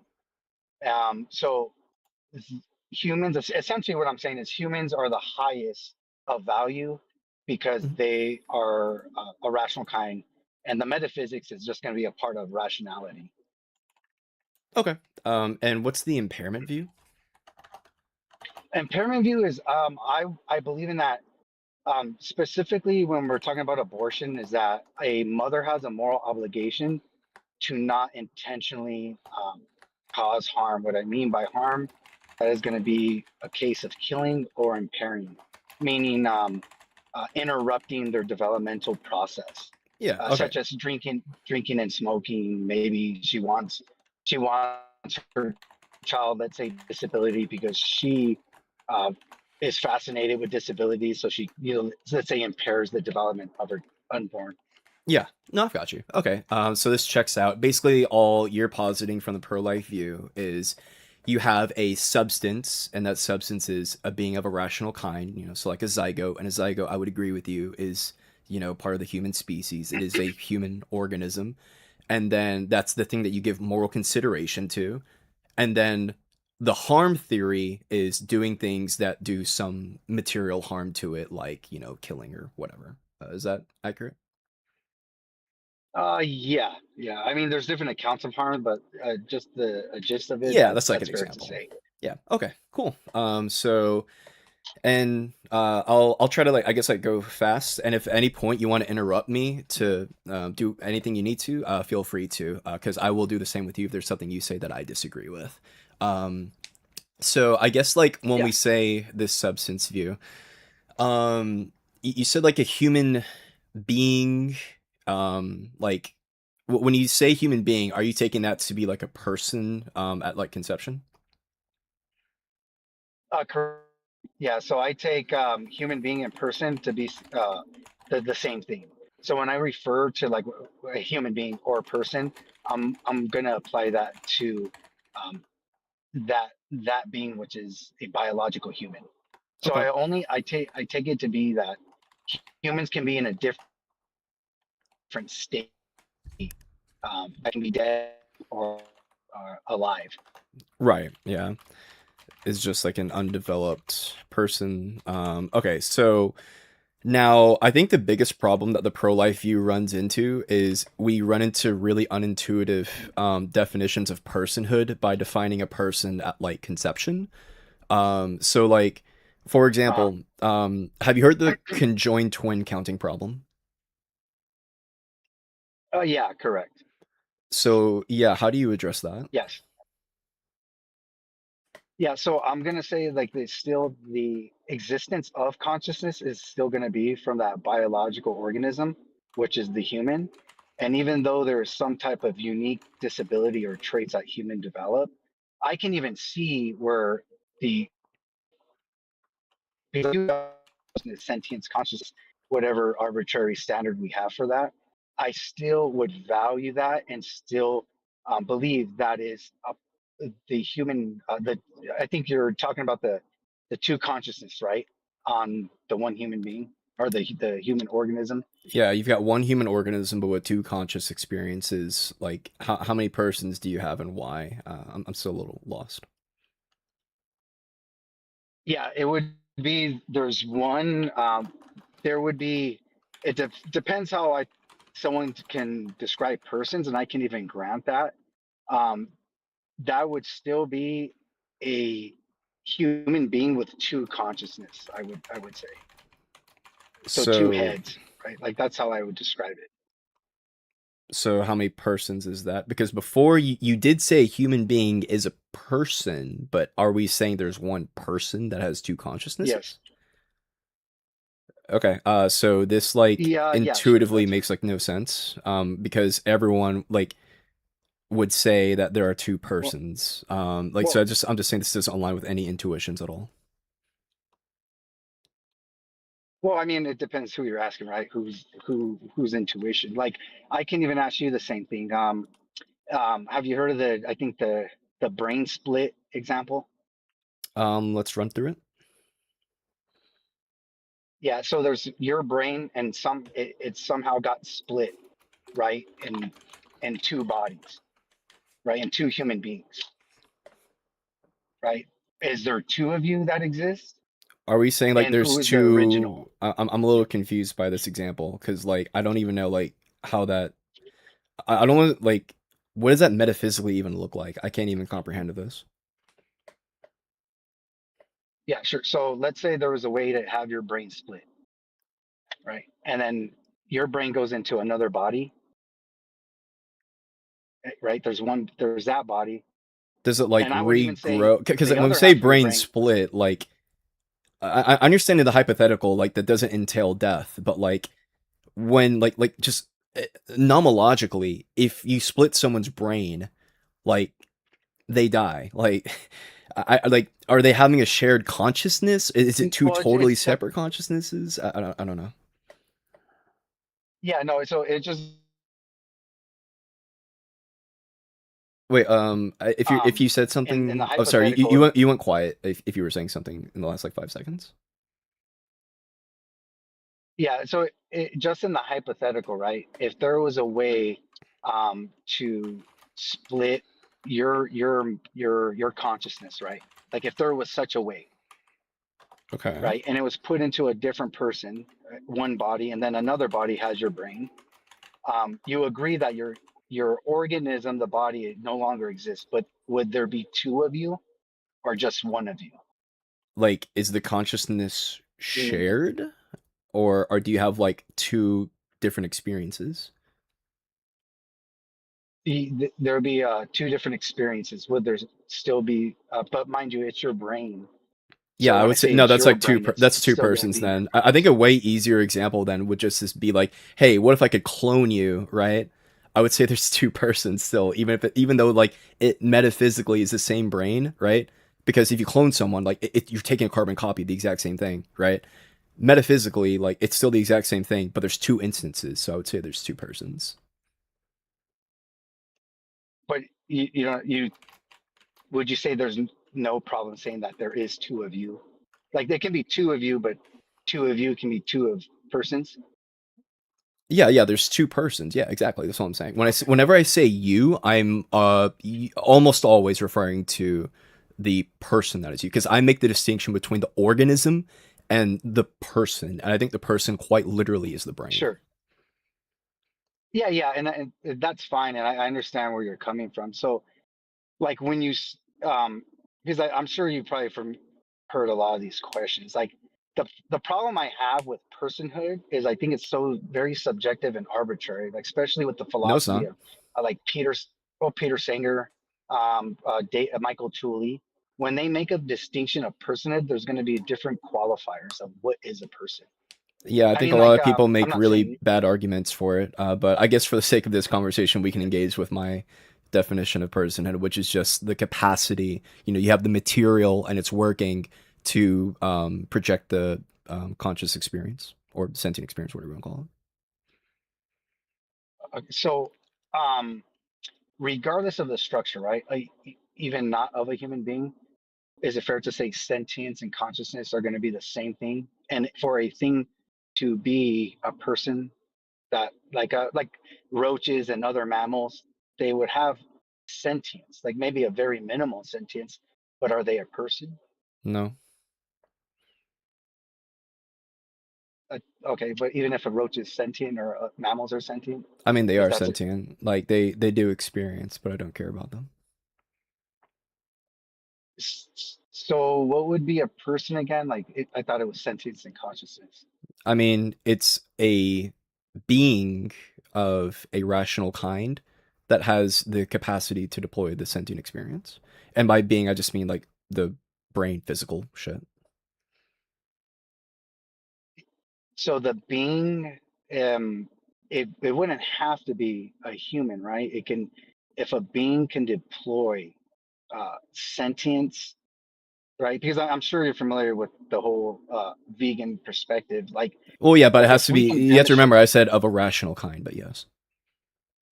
but a rational kind would exist after fertilization. Well, but now we're forgetting the conjunct, right? Because it's a conjunct of being of a rational kind as well as having the material parts for deploying the sentient experience. Okay, what would be the qualifiers of sentience? Of sentience, I mean, like, I don't. Are you asking for like the brain parts specifically? Like, what do you mean? You don't have to know the specifics of a brain, but let's say there can be parts proven that of, let's say, a cow brain, and let's say that develops in the, I think maybe they use fetal stage too for the cow, and that structure is there present in the cow, right? In the fetus, let's say the cow at, I forgot, whatever stage of development. But if that structure is there to deploy sentience, and sentience is the qualifier, wouldn't that determine that's a person if the construction itself to deploy sentience, Are we talking regardless of the about species? no, because there's a vast difference. Like the entire reason why the human brain is like far different, or why humans are far different from other animals, is because of the brain structure, right? Like the brain structure of a human is vastly significant. Excuse me, vastly significant than the brain structure of like other animals. This is why humans are like the most dominant species on the planet. Well, no, I agree with that. Like I agree. Once that well, there comes a lot of neurological development in order to get there. Like even with the capacity, right? Or someone can have a severely damaged brain, then they themselves will never get there. But I if mean, it doesn't I matter. guess They're essentially of a the problem that, species of the rational kind. That's all that matters. So like even if like you could have a and person who yeah, like is correct. born with like a severe cognitive disability such that they'll never like I don't know grow past the mind of like a 3-year-old. It doesn't matter. They're still covered under this. So yeah, that's just kind of it. Yeah, so I think it sounds to me that um, the the kind, right, the nature of a thing, which is we agree that the rational kind exists, Right. but they exist after fertilization. Now, what you're saying is that Wait, when you they say must they, reach. when you say they, I guess we gotta be careful what we mean by they because I think the only meaningful they exists at about 20 weeks when the brain develops the capacity. So I guess we should be careful on Yeah.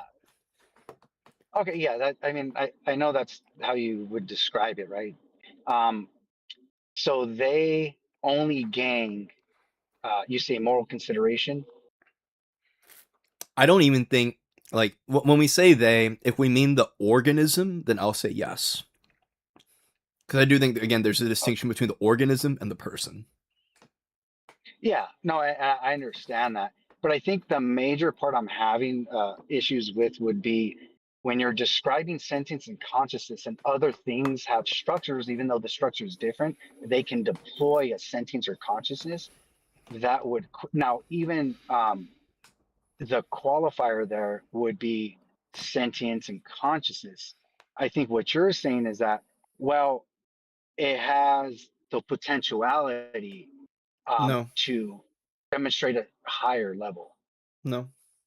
I mean the capacity to deploy sentient experience. That's what I mean. When we say capacity, it doesn't mean like you actively have it on or off right now. It's not like 20 weeks in the womb, like a little switch flicks on and now I'm sentient or whatever, right?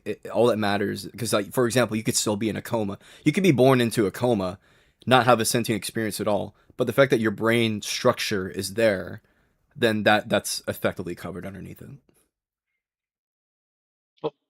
Well, so why would that necessarily matter? Like let's say uh, that structure is almost there, but not there yet. Boom, it comes into I guess the structure connects the proper structure of the brain. Mm-hmm. Why exactly would it? I don't know if you would agree with this, but a Oh yeah, woman no, I wants think to have, sorry, go ahead. Sorry. yeah, she wants to have an abortion at right when the structure connects. Right when it connects, that's Would, bad. yeah. So why would that be wrong? Because then we have a frustration of objective values that is irrational. Well, I mean, like the frustration of Okay. those values is irrational.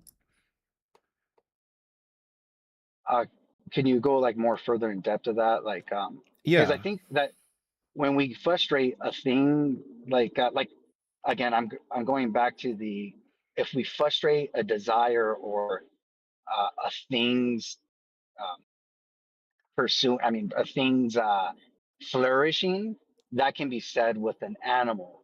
Now, Mm-hmm. it might not be where um, they don't have the capacity to have greater neurological development, but in that moment, we're still frustrating and impairing or killing other creatures, I think. Yeah. So the reason why we care about the frustration of values is because it's a fact of human nature that in order for humans to flourish, there's a certain criteria of values that we have to respect among each other in the totality such that we can thrive and flourish, right?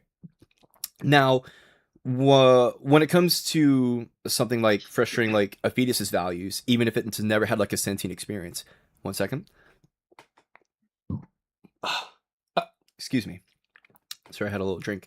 Um, you still have values even if you're not actively thinking about it. So, like for example, um, let's say like you're walking in the store, right?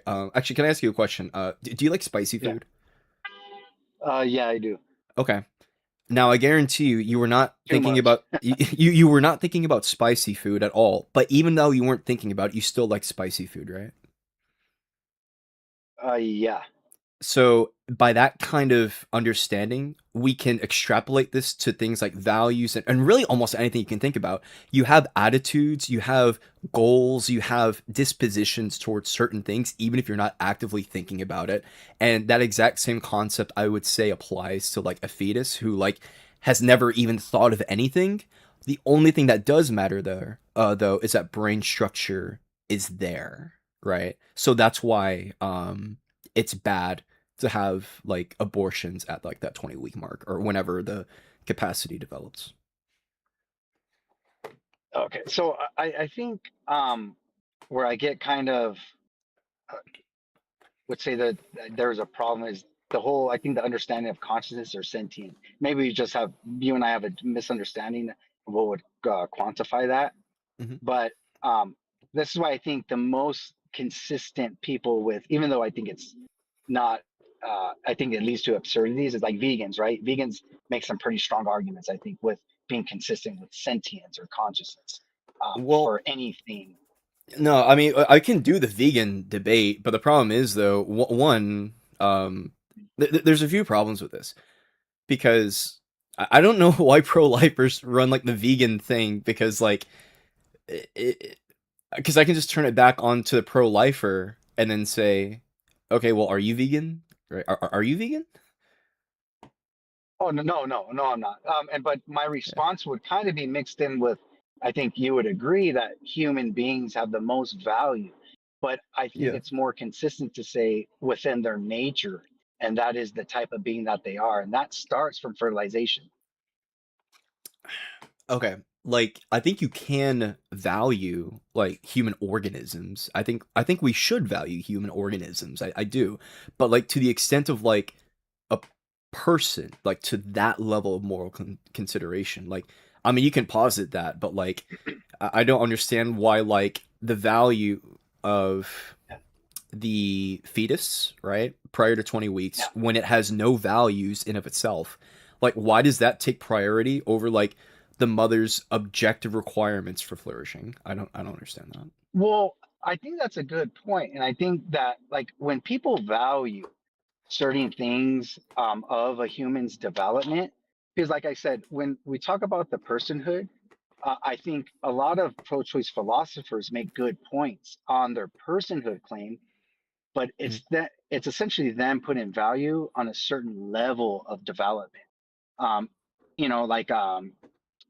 like demonstrating self-awareness is very important, and I can see that. But even if, let's say, different pro-choicers have different levels of consciousness and sentience, or what would they personally be as a qualifier, I essentially don't think when um, we're killing fellow humans, that can be just a standard based off a I arbitrary standard of I want to of stop that. your framing of killing fellow humans, sorry, but I reject this. I reject the idea that like, or at least with the way you're saying it, I reject it entirely because if we have conjoined twins, right, and Yeah. I take a shotgun and I blast one of their heads off, right, but the other one lives, Yeah. like, did I still kill someone? Oh yes, yes, Did, I would say so. yeah, like, and when we're saying someone, usually we're intuiting, yeah, I killed a human. But the thing is, though, the reason why I killed someone is because that person has an experience, right? So when we say that, like, we're killing Well, someone, like, by terminating, like, a, 1 week yeah. zygote or whatever, I just reject that entirely. Okay, I mean that's fine, but let me give you a demonstration, and if you would agree or disagree with me. Mhm. If there was, uh, let's say, um, two, let me try to put one head. I'm trying to think of a interesting example. Trying to get my brain to work right now. I just got off work. No, no worries, Um, man. so let's say there was, well, I'm sorry, I'll just jump to it. But anencephaly or Microhydranencephaly? yeah, let's say the brain is so severely damaged where there's a part that might not even be the one, but let's just say a part of the brain that you would require to be um, connected Are is you talking born. The about, like, human's born. like Baby Jacks, for example? If you're familiar Yeah, with that? I Yeah. think so. Yeah, yeah, So you're like talking about, like, let's Baby say, Jacks and there's yeah, someone else, I I can't would remember. There's, like, still, two, I can't remember. so like let's say a baby's born, and then their brain is never developed properly. The connection that you require is not properly there, and they're only going to live for freaking a month, and someone does a sexual act to that baby. Mhm. I still would say you violated this human being and raped this, or you sexually assaulted or raped. You did something wrong to that being, Yeah. that person. I would say. Would you disagree with that? I would say that someone absolutely did something wrong. I wouldn't say that they did something wrong to a person, but like I would still give the same Yeah. level of punishment to that person, even though it is not like a person wasn't hurt. I would still give the same level of punishment to that person. I can motivate that if you Okay, want. interesting. Yeah, so like you agree it's not a person, Right. um, and that, uh, but you would still give them the same degree of punishment, even though they never harmed a person. Yep. Yeah, how can you explain that? Yeah, yeah. So like when we're talking about like philosophy like law and stuff, we have to look at what are the principles as a society that we are trying to encourage. And obviously when it comes to something like violating either like the corpse or the brain fucked, newborn or whatever, if we didn't punish people who do these disgusting acts severely, then we're effectively giving the sign off on like embracing like that as like an idea, right? So we could look at like what are the types of people who want to engage in these acts, these disgusting acts. What kind of indicators do they have mentally from wanting to do these? And the people who want to do this are people like Jeffrey Dahmer, people like John Wayne Gacy, people like Ted, these absolute disgusting freaks who are not conducive to human flourishing. Now, you could have a person who's like, I just want to go touch, the brain dead, whatever, like newborns, but not any actual persons. It doesn't matter. It's the principle of the thing because of how highly like tied together that people who want to do that are, and people who want to hurt actual people. The principle should completely be like just discouraged entirely. Okay, so all right. I find that interesting. Would that same logic apply to uh, like a sex doll that, let's say someone puts a sex doll in a position like a girl sleeping, and the guy wants to like pretend he's just having sex with a girl sleeping, which is essentially rape. Mm-hmm. Would you apply that same principle How to old does the being sex doll like appear to be? 18? 18. I think that, I mean, like, effectively at that point, you're just taking a sex doll and then like if its eyes are closed, like I don't know Yeah. how I feel about like the eyes on the sex doll being closed, but the main like contention I would have, it would be like what are the cognitive like what it or who are the types of people who want this type of thing? That's really gonna be the deciding factor on that. I feel like on its like if it's something where like literally only like rapists want that, then I would say that's not okay because of the dispositions associated with it. So I think so like essentially I think you and I have a disagreement clearly with like what we consider persons or a thing that has moral consideration. Oh wait, sorry, your mic is a little hard to hear. Can you say that again? Yeah, my bad. It's right now. So I think yeah, we clearly disagree. I think on the person claim. So on I think I wanted to clarify like let's see, sorry, give me a second. I'm trying to deposit some money in the bank. No, you're good. I mean, like, I guess while you do that, like, I don't understand why we disagree on the personhood thing because you agree that conjoined twins that would count as two persons. You agree if I were to shotgun one of them that I killed a person, even if the overall organism still lives for whatever amount of time. Like, I don't understand like why we disagree on the personhood status. It feels like you just kind of run into a counting error. No, I'm sorry. No, no worries. I can if you want I can pause it again when you're good. Yeah.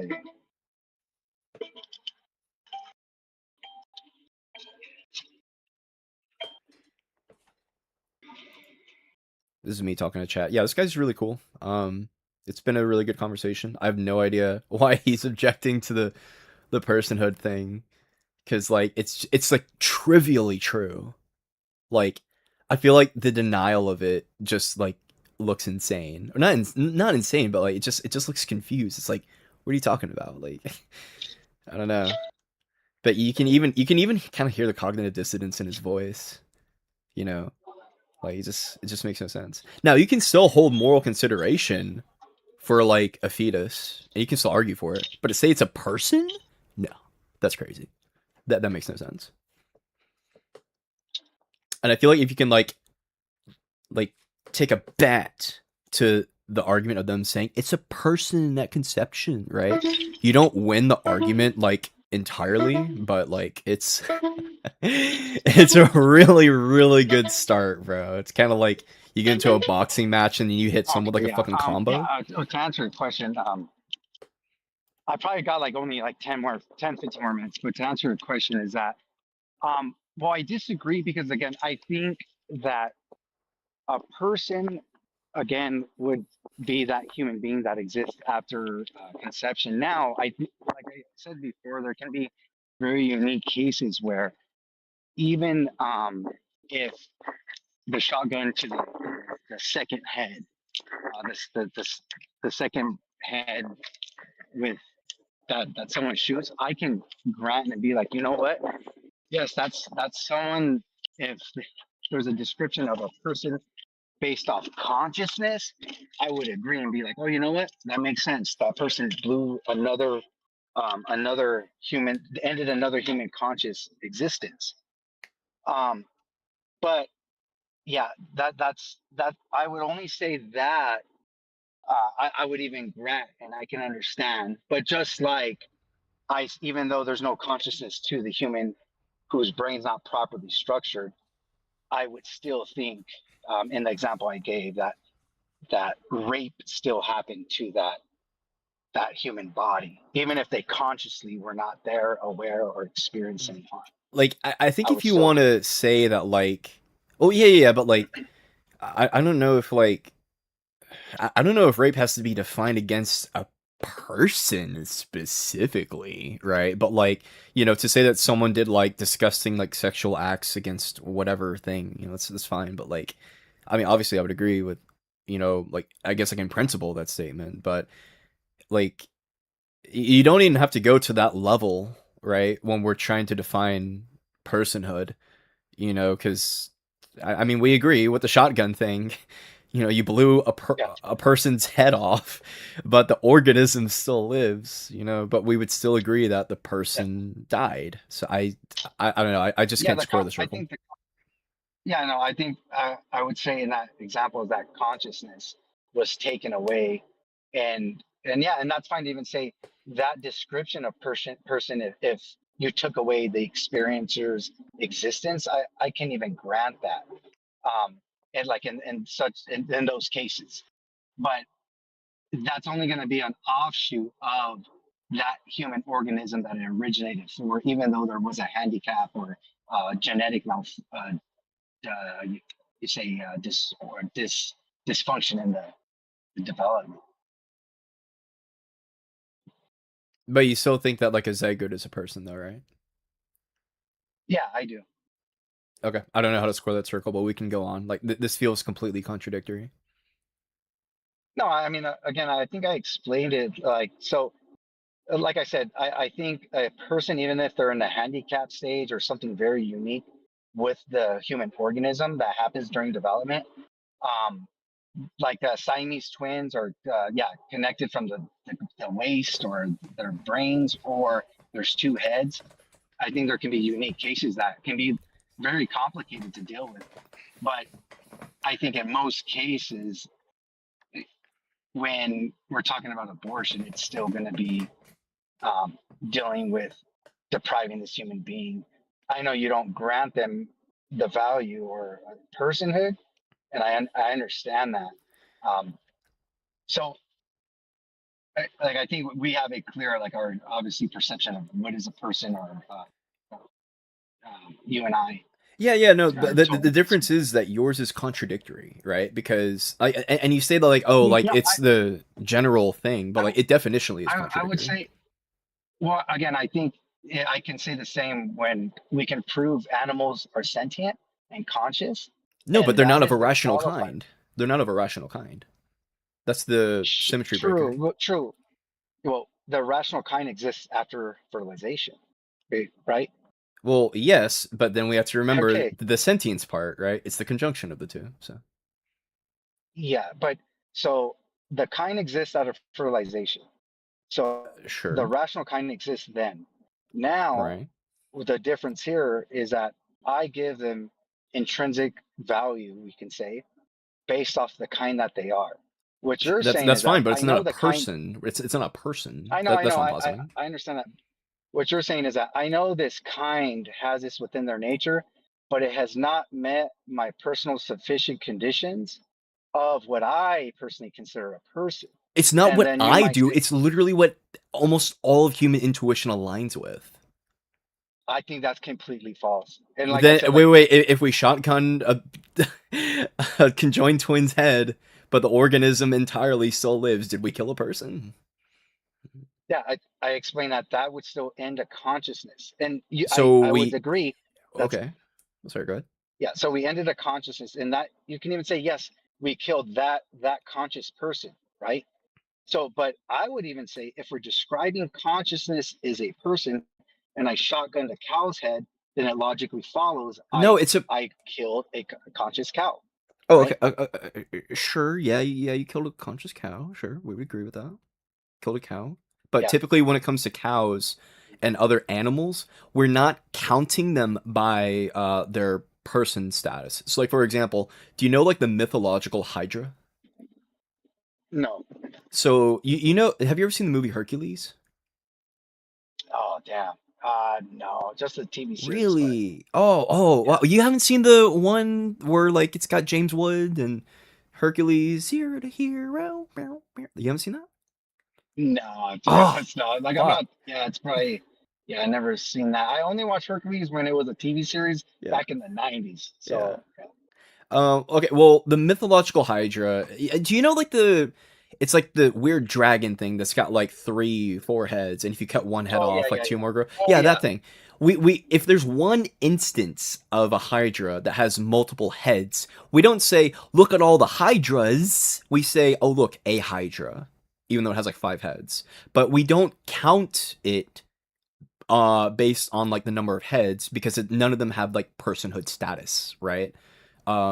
We grant humans this like higher level of consideration because just other Correct. organisms like, we just don't give a fuck about, right? So like if you want to say like you kill a cow at like a cow's fertilization, sure.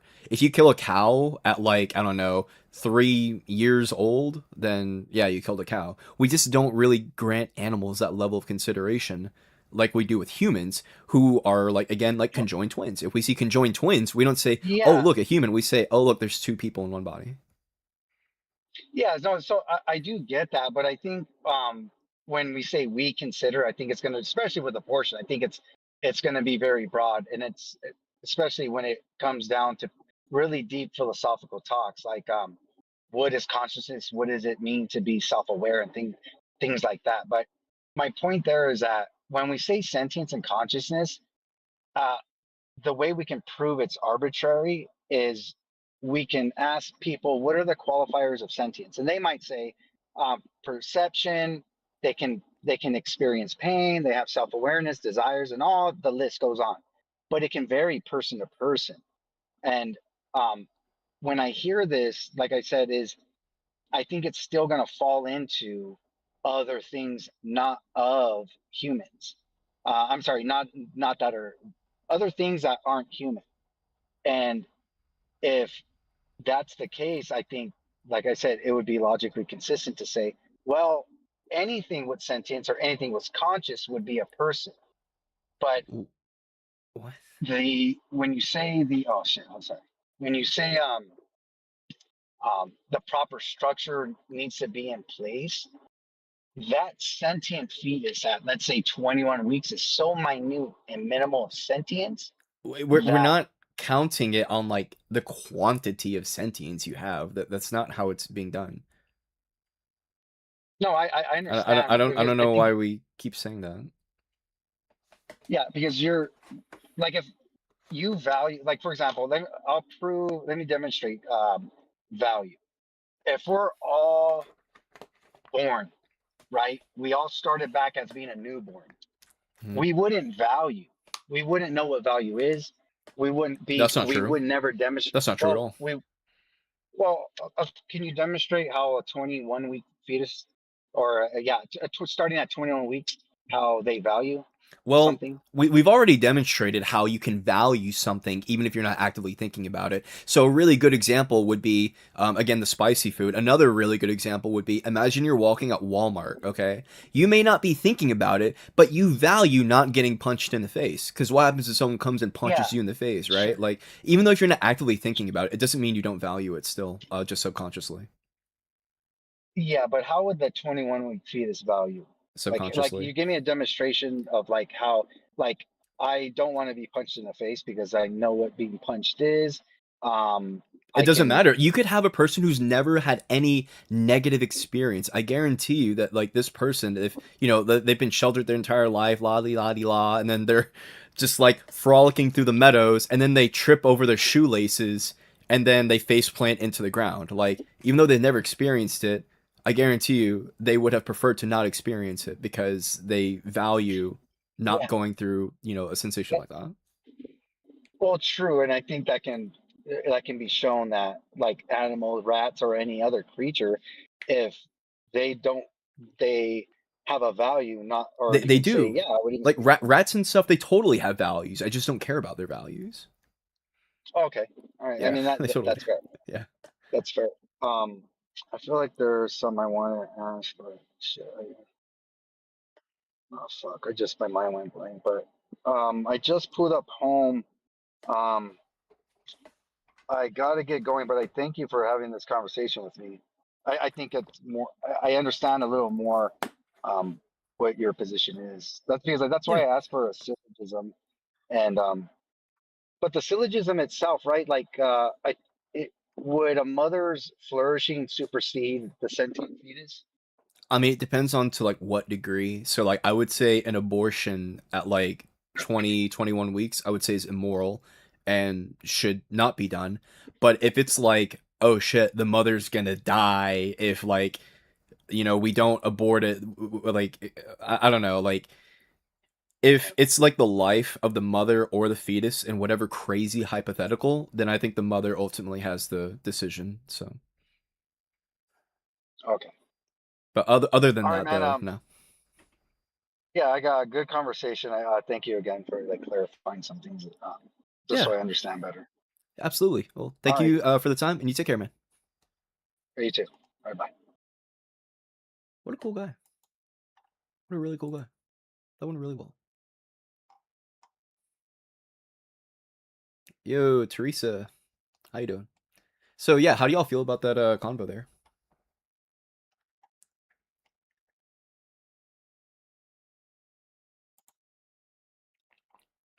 Yeah, he's really chill, but the problem is like I'm so frustrated that he was rejecting the personhood thing. I was like, bro, like your thing is literally contradictory, okay?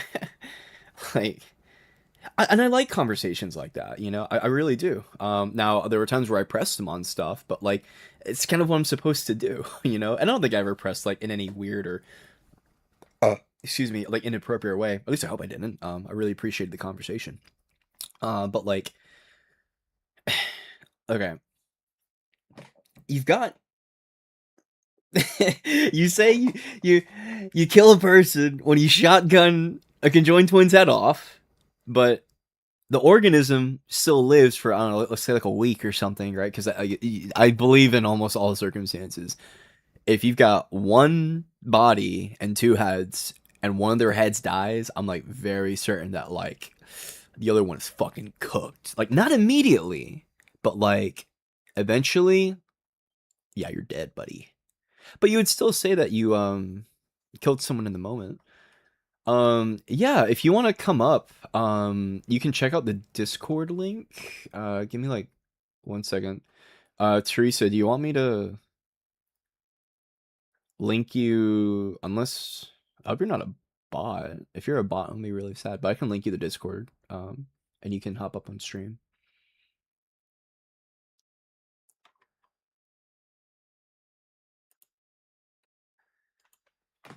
But yeah, like the conjoined twin hypothetical. Like I'm gonna say this until I fucking die. It is the pro-life defeater, okay? Duncan, shut the fuck up. Shut the fuck up, dude. It truly is a pro-life defeater because they run into the counting method or the counting error, and then you're just contradictory. Like, what do you do? Did you not kill a person? If you blow off like the conjoined twin is sitting there like, no, don't do it, please. I don't want to die. I don't want to die. And then you say, you're not a person. The organism will still live for another month. Until then, I'm not even a murderer yet. And you blow her fucking head off, and it's like, whoa. Whoa. Hey, you just did significant bodily harm to one human organism. Like, nah, bro, you just killed a person, bro. You just killed a person, bro. That's bad. You shouldn't do that. It's irrational. No, it's actually super easy to prove that humans have value. It's super easy. So like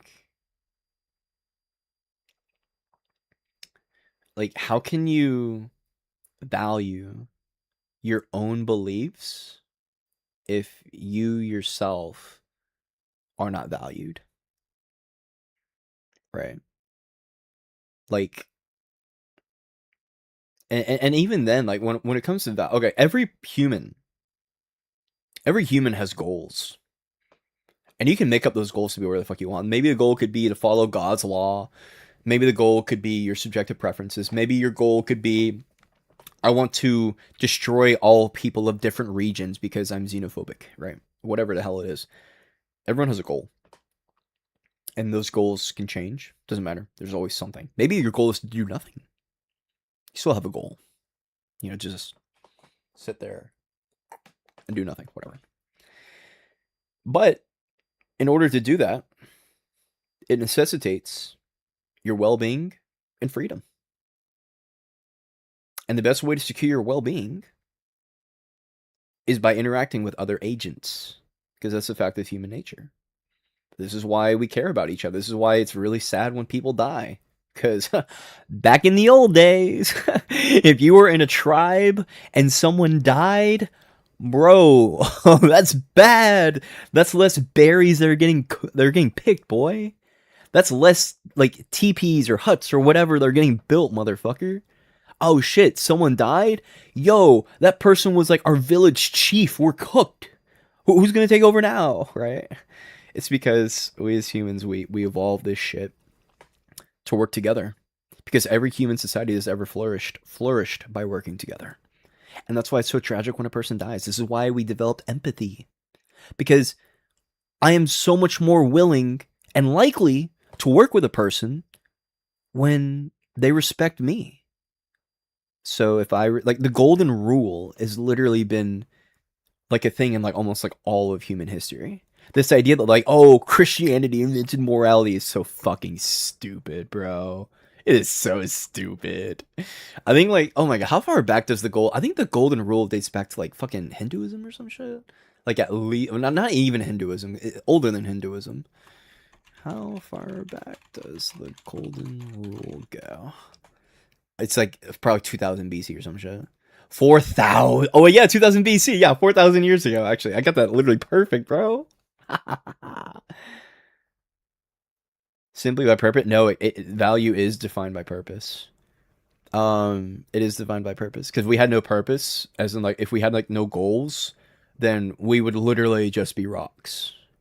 Every being with like an experience has goals, right? Because either A, you have like a goal. Like I wouldn't say like a plant has a goal. Plants just kind of do shit, you know? Like plants will grow when you give it water. Plants will do XYZ, like just no matter what. It's a function, right? They just do it. And animals, they have experience. And from experience, that's where you get goals. I feel like it'd be really weird to say a plant has a goal. But locking back in though, yeah, the golden rule goes way fucking back, bruh.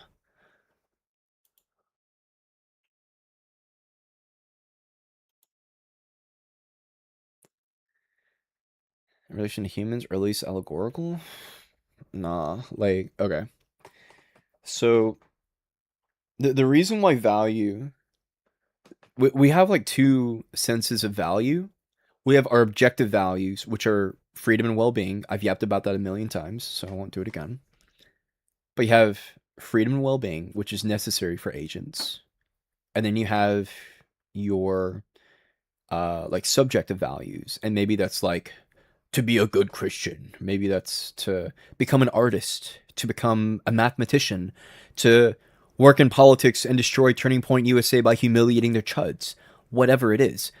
that subjective value should be in alignment with human well-being. Well, specifically your well-being and flourishing, right?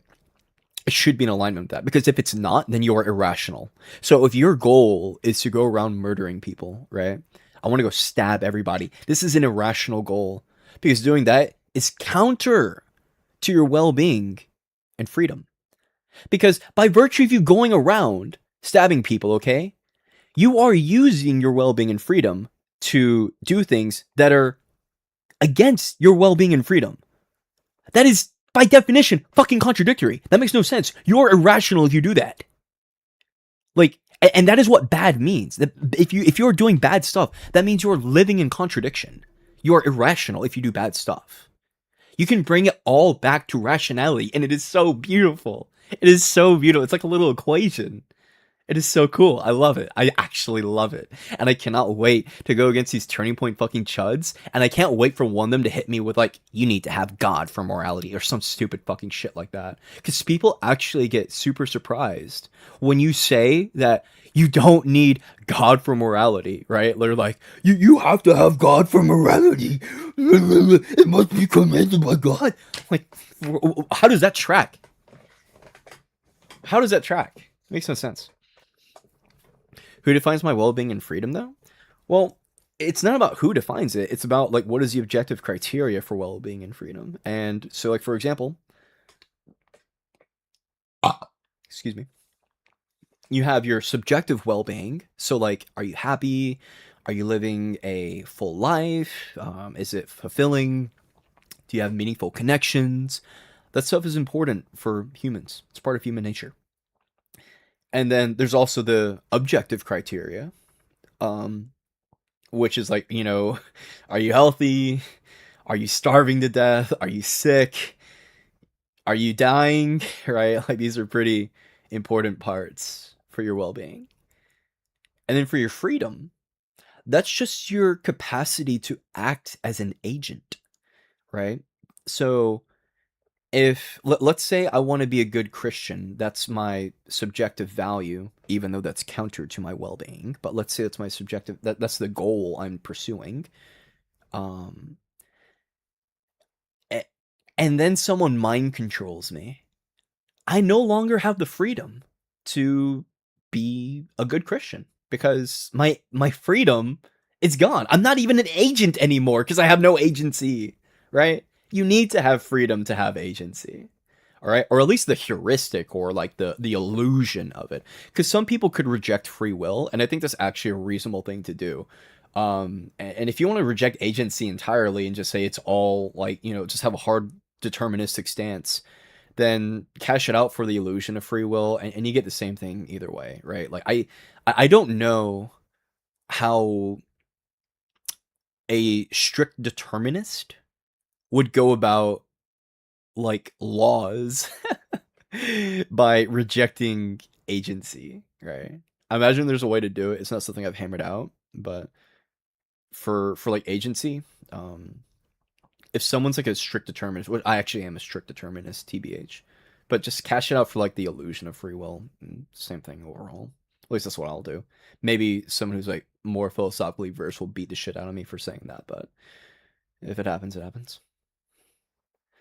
If starving myself to death is something that makes me happy, as I am a religious saint who believes it'll lead to enlightenment, how do you say it's not well from... Yeah. So in order for you to starve yourself, you first have to be alive. So you're living in contradiction just by doing that, which is irrational, right? That's the problem. The thing is, you have to avoid doing the bad thing. And if the bad thing necessitates destroying your own well-being, well, now you, by virtue of you basically being alive, you're a living contradiction, and that's bad. That's definitionally irrational, right? Now you could say maybe I want to like half starve myself to where I won't die, right? I could be alive while also reducing my well-being. Well, yeah, but the thing is though, when you do that, you increase your chances of death, and that's obviously going to be counter to flourishing. So if your idea is I want to, like, let's say I want to go from 100 HP to 50 HP. Okay, maybe that's the stance that you want to take. I want to go to 50 HP. Okay. Well, if you're at 50 HP and then 0 HP is death, obviously.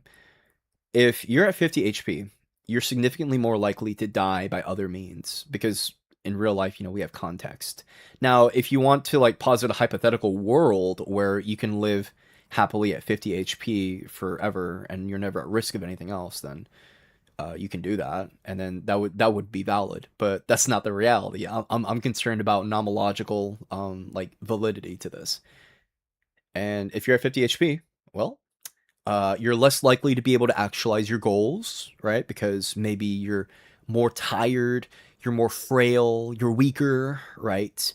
You're more susceptible to violence from another person who's irrational or an animal, right?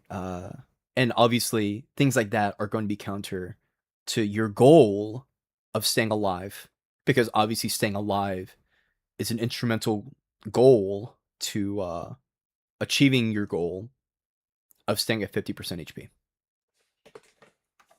So soul tracks.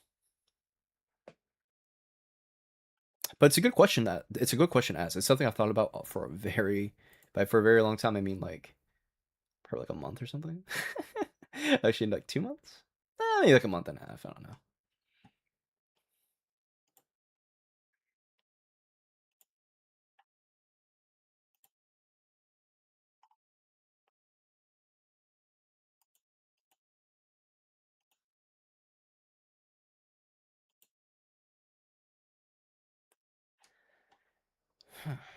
Okay.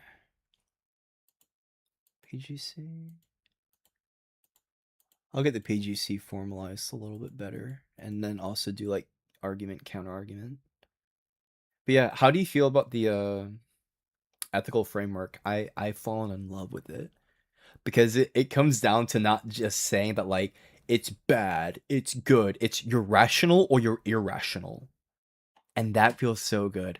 Like, because it's like it's objectively true. It's true. In order for you to actualize any fucking goal, you have to be fucking alive. And doing things that are counter to your ability to stay alive is fucking irrational. And then to say, oh, well, maybe I want to kill myself, then you're saying your entire existence is irrational by virtue of you being alive. Which means you are irrational. Which is amazing. Like, if I were to debate Andrew Wilson on this, and he were to fight me on any of these things, it objectively concludes with him having to concede he's fucking irrational. And that, dude, I would bust so fucking hard. Instantly. The entire room, okay? It looks like the one fucking frame from South Park with Randy Marsh. you know. Desirability. No. Okay, wait. But you should, if you do not desire for rationality, then you are irrational. By definition, you are irrational. Because you do the things that you desire, by definition. Right? Or like you strive for the things you desire, by definition of those things. So like, yeah. That's how you derive objective morality. It's understanding that humans have goals, and how are they able to actualize those goals? And if your goal is to kill yourself, then that means your entire existence is irrational. That means you are an irrational person. That is an irrational desire. Fuck, dude. Oh, it's so good. It is so good. Sorry, I'm like philosophically like just I gotta be careful. I don't know if Twitch is gonna get mad at me if some mod sees me based on the terminology I want to use. I'll probably get ready and end the stream in a little bit. Cause dude, I really want to play Black Ops 2. Like, fuck, dude, that game was fun. Even though it's bullshit half the time, but it's a lot of fun. Even though I fucking hate it. It's like an abusive relationship.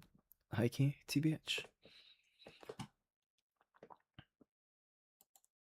Yeah, the principle of generic consistency, though. I think it's like I fell in love with it at like first like hearing about it. Genuinely beautiful. More conditions for rationality. Duncan, do you want to like hop in the VC and we can chat about it? Because I don't know what you mean by that. There's more conditions for rationality. I mean, like, your freedom and well-being literally are the two necessary conditions for you to be an agent.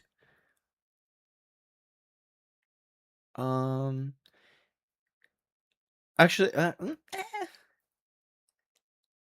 actually, nah, fuck it. I'll get right in the stream. I gotta take a poop anyway, too. But, yeah, all it is I'm positing is the two requirements for an entity to enact any type of agency or the illusion of its agency or whatever you want to call it. The agent must be alive, because if you're not alive, you're not an agent. And the agent must have its freedom, because if you don't have freedom, then you have no agency, even though you're still alive. So those are the two conditions. If you do things that frustrate that, then you you are counter to your goals. And if your goals are to destroy yourself, then your existence is irrational. Because the fact that you, like, when you have a bad thing, like, let's say I have cancer, right? I've got cancer, and I want to get rid of my cancer. Now, if my goal is I want to get rid of my cancer, and then I do nothing to get rid of my cancer, you're irrational. You are being complicit with it. You are saying, I want to get rid of it while doing literally nothing. That makes no sense. Yo, what's up, Duncan? You're muted. Hello, hi. Hey, I can hear you. I was just there was this one point. I mean, I could be wrong about this, but I don't think like in order for something to be rational, I don't think it requires like repeatability. What do you mean? Like, in order for an action to be logical, it does not have to be like something that you have to have the ability to repeat again and again. Unless like you say that the end goal is to kind of continue living or to continue repeating that action. Give an example, and then I can probably explain on what if it's rational or not. Like, broadly, I mean, would you accept that like if I had to like do something logical, the standard for it would be that like it should fulfill my premises as Yeah. into the conclusion that I'm reaching. Yeah. So if my if my if my premise itself, as an example, is that um let's say like someone who's like an amputee who's lost like both of the legs, and their belief is that life objectively is not, I mean, not objectively, but to them life is something that is not valuable enough to continue living without legs, and therefore they should go for something like euthanasia. Yeah. And then therefore, based on that premise, they come to the conclusion that that death is more value, that euthanasia would be the conclusion of that premise. It would not be contradicting itself. Yeah, In no, that no, no, sense. no, no, no. It's not that. Well, I do think that the goal. How do I put it? The goal and their current criteria. Oh, you're hot micing. Okay, I'm gonna say something. It's still hot micing. You're not lagging. 1, 2, 3. Do you know Yeah, what I I mean can by hear you. No, no, no. I know you can hear me, but I can hear myself clear as day. Oh, okay. Like,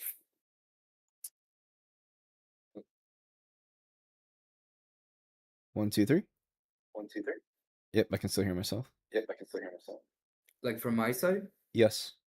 Yes. Wait, give me a sec.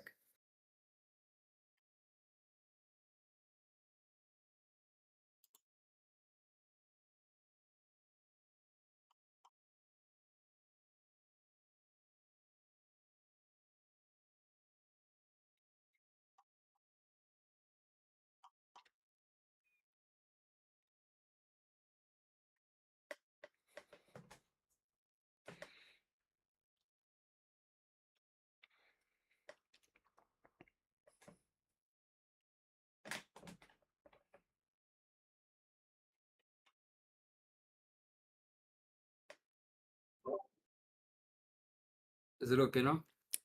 1, 2, 3. 1, 2, 3. I can still hear myself. I can. Oh.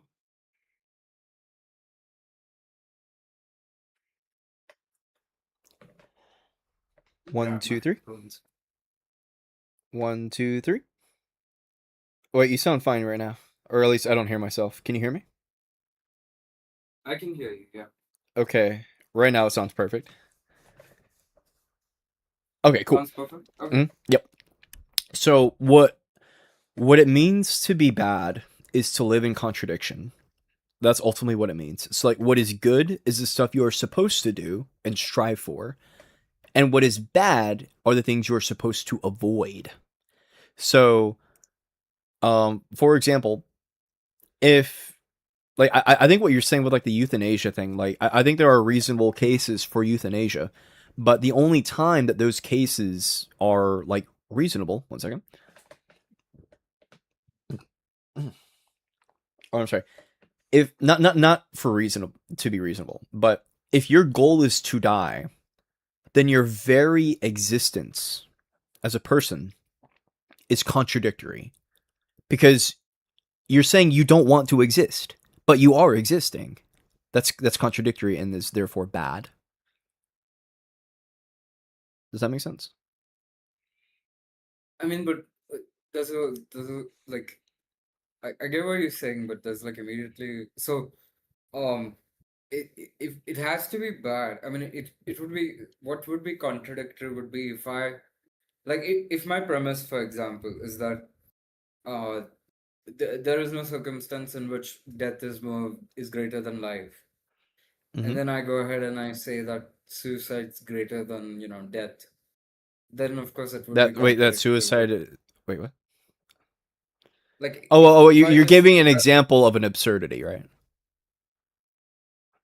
yeah, but Yeah. like if I just kind of if I take for example like I'm existing at this moment, and I should not exist later, or I shouldn't exist beyond this point, based on the premise that it's better to live, uh, better to be dead with than live in pain. Then that's not really like contradictory.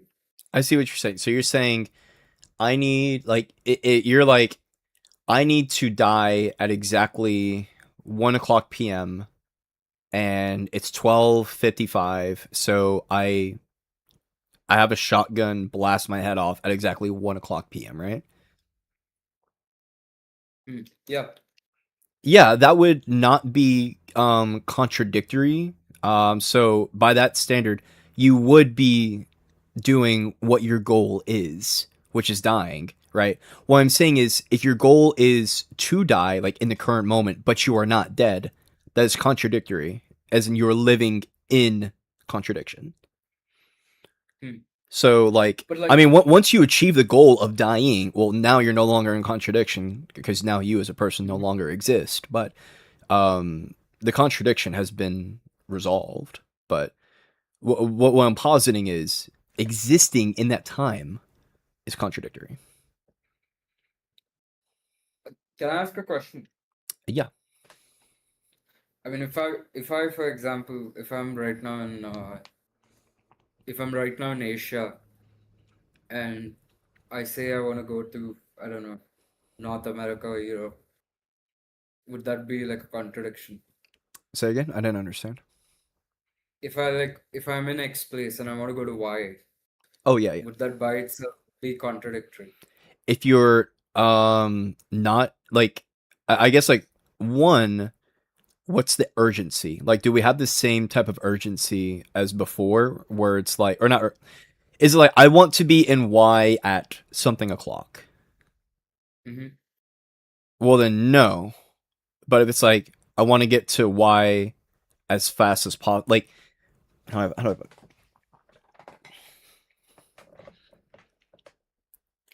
What I'm like trying to convey is like, Mhm. the purpose of a goal is for some change to kind of be enacted. Yeah. So by definition itself, if I have a goal, it will involve some change. And so Hmm. change by itself of a state, like, changing, if my goal is to be go from one position to another, that's like a change in relative position. Mhm. Um Similar to that, if my goal is to like change my state from being alive to dead, then that's also like a goal. So it's not inherently contradictory, It if depends on that like how makes you sense. frame it. So if your thing is like I want to die, right? And like if you say I want to die right now, but you're not dead, then that's Mm-hmm. contradictory, right? That's what I'm positing. So like you can frame it in Mm-hmm. ways of like planning it, right? To where like it's more like rational and it's like, okay, well now you're out of the contradictory state. But like it's very easy to live in contradiction. And it can be resolved like that. But even then though, still doing things that are counter to your well being and flourishing, or I'm sorry, your well being and freedom, even with that, by virtue of you being an agent means that you still have well being and freedom, right? And in order to actualize these things, like I'm going to kill myself, right? You are now counter to those objective good things because you objectively have your well being and freedom if you're going to kill yourself, right? And that's contradictory. True, but like again, like the thing where I'm really trying to get at is like I I mean I agree with what you're saying. I'm not like rejecting what you're saying as like being false. But what I'm Yeah. trying to just say is that if you go to a debate with a guy who's like believing in God and he comes and asks you, um but by what metric do you kind of like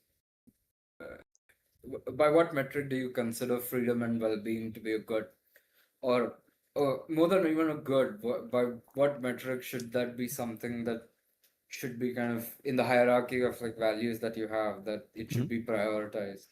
Then it's something that you'll have to justify as like a first principle itself. Yeah, I think that's Because very easy to do because in order to do anything, it necessitates your well being and freedom. Literally do anything ever. yes, And but why sorry, is go that? ahead.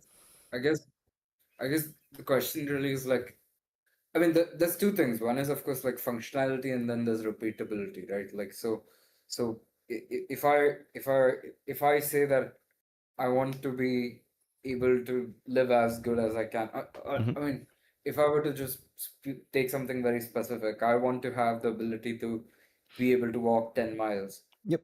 Um, then of course, it's important to kind of maintain my well-being and all. But then if my end goal really isn't that, in the future, then it doesn't really, the goal is like not really inherently necessary, if that sort of makes sense, you know When you say like your like well being and like freedom specifically?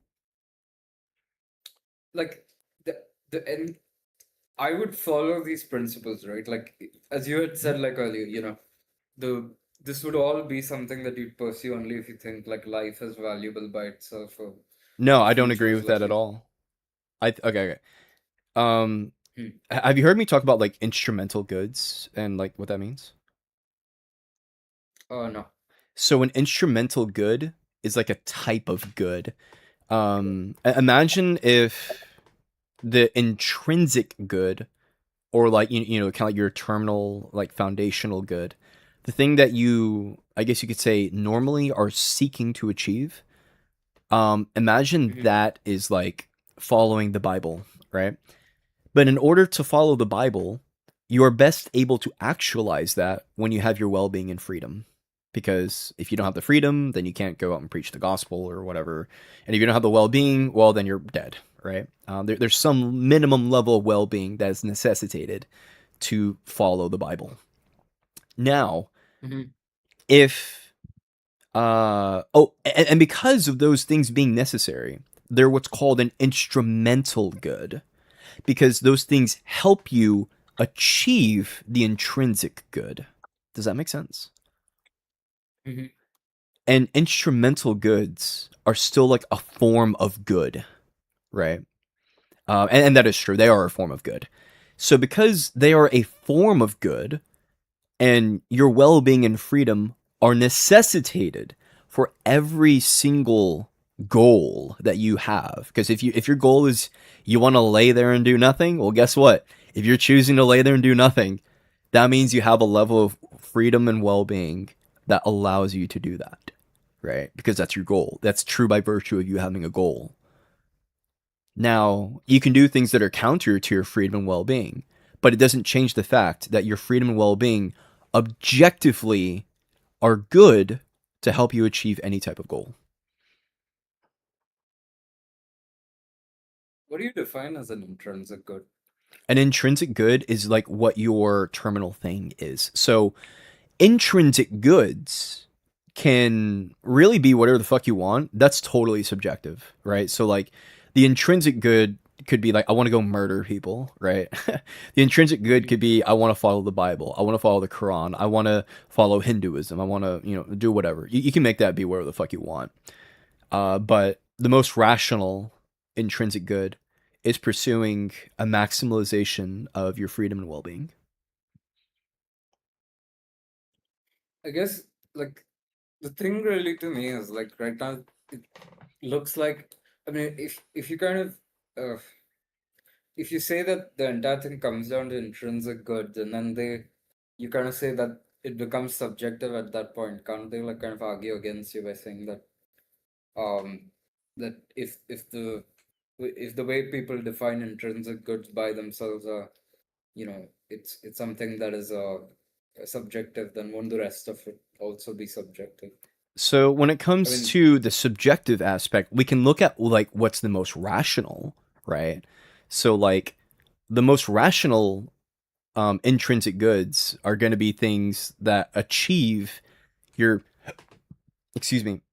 your well-being and freedom. So like for example, Christianity is not rational because it is not seeking to maximize your freedom and well-being. So like if you're a Christian, you probably believe in like the 6 days of creation. That's anti. So you reject science. Rejecting science is not conducive to flourishing for obvious reasons. If you're a Christian, you don't like gay people, and gay people are functioning, contributing members of society. So that's not good, right? There's irrational things that are necessarily entailed from Christianity that are counter to your well-being. So you can look at from the subjective point of view, like again, you can make it to be where the fuck you want, but the most rational intrinsic good easily is going to be pursuing your well-being and freedom. Maybe that does make it the ultimate objective good. Oh, actually, I think it does. I think it does actually. I think it does. I mean, I just really like, uh, I guess when you say that, like, there is something that there's an immediate should, right? Like, there's a, um, I mean, it's not arbitrary, but it's certainly like to some extent subjectively defined. So if I like, just as an example, if Mhm. what would you define as something that's conducive to well-being? Would that like be on the basis of like something like pleasure I mean, it or depends on like some other? what scope we're talking about. So like there's emotional well-being, which obviously is intrinsic to things like pleasure, generally speaking. There's your physical well-being, which is like eating healthy, being healthy. So it really depends on like what scope of well-being we're talking about. What if both of them like fall like if as an example, comfort by itself, if you had to look at it, Comfort by you itself. could like if you take the thing of like comfort, like comfort's something that some people would argue would give us emotional well-being, as in Mhm. it would, uh, you know. So, for example, laying in bed uh, would be something some people would describe as comfortable. But Yeah. then, if you do it for too long, if you do it all day, then it would probably end up impacting your physical well-being Mhm. by degrading your health and so on. Yeah. So if I guess what I'm trying to ask is like if someone came and asked you, what by what metric do you measure well-being, what would your answer be to that? I mean, to that specifically, that's gonna range from person to person, right? So like, a person who's like very, very sick, for example, should be laying in their bed for a really long time, right? A person who's very, very healthy, maybe they're really sore and they should be laying in bed for a long time because they need to recover their body. Maybe someone's just totally normal and I don't know, like they just need a rest day because like they're like mentally exhausted from some shit. Even then that's fine. Like there's not gonna be like one standard thing, right? It's just gonna be, are you meaningfully trying to improve your life by means of like staying healthy? And obviously if you're just laying in bed forever, obviously you're not trying to stay healthy, right? You're just being lazy. um it's not like there's like Well, a solid answer to that. So yeah, don't be a lazy fuck, I guess. I mean, yeah. I guess, but like if you have to have like any moral standard, like with any moral code or even any like just specific principle, it would have to be something that you could universalize, right? And Hmm. by universalize, I don't really mean like maybe it's a good idea for someone who's broken their leg to take rest in bed, but then someone who's like excessively in bed should go out. I Hmm. do understand, like, there's some variations, but then all of it's like kind of leading to one goal, right? There's one end goal there, which is maximizing, I don't know, whatever that is, survivability, individual pleasure. For you, what would that like end goal be? The ultimate end goal for my ethical system. By on the basis of which you would define Oh, these it's good, like pursuing your freedom and well-being.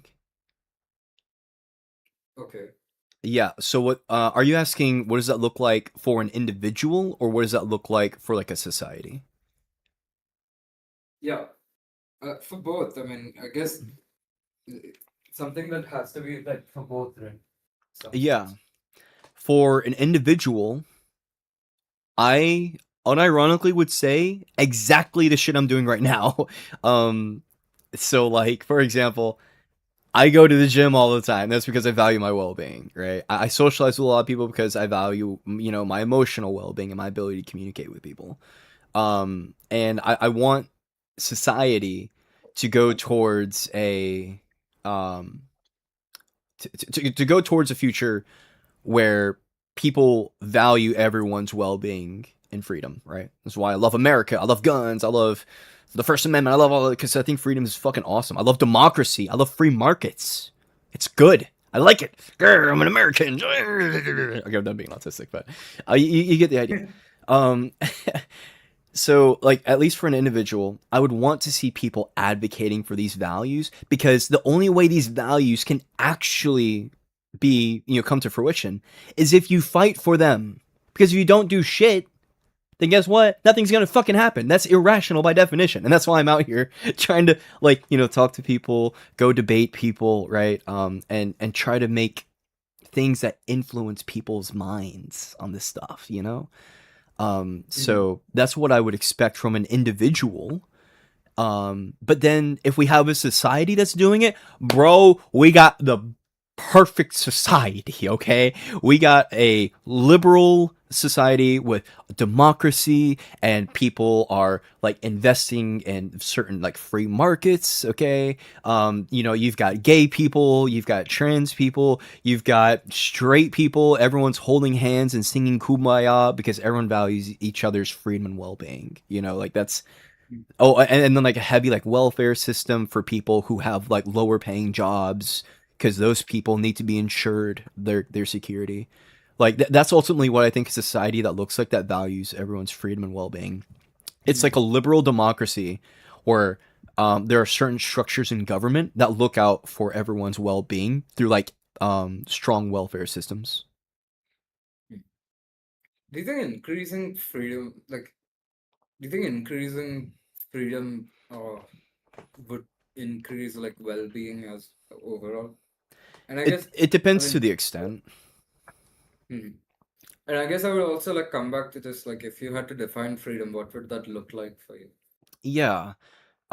There's a few ways to define it because um like am I free to go punch people in the face? You know, like certain freedoms end where they begin to infringe on like other people's freedoms, right? So like I don't have the freedom to, you know, like I said, like punch someone in the face, because if I do that, they no longer have the freedom to not be like victims of violence, right? I think that's an important freedom. So we want to like I guess like maximize freedom to such an extent where it doesn't begin to eat itself. So for example, like certain like weapons we would want to like ban those. Like no one should have a nuke, because if someone has like a nuke, uh you're not gonna actually be able to do shit. Okay, you're gonna be at that person's whim, because if you disagree, or I don't know, that person wants to kill you and they can do it like really easily, right? Like, but freedom in terms of I guess like the ways that really matter are going to be things like I like the idea of the government not being involved in markets, but at the same time, I like the idea of markets not fucking with consumers, because that's a real thing. Markets will fuck with consumers if they can profit from it. That's objectively true. So between like corporate freedom, for example, and individual freedom, I value, and by individual, I just mean like consumers. I value consumer freedoms much stronger than corporate freedoms. Um, but it's a really hard question. But yeah, I don't think I have a satisfying answer for you. But ideally, less government involvement, good. Ideally, less markets fucking with consumers, good. But those are obviously going to butt heads. So we have to use democracy to figure out how we want to square that circle. Hmm. I mean, the thing that like I'm really trying to get at is like if you if you really like, just as an example, if you took something like freedom and well-being, Mm-hmm. uh, uh, liberal democracy, just as an example, it limits it increases like the political power that citizens hold in certain ways, Yeah. but it also restricts it in the sense that you can't, I mean, individual actors cannot pass legislation. They cannot, you can't, referendums, if you do, it has to go through the parliament or the Senate. Um, Yeah. so, so you have a situation where these are not like absolute goods in the sense that there are Are you limits to talking about which. like the forms of democracy? So like, because it sounds like you're talking about, I think, like absolute democracy versus like a republic democracy. Is that what you're talking about? Yeah, I mean, essentially, like, I guess what I'm really coming to is like, you, I mean, uh, rationally, of course, but you've kind of set a limit wherein you've said this much freedom is good and this much isn't. Mm-hmm. Um, and of course, that's on the basis of something, but then, Yeah. that basis is something that varies for each person, right? Like, so, someone could argue that they don't want the, if you're a libertarian, you could come to the conclusion that there should be as minimal laws or economic intervention as possible. Mhm. Someone else could come to another conclusion. My point really is like, if you have to kind of make this into an objective system, you'd have to kind of have, I guess, first, I mean, I see. First thing, like, Yeah. No, the yeah. criteria on that is going to be like what it is that maximizes human well-being. And I think that is going to be directly correlated with some maximization of freedom, but not too much. So like how do I put it?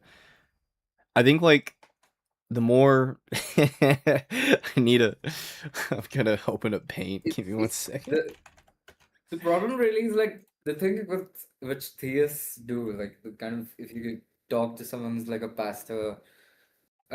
I personally feel, I mean, I don't want to kind of put words in their mouth, but they usually like plug this in with God. So they sort of say that the only way you can have something that is objective is if you have this sort of all-knowing being who's omnipotent, who can kind of, plug this in.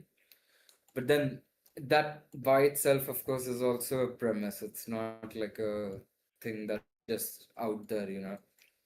But that's sort of where they, I think, get you, wherein they start digging into everything, and then they kind of say that, look, all of what you're saying right now is subjective to some extent. So there is an But yeah. objective criteria for like well-being. And again, this is like, the ability for humans to like physically flourish, and physical flourishment, that is an objective thing, right? It's like how healthy is your population? How much are they like, dying? It's like diseases, are they starving, right? Like your well-being is an objective thing. And then you can sort of like measure also as well by like the emotional aspect too. But this is something that definitely can be measured. But I think what we would ultimately see if this is like, let's pretend that like this is like anarchy, right? And then this is like totalitarian. I would say, and then like this is like, yeah. Oh, let me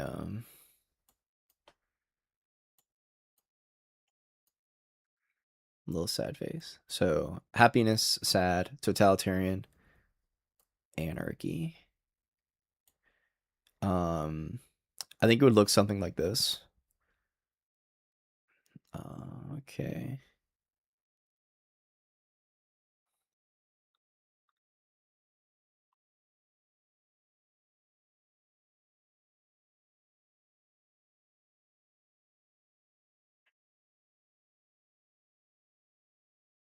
It'd be something around that. And what this is, how do I put it? We want to get to this point. And notice how even then, like, freedom isn't maximized and well-being. I don't think you'll have a society where like it's like perfect, but like we can get like some maximalization of well-being or whatever. But like you want to maximize your freedom such that you can get the highest amount of well-being. I think that these two are necessarily going to be linked to each other. Mm-hmm. So I don't know if that helps, but this I would objectively say is how like humans would flourish the best.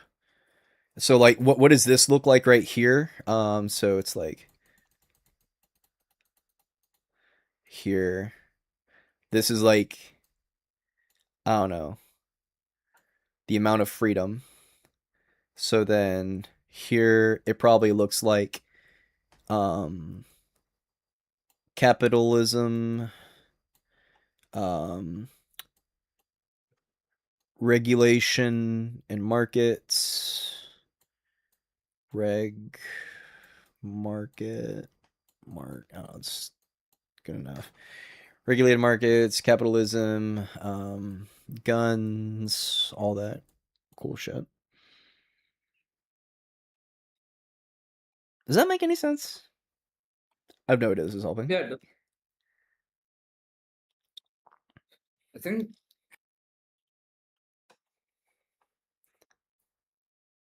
I mean, like, but the thing really is like I'll also just argue against what I have said just for a second. Mhm.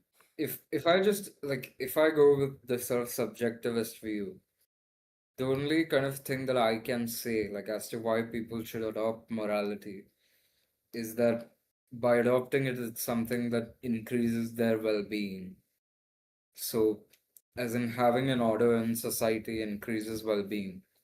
So then you sort of has this like almost like have you ever heard of like mutual aid? Are you talking about like? I think so. Explain it to me, but I think I know.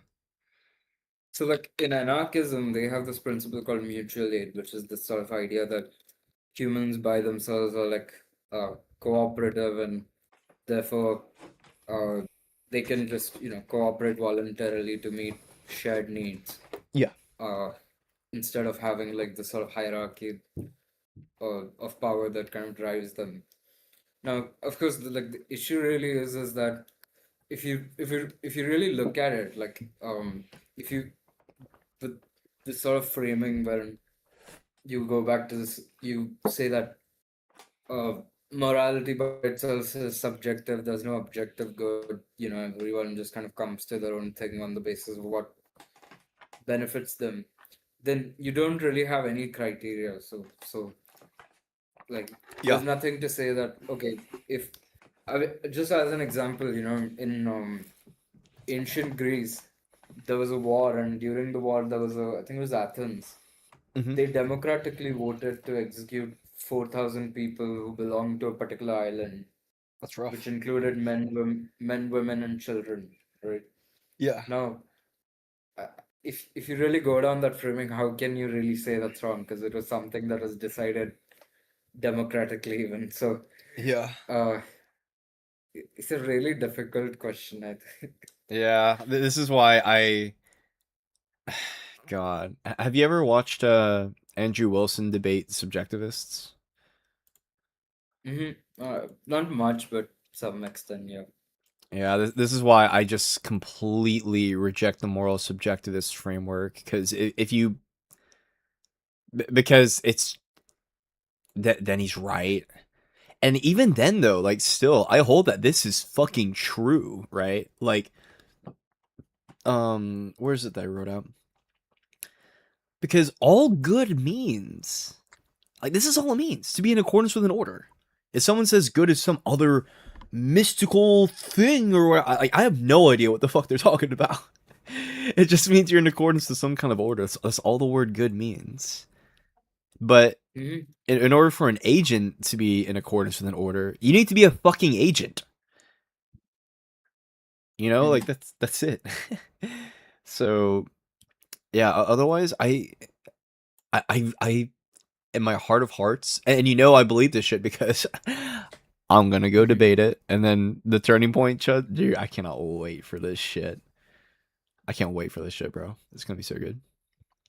I think the thing really is like when you so I think like in terms of debate, if you're really looking at it, like you don't really have to have a perfect argument. Like often it's just trying to be like if you're just comparatively better off than your opponent, then you can win a debate. True. I think the only thing really is that like if you look at like actual theory, that's where it gets really tricky sometimes. But Actual theory. yeah, because like Andrew Wilson, I mean, I don't really think he's that well versed in philosophy. No. So if you can probably run rounds around him if you just kind of basically understand how to be logical even. I agree. No, he's terrible. He's actually dog shit. But again, the thing that I'm proposing is already something that's like it's not even new. I thought I was like super special, and then it turned out I basically just reinvented the wheel. But yeah, no, the principle of generic consistency is it's by this guy right here, a total legend. So it's not like I'm what's the word? Fuck, I can't think of the word, but it's not like I'm new on this. I'm late to the bus, but better late than never, I guess. Fair enough. I mean, did you major in like philosophy or any kind of humanities adjacent field? No, I'm a By any computer chance? science nerd. You want to see Oh, my you went program? from Yeah, bro. Did you ever play Star Wars Battlefront 2 2005? no.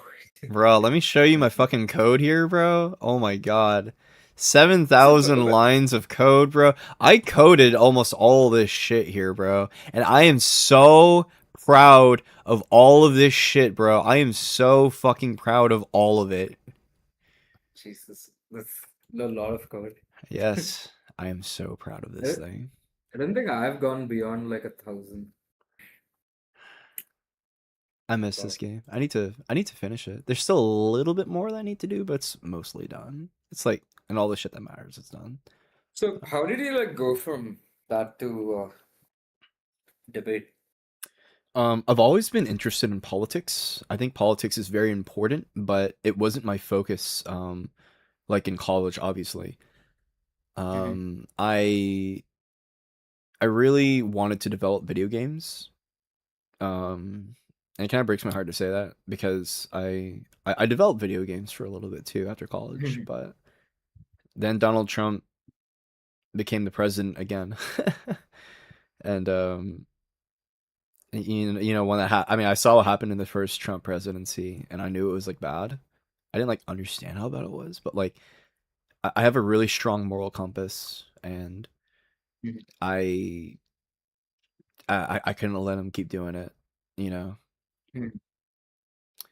I've got a lot of like friends who are like gay, trans, etc. And I knew that like this administration is gonna actively like do things that hurt them. So that's not acceptable. Here I am. Yeah. I mean, it's. I mean, I think he's also just a destructive force, like to the entire world as well. Yeah. And I mean, what he like, it's not even that what he's doing is like gonna benefit America at the end of the day. Um, I was reading about it. There was like a basically like Jared Kushner over the last year or so has taken something like to the odds of like a few $100 million or I don't know. I mean It's more. Dude, I think he's gotten like yeah, billions. I think he's in the B's. there was like a guy who contributed something like I think $60 million to Trump using crypto, and then he got a pardon. The DOJ like decided not to pursue some fraud charges against him. Correct. Yeah, no, it's insane. Like just the amount of blatant corruption, bro, is insane.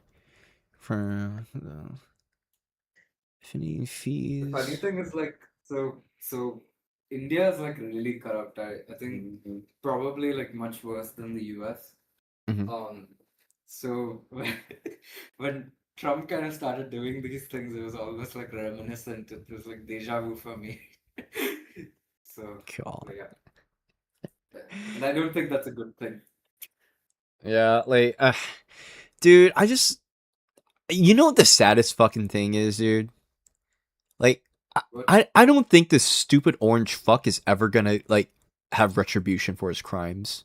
I don't think it's ever gonna happen because he's gonna get out of the office and either A, he dies while he's president, which is very likely considering how fucking senile and disgusting he is.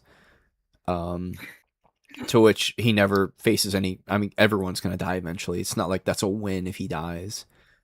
Either A, he dies, or B, he gets out, and then all the court procedures take so long that he just dies of old age anyway. Because we all know the trials and shit are gonna like take forever.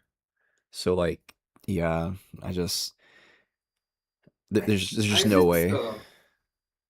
Yeah, I mean, I think that's also what's kind of driving this sort of frustration because I think, again, I mean, I think there's a limited amount you can speak if you're not in the country, but I have a cousin who lives there, and I know, actually, I even know this guy who's like Republican. I think he's my like cousin's husband. But you basically have this sort of situation where I think 2016 and like maybe like after Bush, you had this sort of skepticism that rose over the last like probably 25 years. Mhm. And I think the ugliness of it was like quite apparent with Trump in his first term, but then it's just sort of become worse now. So Yeah. that's probably one of the reasons why like even Canada, I mean, I don't think a Democrat socialist could probably, I mean, you're looking at a scenario where in 2028 there's a possibility that a Democrat socialist could be president, No shot. I don't think which that's gonna probably happen. Like, I mean, you're right that like. Actually, I'm sorry.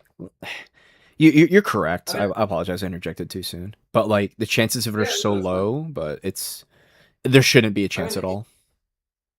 yeah, I mean, the fact that there is a chance itself, like, even if I'm kind of not assessing whether it's good or bad, it's just that it shows that there's something that's kind of shifted, you know. Yeah, exactly.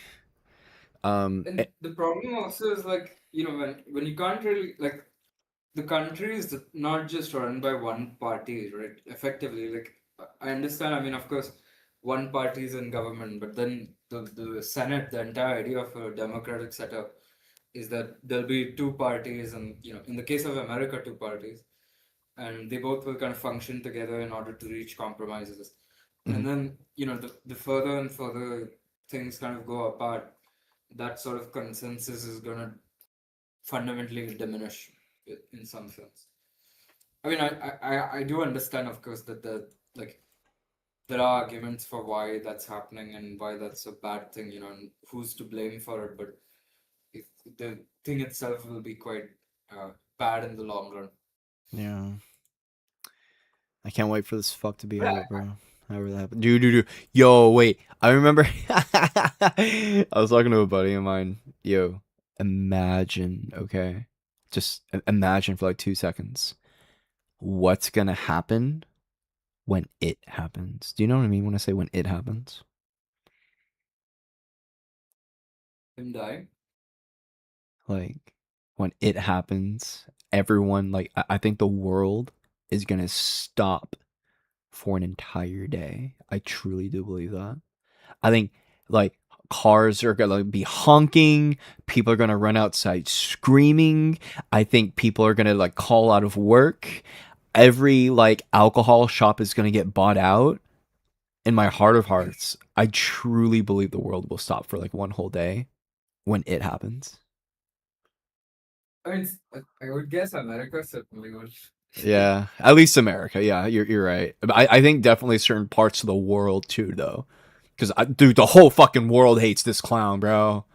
Maybe not Russia, because I mean, obviously he's Probably counter. doesn't. Yeah, Russia loves this dude, bro, because he's so stupid. He's destroying the country. I mean, the thing that's also like I can't speak for the rest of the world, but then uh like I, I'm not even necessarily saying this is what like I want, but you had this like opportunity in India, like Hmm. I mean, we had like firstly there's like a bipartisan consensus on in both like domestically both in India and in America that having trade relations and like diplomatic relations is a good thing.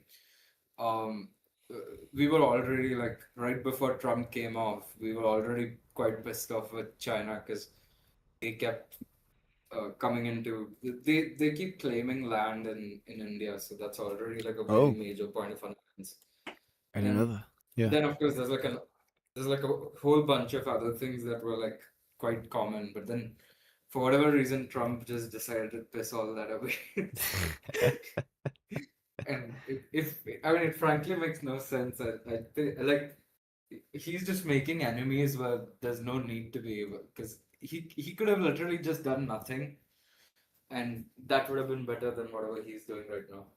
Yeah, unironically, dude. In fact, honestly, like in his first term, that really is all he did. Was for the most part okay. All he did in the first term was tax cuts and fumble Mm-hmm. COVID, and that was basically it. But that's because there's a bunch of guardrails that kept him from like doing crazy, insane shit. Um, Mm-hmm. in the first term, because the government wasn't full of Trump sycophants the way it is now. So Yeah, it's just it's so tragic, but it is what it is. What is this? What the I mean, fuck? but I don't really like the thing for me at least is I know people some might disagree, but um I'm not really like a skeptic, but I wouldn't say an optimist, but like I don't really think there's a lot of people right now who are like, oh, China's gonna take over and all of those things, but I don't really I can't really get myself to believe that. I Not because of anything, but it's just like they don't really. I mean, I think people are ignoring the flaws that China has currently because the US is um acting in a way that's like worse. But yeah. The truth is, man, the United States, like we have to get our shit straight this November, because if we don't, then like I, I don't want to say the world is just going to give up on the United States, but like the United States has always been like the quote unquote like beacon of hope, or like the whatever, like everyone used to like they were like, oh, the United States has their back, we're good to go. And now we've got Mhm. this dude larping as the fucking pope or whatever, as Jesus. Like it's like he's our president. It's like, dude, this is a joke, bro. Like we unironically elected an orange disgusting cognitively disabled fuck who shits himself in the Oval Office on like live TV. Okay, like we unironically have that as our president. Like, why the fuck would anyone put any hope or trust or anything into a country that does that twice? Twice. Yeah. Like, Um, I can't, bro. I I I really was like hoping I know this is completely misplaced, but I was like really hoping that so when like they announced that Rubio was gonna be Secretary of State, Mhm. Rubio's not great. I mean I don't think he's great, but he's relatively better off than I think Trump and half of the other cabinet.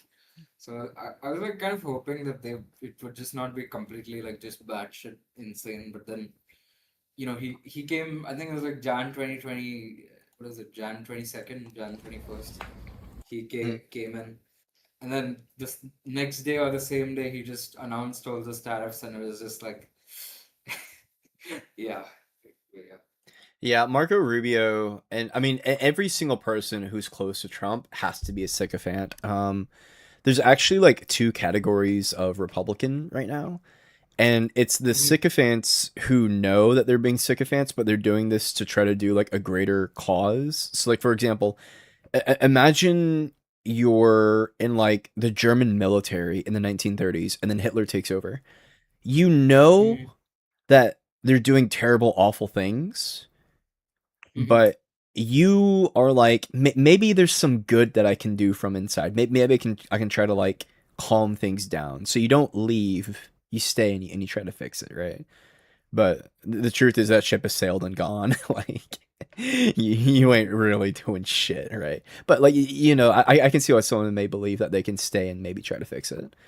There's actually a really great interview with Adam Kissinger and Destiny. Have you seen that? No, I have Adam Kissinger. Yes. Is he? He's a ex-Republican senator, I believe. I think he's a senator or House representative, one of those Oh, two. Oh, I think my internet's going to hell. I think. uh, is he related to like Henry Kissinger? Or... No. I have no idea. But this person right here, he was part of the team. Do you know the January 6th committee? I've heard of them. Yeah. The January 6th committee, um, this is him, by the way, right here. This is him. And this guy is a legend. He's great. I love this guy. Um, so when Trump tried to coup the United States in 2021 on January 6th, um, the United States under Joe Biden launched the January 6th committee, which was a team who basically investigated everything that happened on that day and Mhm. they figured out what the plot was, and it was to coup the United States, right? And Adam, he is one of the Republicans that helped led this. So he was a Republican who went against Trump. He literally stars in a movie called The Last Republican because the Republican Party's been taken over, right? Yeah. So it follows Adam here, and this guy is incredible because he actually has principles. He standed against Trump. However, because he stood against Trump, he's been voted out. The Republican Party has ejected him because they've embraced Trump, which is really sad. Oh yeah, yeah. I mean, this guy also. What was his name? I forgot. The libertarian guy who was like from I think Kentucky who got voted out recently. Oh yeah, Thomas Massey. Yeah, Yeah. which is really sad And too. Even that, bro, Thomas Massey, bro. I think he agreed with Trump on like 90% of his fucking things, bro. And then the 10%, Trump said, "Get him out of here, bro." I mean, they've primarily out a lot of like Republicans. I think it was like you have, of course, you have like what is it, MGT? I think Marjorie Marjorie MGT. Taylor Greene. Then you have Cassidy. I think. You have Cassidy. Then there's that lady also who's like primaried out. Let's see. Because there's Massey's there, so I mean, it feels like almost like Trump's just basically getting rid of. There's also that other guy who was like in Texas. I think he was primary. But he's basically just trying to create this party which is like completely loyal to him. Exactly. And I mean, he is succeeding at it to some extent. Sadly, but yeah, you're correct. The thing is, it's like suicidal for them almost, like for the rest of them, because they're literally like they for the first time in like so long, there's so many seats which were like really safe for like Republicans that are up for grabs because they've decided to just go with whoever Trump likes, even though they're not the most effective ones. Yeah. But yeah. Yeah, Republicans are I mean, even the Congress, the representatives are stupid. So yeah, I'm not surprised. They're short-sighted. So it's a skill problem for them. Yeah. But I just sorry, go ahead. I just wonder like how far like there'll always be a block of conservatives and liberals that like exist everywhere. I mean, but I guess I'm just sort of wondering like to what extent where will this exactly go? Because this like the movement itself, I mean, quite clearly it's delivered nothing in the last year. Um, uh, and quite like I mean, they've certainly lost the independents who were voted for them in 24. So, like, where exactly will half the country go in 10 years? That's a question that's difficult to answer, but yeah. That's a beautiful question, bro. That's a beautiful question. We'll find out, but I know this, bro. Like, I'm just gonna keep rhetorically curb stomping right wingers until they get their shit sorted out. I think it's literally the only thing that I can do to help them. Okay. Because I want to have a right wing that's not crazy, okay? Like, I like the idea of a smart left wing, and I like the idea of a smart right wing because then you're having good, meaningful, substantive debate. You're, like trying to think. You're trying to be like, okay, if we do this, what's the impact of blah blah blah? Let's measure our studies and our evidence, and that's something I really like the idea of. But instead, these fucking dipshits are out here saying like vaccines aren't real, like. Okay, like just we're disabled. I also feel like sometimes, like one thing I keep hearing, like some very not even leftists, just very far, like the one phrase that I've heard like a million times over the last like few months is that liberals are like fascists or something like that. Yeah, it's so. Oh my god. The worst thing though is they will call liberals socialists and communists, and then it's like, bro, you are giving cover for the actual socialists and communists who I don't fucking like.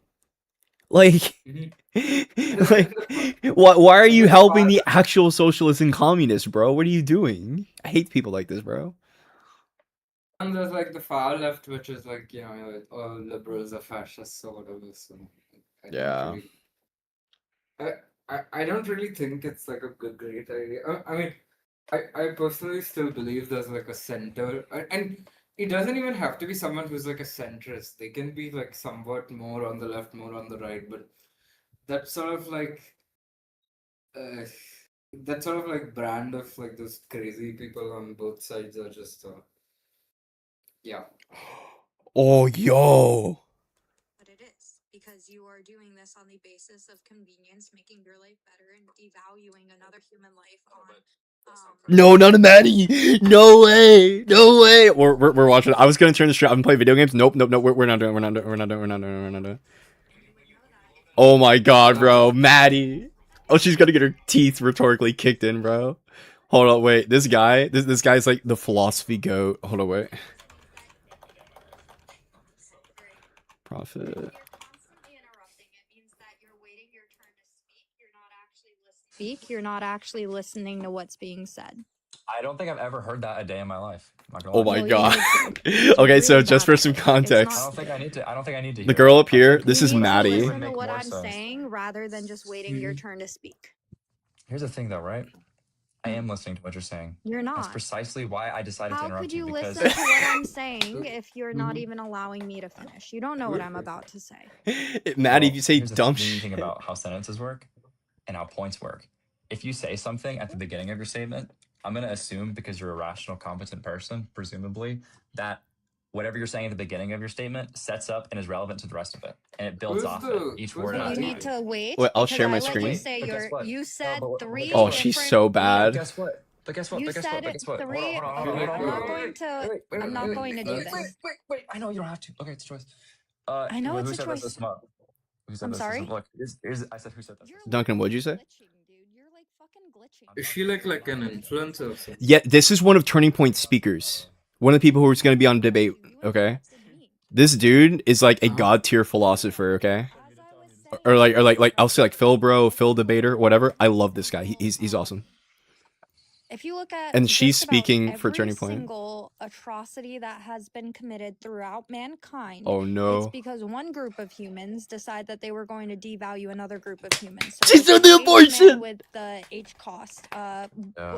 Americans doing the at one abortion, point bro. in history with slavery, Muslim countries to this day with slavery, right? They are choosing to devalue another group of human beings. Oh no.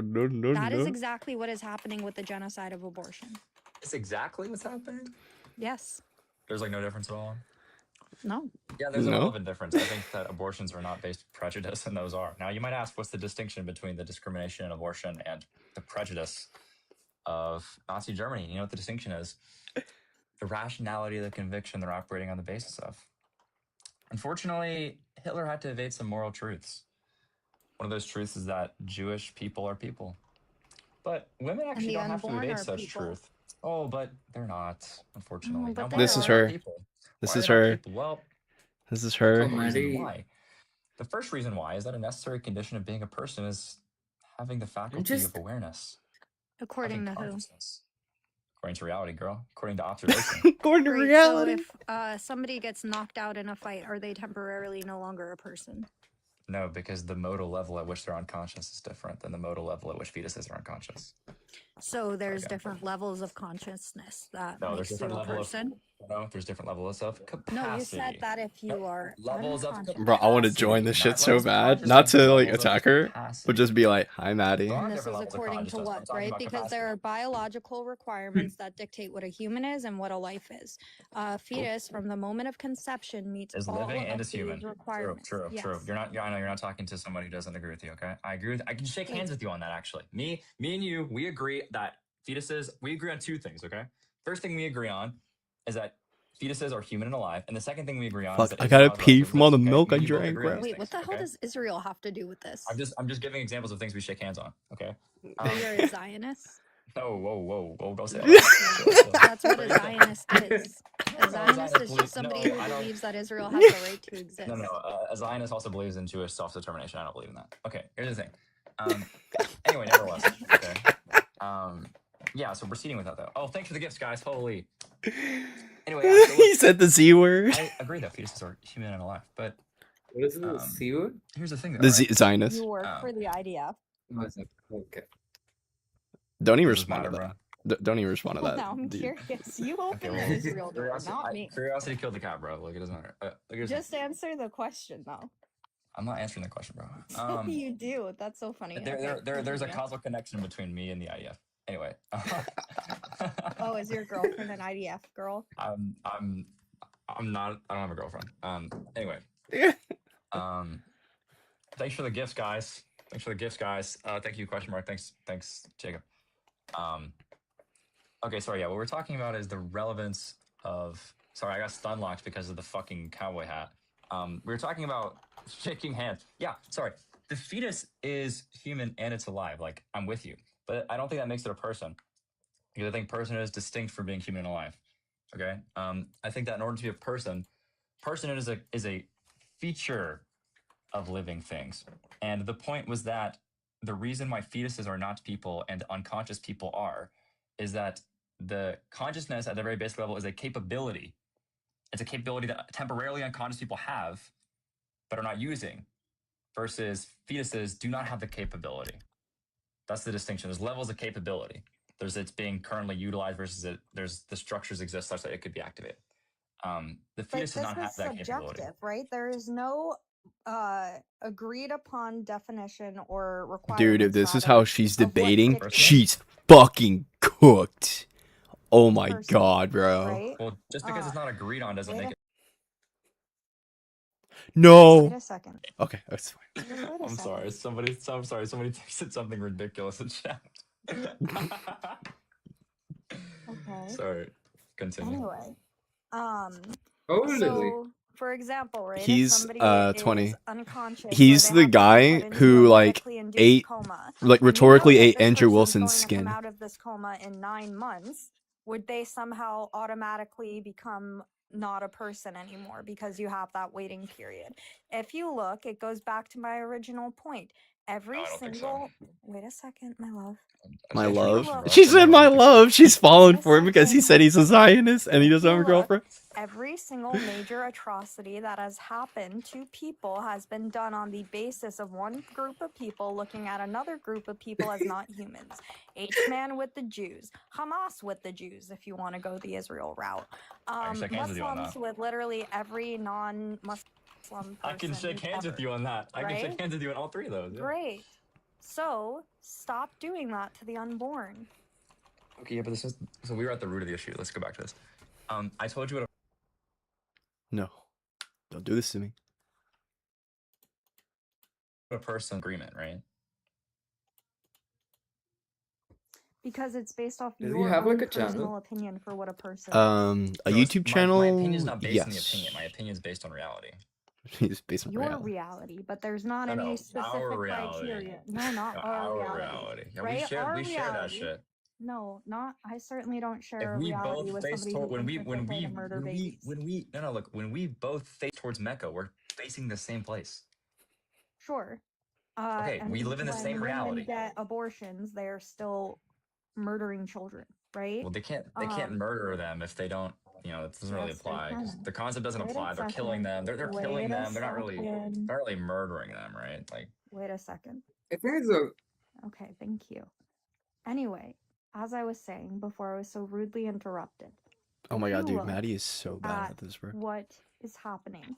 We have She's we literally have just saying her objective turning point truths, talking which you lines. openly agreed upon, right? So biology can tell us when something is living. you mind if I Biology. interject for a Biology second? can tell us when something is Say a again? human. What it can't tell us Do you mind if I like is interject what for a your second? opinion of a Yeah, what's up? person is, which we've already established. This is I a mean, like, live, so I meets the can't pause this, by the way. criteria for every single genocide. Yeah, do you that's not understand? an issue. Do you understand that I there just don't are want to like objective- interrupt. objective sciences which can tell you what a person is? Like It's not biology. the thing is It's also like sciences. you know with her with people are you like gonna try to say philosophy? her and also just No, I'm generally gonna say something more. they just kind of like use this thing where and they're like, oh, it's just common sense, you know, The philosophy Yeah. and metaphysics. and it kind of I think it's they're able to sell it to the audience because a lot of them are just religious. They don't like question. Yeah, exactly. No, no, because she is objectively arguing stupid. against You're absolutely right. The validity of the Like, and you can even she's not like objectively. Good. Show me the objective truth that She's can just trying to explain that this is what they'll just get a difference of gotcha opinion and right then now. they'll just post it. Right.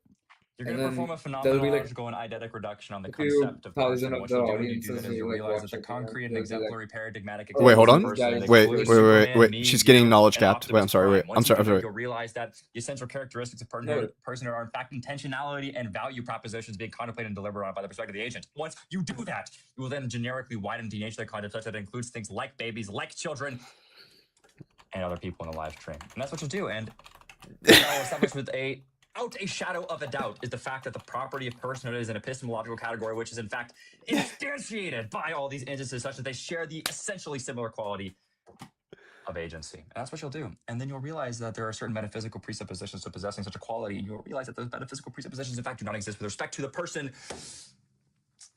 in the womb. Such Shark is not a and person, it was Jungle, only bro. currently a person, if you have a false view. And in fact, that's how you prove objectively without a shadow of a doubt that fetuses She are left. people. Thank you. Change No. my mind. Thank you Yo. for the live stream. Welcome. Welcome to the live stream, ladies and gentlemen. Hold up. The live. Share the live stream. Follow for more. I'm Don't ever put me on. Yo, I know the live was putting me on fraud watch. Don't ever do that shit again. Another day defending women's rights.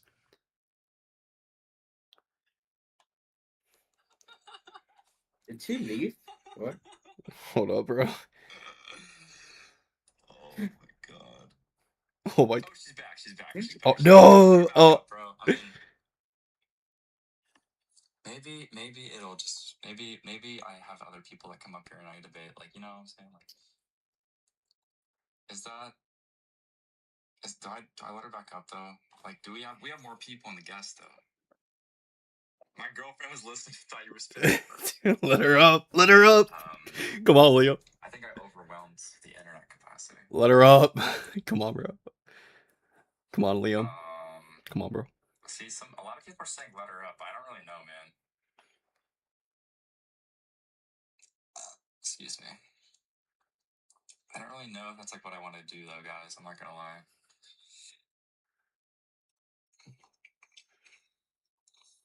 Where did the Elliot guy? He ran away. Stop dodging, bro. Okay. But some people are saying don't let her up. Oh, they're saying I'm running though. Oh, okay. Oh, are these her fans? Okay, I'll tell you what. Let me take another guest, and then I'll bring her up if she's still back afterwards. Like I do want to have like a variety of people. You know what I'm saying? Oh, maybe he was talking to her for a while. I don't know. Oh, the person I tried letting up is not here. All right. Sorry for that. This guy's been trying to debate me on communism for a while. So maybe. Oh, I did not mean to let that guy up. Oh shit. Yeah, sorry, you were not the pick. All right. Okay. Wait, I'm gonna redo this. Blood of Jesus. God bless America, the land that we love.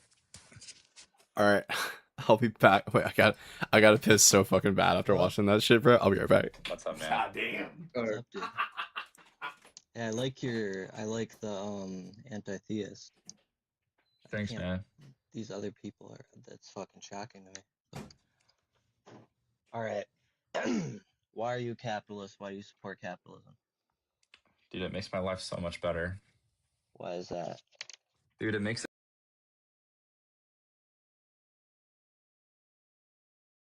it's so easy to act. Things would you not have access to under like socialism? Dude, cheap and affordable energy, Gemini,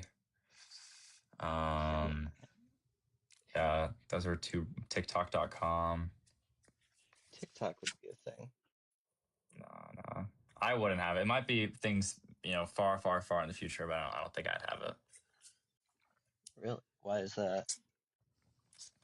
Because, the structures for society wouldn't exist for producers to be enabled to freely innovate and think according to their values. That's why.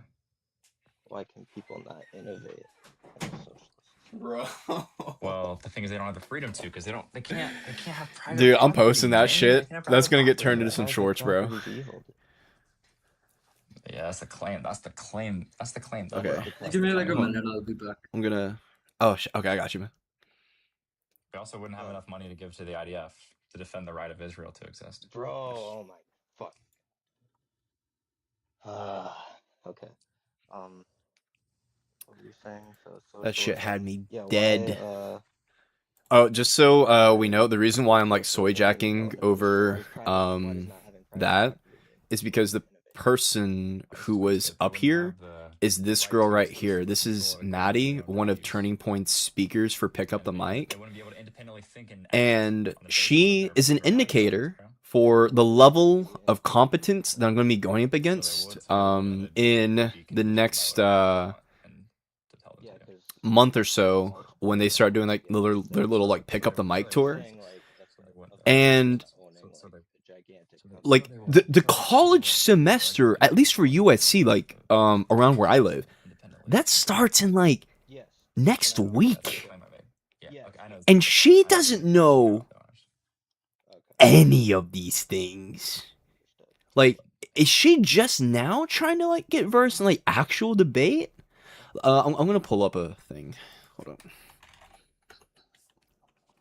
I did a reaction to a video. Think capitalism's evil? Like that might, we might get somewhere. Sure, there we go. Well, first, capitalism like basically enables an oligarchy in our country right now. Well, I want to hear his argument first. It's gonna be some dog shit, most likely, but I want to hear it. People owning more than the bottom 60%, 80%. What is it that's morally objectionable about oligarchies? Just so we're on the same page. That I don't think that amount of people or like that little for or Oh, this guy's gonna give a 5 IQ take. I don't give a fuck. So they posted this video Turning Point did. Let's go back here. Let me close this. So when Andrew Wilson was helping train their debaters, they hosted this little thing here. Because you're a white woman. Let me ask you a question. What was the age, race, and gender of who freed the slaves?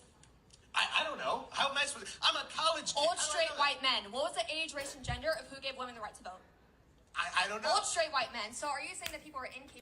Like, yeah, like it's just so embarrassing. So like obviously, you know, this guy was LARPing. He wasn't actually like a college kid. I mean, he's a Turning Point goon pretending to be a college kid for the sake of practicing with them. So it's not like, you know, they were like being, it's just a training session, you know. That's all this is. It's a training session. And the girl who just came up, Maddie, where the fuck she is one of the people who I believe trained with Turning Point. Now, she's one of their speakers. Is Maddie representative of every single person here? No, of course not. No, they've got a lot of people. But you're telling me she's also one of the more popular ones too, but you're telling me that she was coming at this dude who clearly she has no idea who he is, because if anyone knows like the TikTok like philosophy realm, you know this dude is like, if you're debating philosophy with Liam, you're basically like playing like in like Apex servers on like Apex Legends, okay? Like if you're at like rank, like I don't know what the fuck the max like ranked level is on Apex Legends, okay? But whatever that is, if you're playing against him in philosophy, then you're doing the equivalent of that. She goes against him and then hits him with like the most like baby's first introduction to why abortion bad argument and can barely articulate it.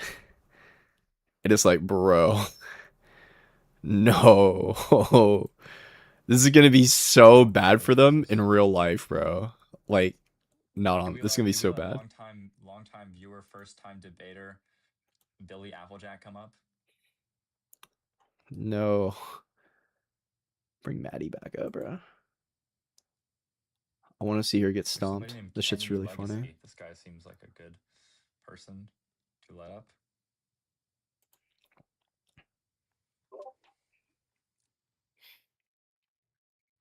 Yeah, I swear to God, if you're 14, bro. I swear to God, bro. I'm precogging right now. I swear to God, if you're 14, we're gonna have a problem.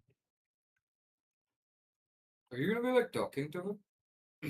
I tried joining earlier, but it looks like he's there to do debates and stuff. So if I were to go and talk to him, it wouldn't really it wouldn't be a debate. It would just be us shooting shit essentially. So I took away my request. But yeah, that's why I was like geeking out over over this interaction. Because if What about she's doing shit, like sorry, go ahead, say again.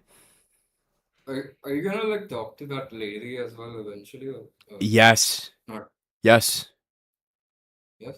yes. She is one of the people I am actively like gonna try to like. I like to say like rhetorically hunt down or whatever, but like, Mhm.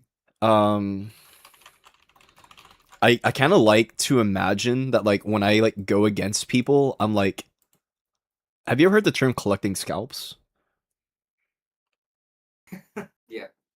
I kind of like to imagine I'm doing that. So like this dude, I scalped him not once, I scalped him twice, bro. And like Jacob, if you're watching, I'm sorry, bro, but like it is what it is. Okay, like you're spreading a toxic ideology that's resulting in people dying, and it's objectively bad. So I had to do it. I'm sorry, but it is what it is. Oh my God, I've seen this guy on I think it's Twitter. On Twitter, oh yeah, he's actually very popular on Twitter. Yes, he's very popular on Twitter. He's the thing is like he's sort of like that guy who's like he's like sort of Jordan Peterson. Yeah, like it. I'm not gonna, I'm not gonna get into it, but yeah, it's Mm. just he doesn't have good arguments. He doesn't. You can't defend the Republican Party today. It's just not possible. Now, the way I see this right here is a rhetorical, purely rhetorical hit list, okay? This is a purely rhetorical hit list of people who I want to fucking shit on, okay? And I kind of know Maddie. I met her in December of last year for a little bit. It wasn't anything crazy, but and I've debated against her. I think like twice, and she's not a good debater, and she's using like the worst talking points to defend the pro-life stance. And and again, the semester like starts literally next week, dude. The semester starts next week, and I'm here like, wait. This is the quality that you're having be a speaker, bro. Like you're gonna get cooked. You're done. Like I'm about to make what this guy went through look like it was like his birthday. Okay, it's gonna be so bad, bro. Isn't this guy if you go up to like there's a guy called Kai Schwimmer, I think. Oh, Kai, I know fucking Kai. Yeah, he's back up here, I think. Yeah, I thought he was like against TPUSA. I'm surprised he's on.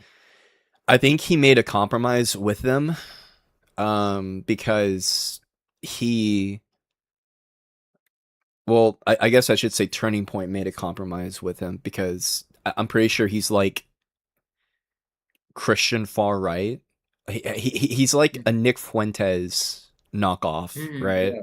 He's a white Nick Fuentes, and since he was given the Yeah. opportunity by Turning Point, because I mean he is a good debater to some extent. Like he's better than most people for sure, but yeah, I think that's kind of what it is. Like Turning Point is willing to compromise its values, whatever semblance of values that they had before. Hence why they hired like Andrew Wilson, for example. So yeah, I don't blame Kai for taking it. I would probably take it too if I was in his position.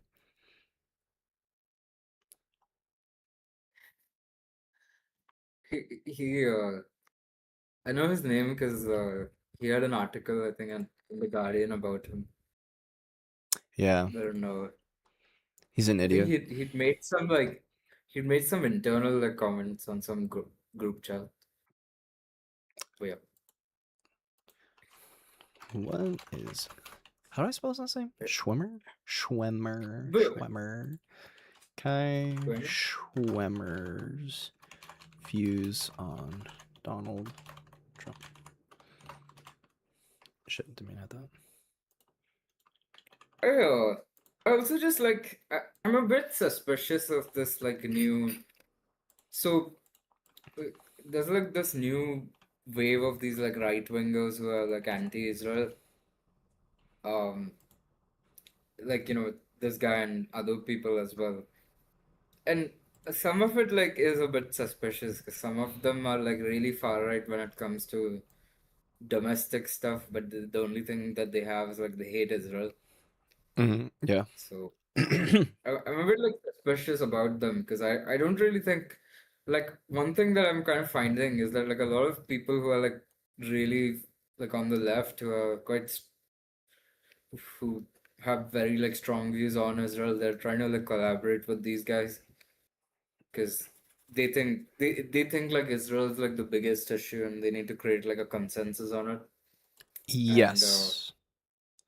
and the problem really is like I think uh, you know the motivations are like as important as the final conclusion because the reason why these guys like hate Israel is not just because of it's not because of any sort of principles on they don't have any principles on like human rights or anything. It's just about uh, the fact that they think Israel's taking up too much money and that it controls American foreign policy or something along those lines. Yeah.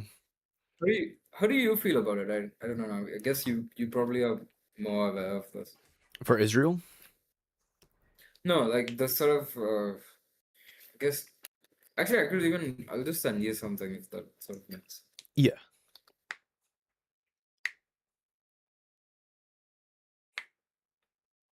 Baby's first argument to being pro-life. It's a genocide. No, it's not. According to reality, idiot. Dude, I wish Liam would hit people with like when they want to argue personhood. That's such an easy thing to fucking win. Because conjoined twins, baby. It's so easy, bro. I can't imagine how fucking brain fucked she would get on the spot from that, bro. That would be the funniest shit in the world, bro. Cool. Then I guess that's all I had to say. Yeah, no worries. I was Thanks for more coming over. curious on what you thought. Yeah, if here I'll follow you back. If you text me like, hey, I was in the live stream, I'll send you some more in-depth stuff on the objectives to government. Cool. Thank you for giving me the time. Of course. Thanks, man. Thanks for playing. All right. X is tatted all over my body. Yeah. Liam, you can't hear me, but bring her. God damn it. If she's in the requests, I'm Ever not. She's since probably I not. was the kid, I was the Oh wait, I shit. can just go Remember find that Maddie's double account flat and then dude in here? Oh, what figure it the? out. Wait, hold on. Wait, yo, Divinity. Did you still Wait, want to wait, be here or no? Divinity. Did you just want to be Divinity. here? Wait, hold on. Little Divinity said he wanted to debate you, bro. Are you little divinity, bro? Nah, bro. Little Divinity is I mean, I can send. Do you want to set up a Discord debate with him? Who the fuck is little divinity, bro? Oh, he's a 31 he's a 31 Fuck. backwards logician, bro. He said he wanted to debate you, bro, on What atheism. on earth? What on earth is a 31 backwards magician? Logician. He's a logician. Logician. Yes, he's a logician. Logician. Does he have a? Oh, I see. Does he have a TikTok?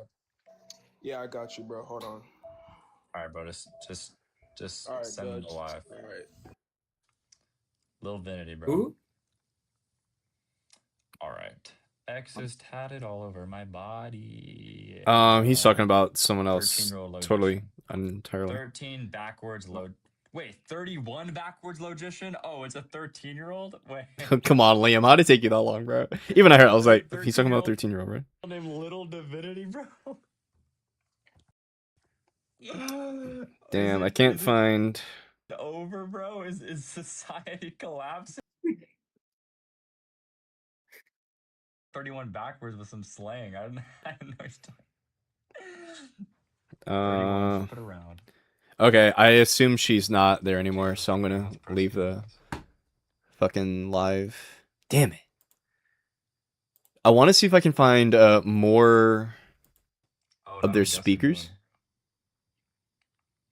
Oh, I also you can check it out later, but it's like I've sent you the link of the list of channels I was talking Hear about. me? Yeah. Oh, there we go. I want to close this. Damn. All right, 1 second. It's like basically this guy who's like there's this like rise of these like YouTube channels which are basically like not exactly left or right, but these like far left, far right people who are like very pro Russia they don't like America. They're sort of like, there's almost like this sort of union, if you want to call it that. I think I know Because what you're talking these about. channels are just, Yeah. you can look through it, like this guy, like for example, this guy who's here on the first one. If you go down, you'll see like more of these guys. All of them, it's like a big like circle jerk of just the same people coming by again and again and again. Yeah. Oh my gosh. Do you have a? Oh my gosh, the guy with the hat guy. Hat guy. Okay, wait. I'm gonna go down here. Hat guy. No hat guy. No hat guy. There he is. Hat guy. Yeah. Max Blumen, yeah, All Max Blumenthal especially. Like I this guy, and then that guy also. Like there's this like really weird. Have you heard of Drop Site News? drop site news. No. Ryan Grimm, like uh, maybe do you know like Kyle Kalinske? I think that's his name. Yeah, I know him. He's a fucking idiot. Yeah, so like Kyle Kalinske has a wife who's I think her name is like Kristen Bell.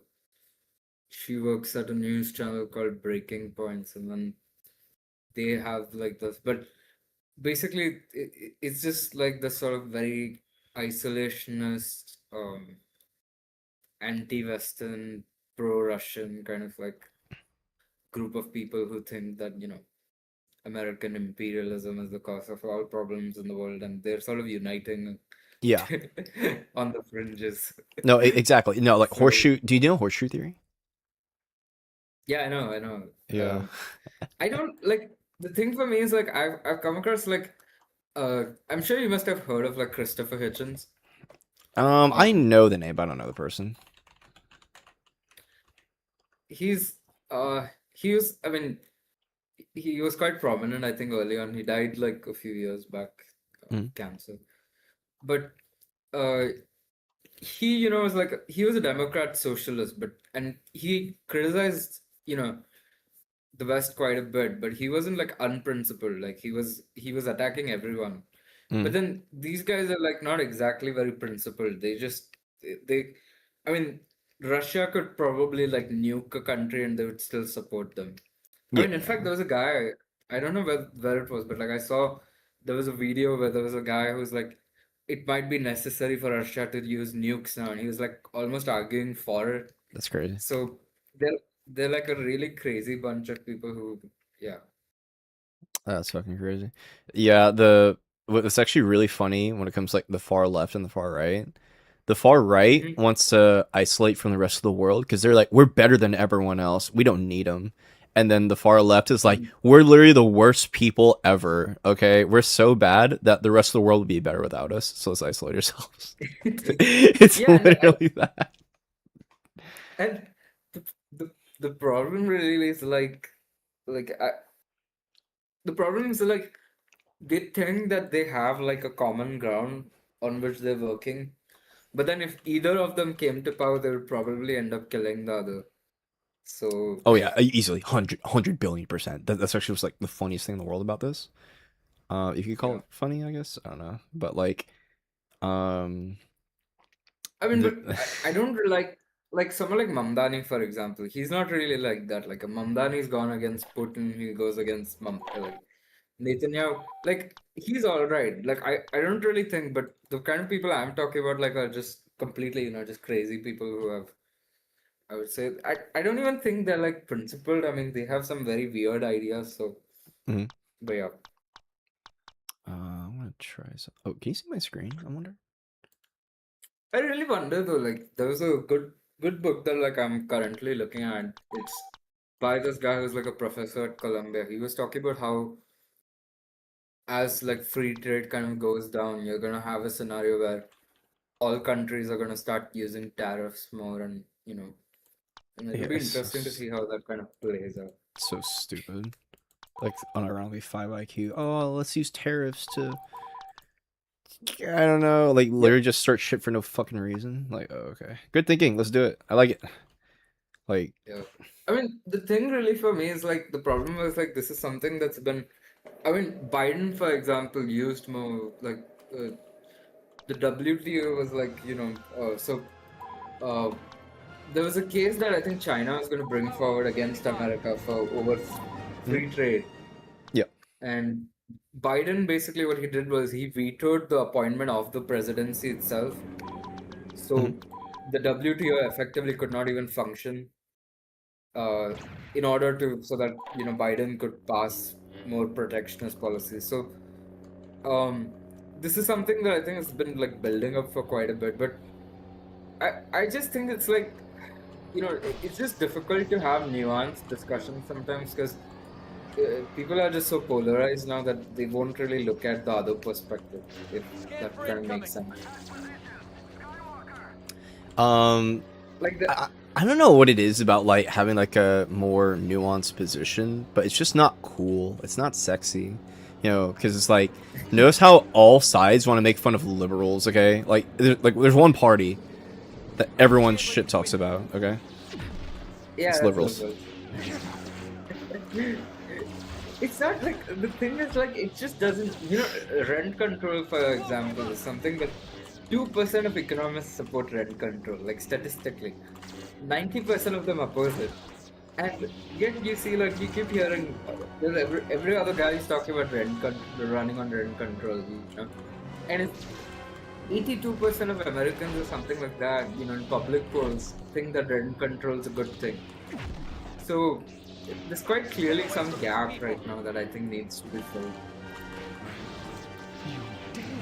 And there was like this lady who's like I don't know, she's a singer, if you can call her that. She made this like entire song recently where she was like attacking Fauci. And at the same time she was like attacking Israel. So there's like this rise in this like very weird set of anti-establishment people who are not exactly running on like very logical stuff. The question is, how do we stop them? I think the way you stop it is really like, to me when I see it, right, like there's clearly been some institutional failure. And I don't know if it's centrism, but it's certainly like there's this, Biden was like to some extent, he could have been more effective than he was. And there clearly is like the problem really is, if you're a liberal, you need to have like some principles you stand by. Yes, correct. And Biden to some extent clearly failed that. I think there was Wait, like what? a level of failure. Wait. Oh, you said principles to stand by, but Biden failed? No, I think Biden stayed true to probably all of his principles, TBH. I would say, yeah, maybe if you were like looking at him by independently according to his own positions, I don't really think he contradicted himself. But I would say like, if you're a liberal, I think there were things that he contradicted. At least like the way I see it. I have no idea how that would be the case. I mean, I would say he was a mixed bag. I don't think like I'm someone who thinks like one thing many of them keep arguing is like Biden was like the sort of devil. I don't think that was the case. No, not at all. Like it's objectively not the case. Like Trump is literally like the closest thing to Hitler we've had, like in like the 2000s, right? Like I don't know, maybe. Or maybe like the Hamas people are like a close second, I guess. I don't know, but like either way, Trump fucking sucks. Biden, good. Like, I don't know. Like, okay, all I'm trying to figure out is what could the liberals have done better, other than be more mean to the opposition. I think being mean and like humiliating the opposition is the best way to go forward, right? So that's why like my entire goal is to humiliate all of Turning Point, right? Like I mean, I literally told you like I call it like collecting rhetorical scalps, right? So, I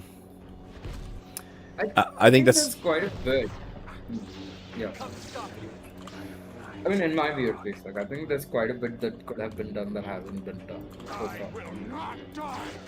I mean, I can articulate those things if you want, but yeah. Yeah, what could have been better in your opinion? I mean, one thing that I think has quite clearly been the case over the last. I mean, so one thing that was the case that I think, I mean, I feel quite strongly about was after 2001, after 9/11 happened. 9/11 was like a really exceptionally bad thing. incident. Right. And it was like a very major defining thing. I mean, no one could have imagined like 3,000 people dying Yeah. after a plane kind of dives into a tower. So there was like a level of exceptional response that was required. Right. And one thing which I kind of feel very strongly against, like, people talk a lot about how the Afghan war was bad and all of those things, but I think some of it was necessary. Yeah, no, I agree. I think like some amount of response was good. Yeah, absolutely. But For there were a few things that kind of happened that was certainly not. One thing was like the U.S. government itself, which you can right now see with Trump, is the executive branch like had a lot of power that was kind of vested into it by the Senate because it was seen as like an emergency like response, and that has been something that has remained. And there's a lot of good reporting that PBS has done on this, but essentially you had a situation where the government successively did a lot of things that directly undermined the like constitutional liberties of people. And this was Yeah, something that- yeah. With the oh my god, wait, what was that called? Like I can't. There's a bunch of shit that they established, like with the establishment of the Department of Homeland Security and stuff, like all this stuff that happened. The Patriot Act, I think that's what it's called. But yes. Yeah, and the thing was, this was something that, I mean, of course, Bush pushed it. He continued it, but then it continued on from like, I think it was what even now it's still in effect. But then the thing remained in power and like from even up till Obama. So this was something that kind of remained. Then of course like tariffs as like a trade policy. This was something that, if you look at the presidents of the last, like I would say of the last maybe the earlier century, they statistically did not use as much tariffs as the current set have done. Did not use as much what? Both with Trump. They haven't used as much like trade tariffs and export controls and all of these things. Oh yeah. But Trump is only like, when it comes to like the usage of tariffs and stuff, like I don't know. Maybe I'm missing something here. But why is the usage of tariffs like relevant? As in, because protectionism as a trade policy has solidified almost bipartisan. Okay. Bipartisan level, because you've had four different. If you're just talking about like Bush, Obama, and then Biden, and then Trump, of course. Across 5 administrations, well, 4 administrations, over the course of 25 years, you've had a situation where this has kind of happened. And there's also one more thing, which is like structurally, if you look at it, there has been in terms of the economy overall, like across the world right now, from the time of like 1980 or around that, you've had like a level of both wealth and income inequality that has increased, and I think to some extent that hasn't been dealt with to the extent that it should have. Now, of course, like I don't think like Biden, for example, one thing that a lot of leftists kind of have a problem with. One is that when in 2008 when you had the Wall Street crash, Obama kind of gave a lot of money to the corporations to kind of keep them afloat, because otherwise you would have had like a complete collapse. So that wasn't really, I don't think it was an unethical decision. But then subsequently, if you look at it, like there has been a lot of stuff that's like kind of resulted in wealth inequality increasing that I don't think has been addressed on a fundamental level. No, yeah, of course. But like, I guess like how to fix the wealth inequality, though, or like, I don't know. It's kind of a fuck situation.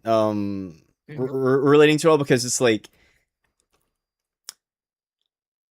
what we need to do to address things like wealth inequality is have things that ensure the well-being of people who are at the bottom. Because the thing is, like in order for, I think, like any capitalist society to succeed, like it necessitates, like, yeah, there's going to be like low skill jobs, because low skill jobs are still important jobs, right? You know, so like people working at like Waffle House and shit, like these are important jobs.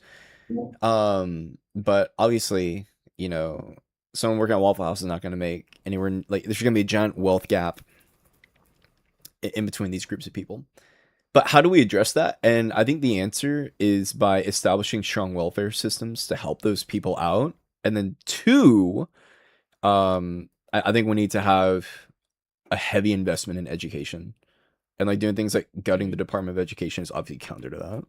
Oh, but and the reason we need to have education is because education breeds like higher paying, higher skilled jobs. And by virtue of capitalism, like if it's a high skilled job that is of, excuse me, like high importance, then like, yeah, that's definitionally an important job. So Yeah. I also feel like I think there are ways we can, of course, I think there are discussions that can be had in order to ensure it's not like something that's framed like policy. But right now, like with AI, what's going on, for example, right? You have a situation like it's not even about like the broader economy for a second, because OpenAI has in effect, like, basically with like they don't have any cash flow as such. yeah. They have a net loss of like a few $1 billion, and their annual revenue is like a fraction of what they're projecting it to be. And they have taken on this like immense risk, which is like in the magnitude of like hundreds of billions of dollars. And they're kind of committed to that. And then also, you know, you've had all these like individual big companies like Amazon and Google and Microsoft who have kind of bought into the idea, even though like the financials are all over the place. Mhm. And so there's like, to me at least, when I look at that, there's clearly like a level of tendency of these like very big conglomerates to make really irrational decisions when it comes to their own like financial well-being. So I guess not like a democrat. I don't want to say like democrat. We don't have to democratize it, but there certainly needs to be a checks and balances to ensure that does not occur.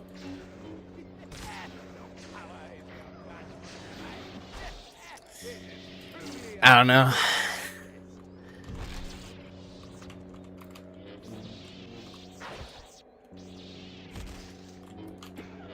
Can you see the game I'm playing?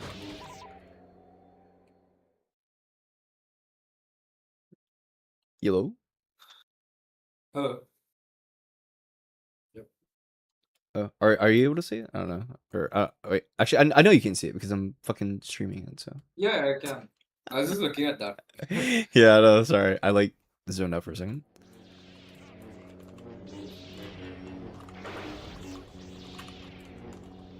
I think you're gonna have to like. I mean, I don't know about a wealth tax, but there needs to be like some sort of. I think you'll have to kind of. There'll be some level of caps that you need. Like right now with stocks, for example, it's just all over the place. It's not like. It's what? It's all over the place? The stocks, like. Dogs? Valuation. Like right now, you have companies that are valued like at crazy amounts. Oh yeah, yeah. Just don't end up. Yeah, so you have to have some kind of system to address that. I mean, I think one of the things that like is quite an example for me is like, for example, with private credit. It's this huge industry that's not regulated. It's what industry? What industry? Private credit. Oh, credit? Yeah, that shit's kind of crazy. I like. Yeah, it's like this.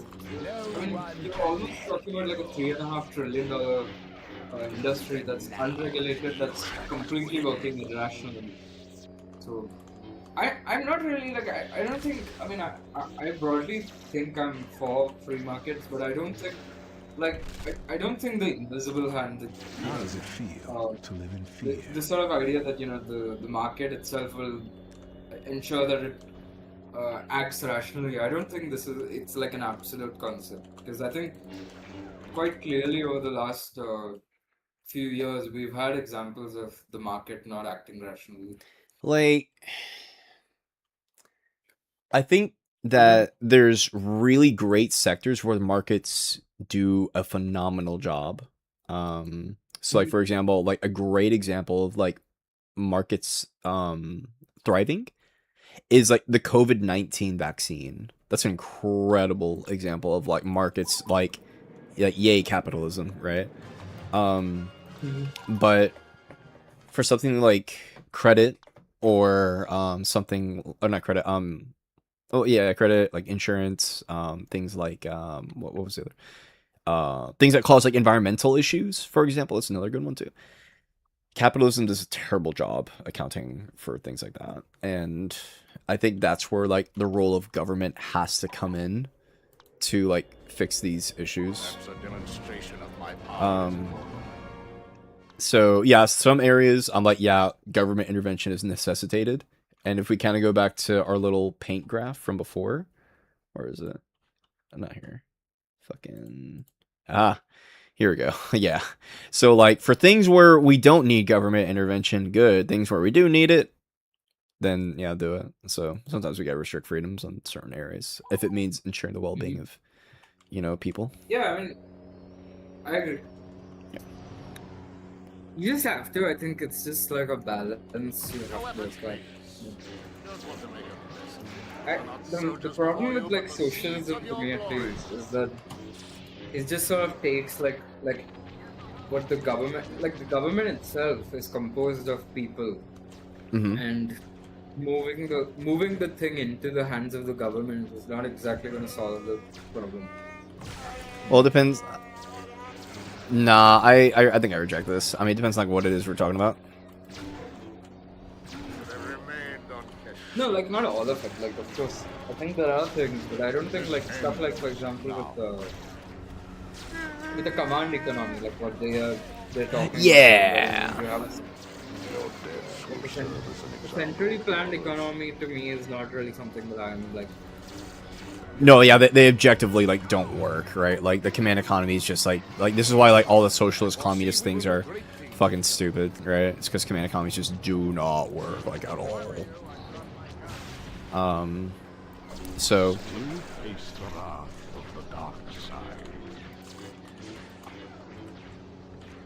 I will think for me it's moderation, but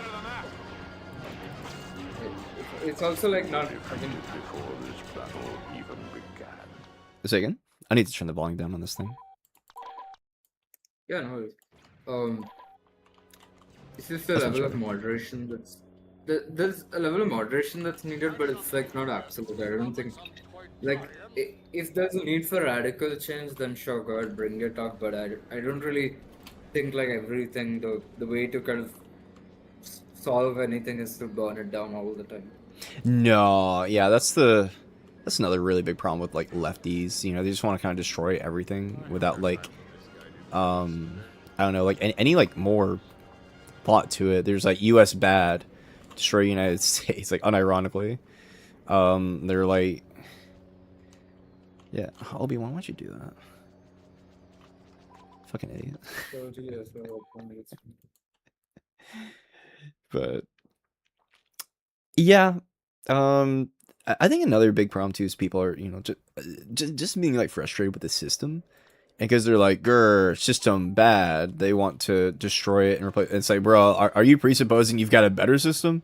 Because the answer to that is probably not. Yeah. It's just not. I don't think it's a rational way of looking at things for them. Nah. But I think the only part where I think Biden should have taken a more authoritative stand, like coming back to Democrats, wherein at least this would be what I would say. I think would be foreign policy to some extent, but not all of it. Like I think they did a good job with Ukraine and I think Russia because it was necessary. Yeah, for sure. I was very happy with their stance on Russia-Ukraine. I mean, like, even with the foreign policy though, like I think, okay, like what foreign policy do you think they could have done better on, like specifically?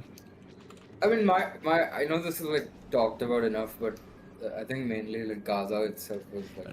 Nah, with what they had at the time, I think they actually acted totally in reason because like the war in Gaza was totally justified for Hamas's atrocities. Now, the like overgoing on it, it's with how recent it was. I think it's valid. The very strong reaction at first. And even with that strong reaction, Biden did like have constraints on like Netanyahu, right? So like they would only Hamas was actively doing everything they could to inflict as many civilian casualties as possible, right? So this is by doing things like hiding in hospitals, by having their soldiers blend in with like all the civilians. And so, because Hamas is literally doing everything they can to get as many civilians fucking killed as possible, and Israel has a right to, you know, fucking fight back, okay? To go after Hamas. They were more than justified in going after Hamas.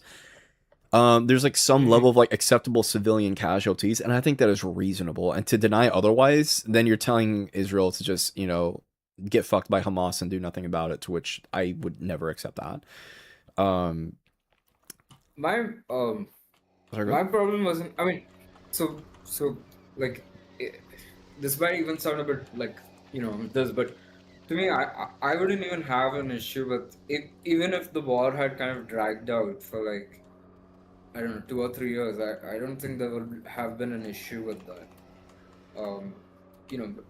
My problem really isn't that. I don't really think like, yes, wars like sometimes, wars happen. Wars are sometimes necessary.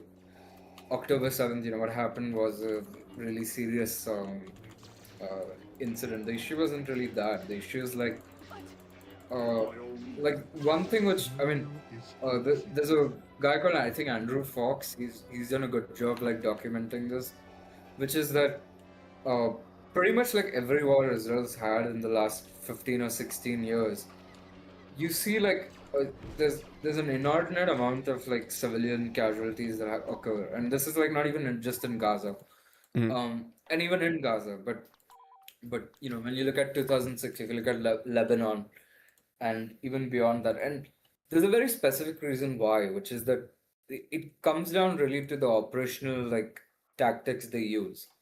So by that, if you look at the operational tactics Israel uses, like into their military doctrine, they have this sort of idea wherein they think that because terrorists are like irrational actors, they need to increase the costs like of for terrorists whenever they launch like some sort of you know operation of not even operation, I guess, attack. So for example, they specifically in like 2006, wherein when they had a war with like Hezbollah, they weren't they there was a, I think it was a major general or some guy like that who had said that in order to kind of deter any future attacks from happening, what we're gonna do is we're gonna, each town wherein they're launching rockets from, we're gonna go in and like destroy the entire town, so that way the other towns won't kind of retaliate back. So like, and the thing is, it's not even about the fact that it's immoral, it's just ineffective. America itself, like when America was in Iraq, one thing that they found out as time went on was whenever they kind of reduced civilian casualties, the civilians in the area would like cooperate more. Yeah. So it's not really like, to me the issue really was like from in fact, you don't even have to go that far. So in 2021 they had a brief war in Gaza that they fought, which was under, actually not even under Netanyahu, it was under Bennett and Lapid, who are sort of two opposition figures, and they had the exact same thing happen. They had a lot of civilian casualties, and that was directly because they tactically choose to target civilian infrastructure because they think that it would create this sort of pressure on the opposing group, which would then kind of deter the opposing group, which clearly did not work because in 2023 you had October 7th. Yeah. So to me, really, the problem really lies in that. So, like, to people who've kind of analyzed that, I mean, when October 7th occurred, like, it was quite clear in the aftermath of it. I mean, it wasn't clear to me either at the time. But I don't want to kind of pretend that this was just apparent to everyone. I don't think it was.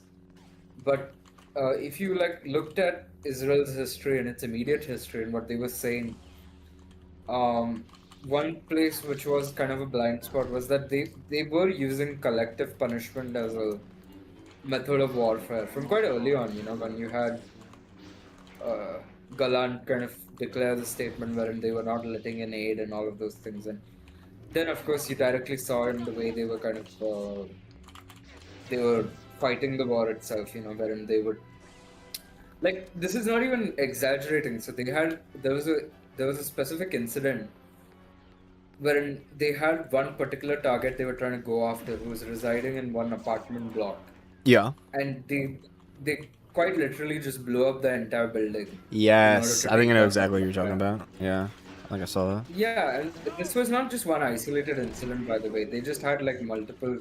And if you look at it, there's something called like ROE, which is like rules of engagement Yeah. in any military.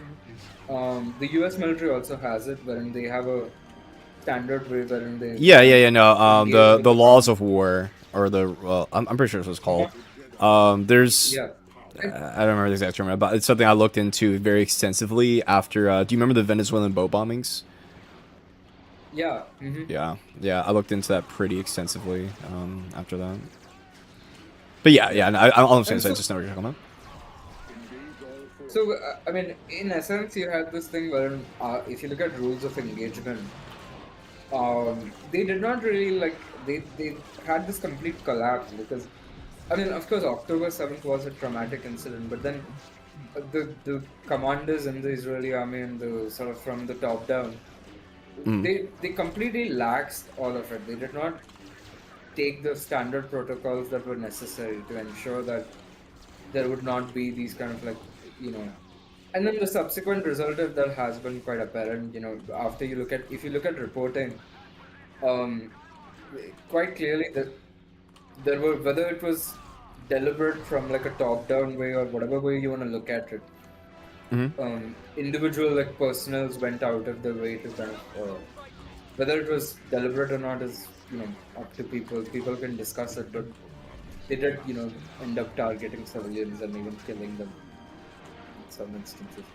In fact, I think one of the best things, like, there was a piece that came out in the New York Times, which I think the New York Times does a decent job at being objective, wherein they showed that there were like these individual bullet wounds that were there in like children who were being transported to hospitals, and they were all they were not wounds that were from like close combat. It was from sniper wounds and that sort of things. That meant someone deliberately took aim and kind of did that. So it was something that quite clearly they were doing. So my issue really was with that more than with anything. Like, for that matter, if I were to kind of reverse it around, I don't really think.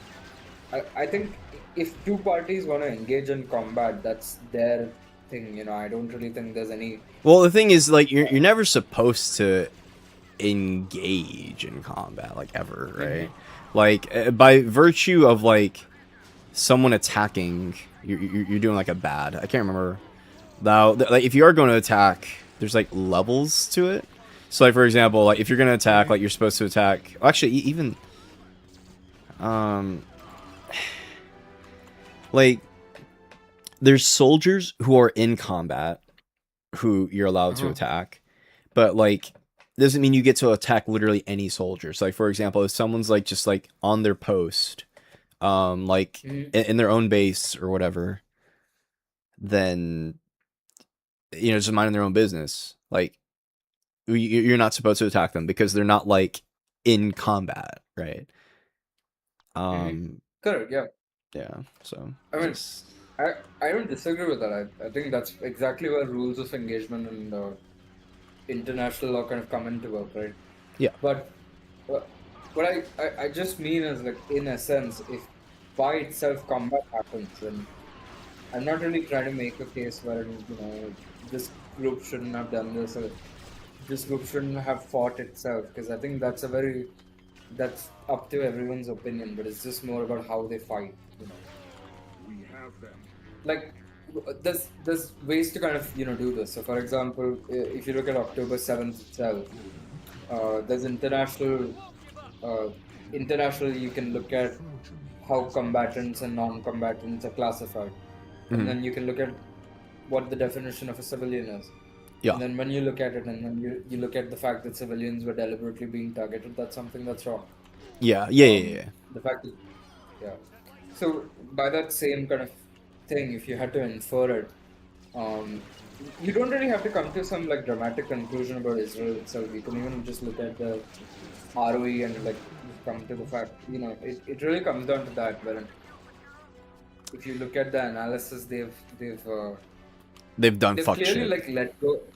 Yeah. Yeah, Yeah. exactly. Absolutely. Absolutely.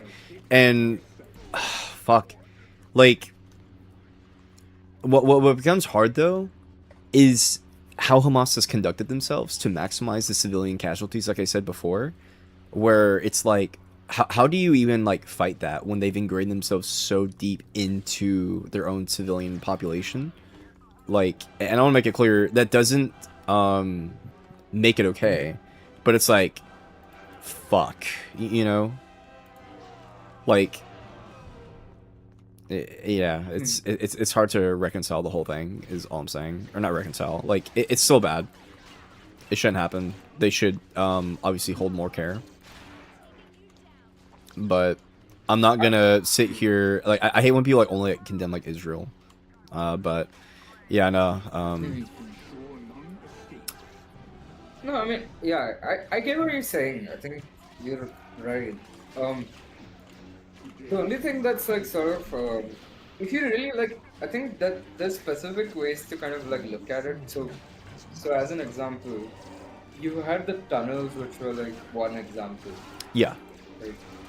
So the tunnels were embedded throughout Gaza. They were quite deep, and if you were looking at it from Israel's perspective, you had to kind of destroy it. Yeah. Now, how do you destroy it without causing civilian casualties? That's a great question, bro. Yeah, I think there's ways you can look at it. So one is, of course, you can clear out regions. You can engage in, you can detonate things which, like, if they're, just as an example, if they're really deep, you could do it in a way which does not involve detonation. So for example, there's one way which is like they flood it with seawater so that it's just impossible to use it. How are they gonna do that? So they did do that, I think, with some ways. Like you take a tunnel entrance, you flood it, and then you just kind of do this. But there are like very specific ways of like looking at it, and you can do that. Now the problem really is like Israel did not do any of that. They went into when they went into combat, they took the almost the maximally most destructive way they could have done it, and they did it. And the thing is, the question really is, have they even been effective? And the answer really seems to be something like no, because they have deliberately done it in a way wherein they just they haven't dealt with the issue at all. I think like you cannot, like, one thing which, if you look at military warfare, is historically the solution has rarely ever been just military. Like, it has to be a mix of both politics and military. So in the US, for example, when they were combating ISIS in 2012-14, I think,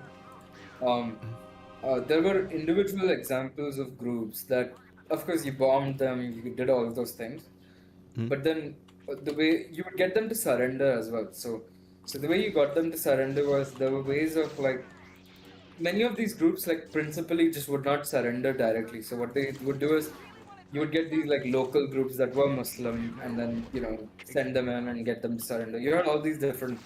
It's a very technical discussion to be had, but in a sense, you had that. And the thing is, like, so they had like a study they did, I think, recently, Mhm. wherein it seems like the combatant to civilian ratio in some of the battles in Gaza was just like completely, I mean, it was just unimaginable. Like, you had like a somewhere where it was like a 92 to 8, something like that, Was what? And like the civilian to combatant ratio was something like just absolutely, I think it was about 80 to 20 or something like that. Ooh. Wait, 80 to 20. and So 80 civilians for every. So that's like 1 to 4. For Yeah, every. and that's God damn. Yeah, that's insane. Yeah, that's unprecedented. Like, to give you an idea, like Russia, when they went into Ukraine, they sieged a place called Mariupol, which Yeah. resulted in, and their entire thing was literally they just wanted to starve everyone in that place. Oh yeah, I think and- they ended up blowing up like a bunch of like bridges and supply lines, right? Yeah, but they didn't even do that there. What they did was they completely sieged the entire city. They did not allow they did not allow anything into the city. And Yeah. that killed, that had like a combat ratio of something like about 90 to 10, or I don't know. But there were individual battles in Gaza and just the overall war, which, resulted in casualties like that. Now, of course, the difficulty also has been is that Gaza has been this sort of unique situation where there's been zero independent reporting, because Oh yeah, because it's locked these, off like, because it's a war zone. But yeah. exactly, but the logic for it just does not stand. I mean, journalists have gone into regions wherein it's been as dangerous as Gaza and it's been active combat, and they've not been barred. So the entire logic itself that was used was quite not even problematic. It was just not precedented. There's not been cases like that. I don't think I mean, I don't want to, like, my word, of course, is in gospel, but the thing is, like, these set of issues, I think, kind of come increase. There was also another thing, which was, like, on a deliberate level, like, they did cut off, like, water and aid. And this was not the only thing they did, by the way. So you would think that when they were targeting, one thing that I think you had mentioned, which is that Hamas was like hiding in civilian infrastructure. You would think that, how do you think they would like kind of go about that? You would think that the civilian casualties would be through aerial combat, right? Wait, how do I think what? Say the question again. Like, if there was civilian infrastructure that was destroyed, you would think it would be like collateral, right? Like, wherein it was in close combat or active combat or something along those lines. Yeah, I mean that's what you would hope for, if they didn't ingrain themselves literally in all of the civilians. But yeah. So that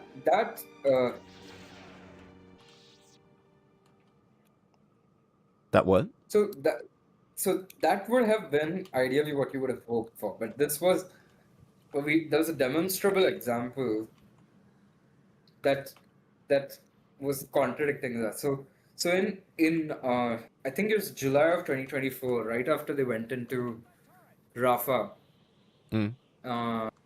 they went to a place. One sec, I'll just try to find so that I don't want to misspell this.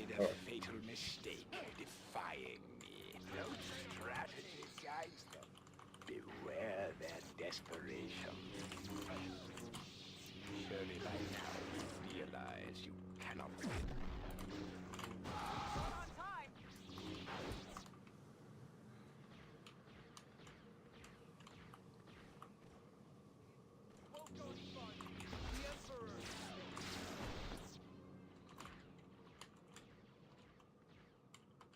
So there was a facility called the Tel Sultan Water Reservoir, which was built by Canada. And in July 2024, uh, the, there's a, I think it's the 401, the 401st Brigade of the Israeli military. They're basically like combat engineers. Mhm. It's a water reservoir. They went to the place and rigged it with explosives, and they blew up the entire thing. Fuck. Now, Yeah. and the subsequent investigations that Israel itself conducted into it showed that there was no like military value to the target. Even it was Oh. just done completely as a result, and But could have been bad and intel. that No. yeah, and that particular water facility, facilitated the transfer of like 30%, 35% of water that was going to Rafah at the time. Mhm. And on top of that, at the time, if you remember, at the time you had this like massive displacement from the north into the south. So you had the situation where like there were many more people who were reliant on that water system than otherwise. Mhm. And like if you look at the documentation, they had there were about like 30 water wells that they that they destroyed, in Khan Yunis and Rafah. So you had this like targeted pattern wherein they were deliberately destroying water facilities, which quite clearly I think everyone would agree there's no military value to it. So Yeah. I mean,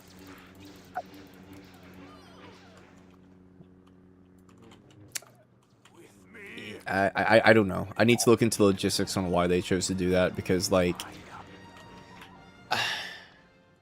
I mean, if you want to stop, because the military value is, I can see the military value, and it's making your enemies, it's cutting off your enemies' access to water. But the problem is, it also cuts off all the civilian access to water, and it's like, well, shit, you kind of have a confliction here, so, or a conflicting set of values here, and obviously they chose what they chose. And like, could something better have been done? Yeah, easily. But I would have to look into the logistics of it specifically. But like, yeah, doing that I would say is bad. It should not be I done. mean the problem really is like you don't so the thing that makes it like really difficult to kind of establish like I think of course I would really hope for like an independent investigation and all of those things, but this is really where I am kind of coming from, where I see Right. this. They've blown up 30 water wells in these two areas. They Right. deliberately rig up the main water refinery in the place with explosives and they blow it up. Mhm. You have a situation where in the northern parts they create these kill zones wherein basically no civilians allowed to come. Right. And then without verification, they basically any civilian or like not even any civilian, anyone who whether it's a civilian or combatant, before they even verify it, they shoot them. Yeah. And then they on a deliberate level, in both North Gaza, Central Gaza, South Gaza, they have a situation wherein they deliberately, target civilian infrastructure. So collectively, if you look at it, and then also the fact that their doctrine, wherein they essentially state that they want to, their doctrine kind of almost explicitly involves having a disproportionate response. And by disproportionate, it's not even talking about like, wherein okay, if it was like, for every soldier that you kill, we'll kill 10 of your soldiers, that's a different thing. Yeah. But it's by disproportionate, they explicitly mean targeting civilian infrastructure in order to increase the costs for the combatant group. So The way they've it's that's an explicit doctrine they've said, like per the like IDF official. Now I can see like individuals in the IDF being like, yeah, fuck them, but like, is that like a stated thing in the IDF like itself? yeah, it Can is. you I mean, really? I don't Wow. even. I mean, I'm not even like. I mean, I know that's there's a this lot is of. true. Sorry, a second. I, I don't even have to like. I mean, I'm not even looking at. There was a. I can pull this up for you if you want, but there was like this um, there was this article or a paper, I think, which was published by an Israeli former major general or something, Mm. wherein he himself kind of laid this out. But in essence, the entire thing, like there's been a lot of like reporting on this, wherein they've kind of exaggerated it or they've taken it out of context. I don't really read that. I mean, if you look at the original thing itself, it's deliberately calling for civilian infrastructure to kind of be destroyed. Because there's been this idea that's not exactly, it doesn't begin with the idea. If it begins with, I would say, if you look at virtually, you can probably find it across time immemorial, which is this idea that wherein if you target civilians, you're gonna create pressure on the government or on the group or whatever that will kind of result in them surrendering, or if not surrendering, certainly conceding ground, Yeah. which they've also kind of used. Um, and I don't want to kind of whitewash this. I mean, in essence, if you look at that, that's collective punishment. So you're Yeah. not really looking at something. It's not even something that's about. It's not even about ethics. It's just if you look at international law, it's illegal and quite verifiably. I mean, the groups that are using this right now are groups that are. I don't think there's any other group in the world that's using it that's doing great things using it. Yeah. Dude, I I don't hate really Israel. think the I hate problem. Israel, bro. I hate Israel. I'm so burnt out on it. Like, because like Yeah, like I want to be like, yeah, like I stand with y'all against Hamas, and then it's like, oh no, y'all are doing like civilian pressure attacks. It's like, oh well, that's not good. That's not good at all. It's like exactly, and literally illegal and immoral, and but in every and the sense. problem really to me is like I don't really think like the problem is they had a lot of sympathy, right? I don't think like after October 7th, Mm-hmm. they had a lot of support. Like the people Yeah. were appalled at what happened on October 7th. So it's not exactly like one thing that they keep saying, which I don't really agree with and I don't like, is that oh, these people who are suddenly attacking us were just people who were anti-Semitic from the start. It's not like that. Mm-hmm. There were people who were genuinely quite appalled at what happened on October 7th, who Yeah. right now are just seeing what's happening in Gaza and they're just horrified at what's happening. And I think that's a reasonable response to what's happening. Wait, For me, what really, was a reasonable like, response? Just like the invasion of just Gaza? Because I mean, if no, so, then like yeah, that I would actually agree. Like, yeah, I think they had like every right to go attack after that, but no, the amount not really at the invasion of Gaza. Like what's happened after the subsequently what they've done after that. I mean, I don't think like when you look at the New York Times report just as an example, wherein you're reading about like uh, this is not like a fringe group of people. The New York Times is quite a well-established group. Oh yeah, They yeah. have they have interviewed doctors who have like documented. Not even this is not even their opinion. It's just they have X-ray scans wherein they're showing um, children below the age of 10 who have uh, wounds that are from like sniper bullets in their brains and in their chest. And it's quite explicitly clear. I don't think, I mean, what exactly has happened there. So it's not even like the thing that was used as a justification when they went in was like these civilian casualties are collateral, but quite clearly that's not been the case. Yeah. I think Hamas has enlisted some child soldiers too, though. But I'm playing devil's advocate here. I don't know to what extent or whatever, but I'm pretty sure that child soldiers are part of their combatants. I So. would not be surprised. I mean, Hamas is not exactly. I don't think they're renowned to be ethical. Yeah, no, like they genuinely just don't give a fuck about their own people. Like that's the thing I hate about like fucking Islam, bro. Like they literally, like it's a suicidal fucking like set of ideas. Like they will die for their cause, and they intend to die for their cause, which is irrational, but It's what they're gonna fucking do. So. I think, I mean, if I'm looking at Hamas specifically, I think if you there were ways to kind of ensure the disarmament without whatever this is, at this point.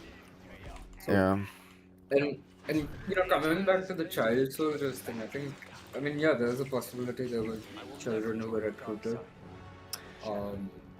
Could have been, but if you really come back to it, just for a second, right? Like in the New York Times report, we were not looking at male or even for that matter female victims who might have been children who were recruited.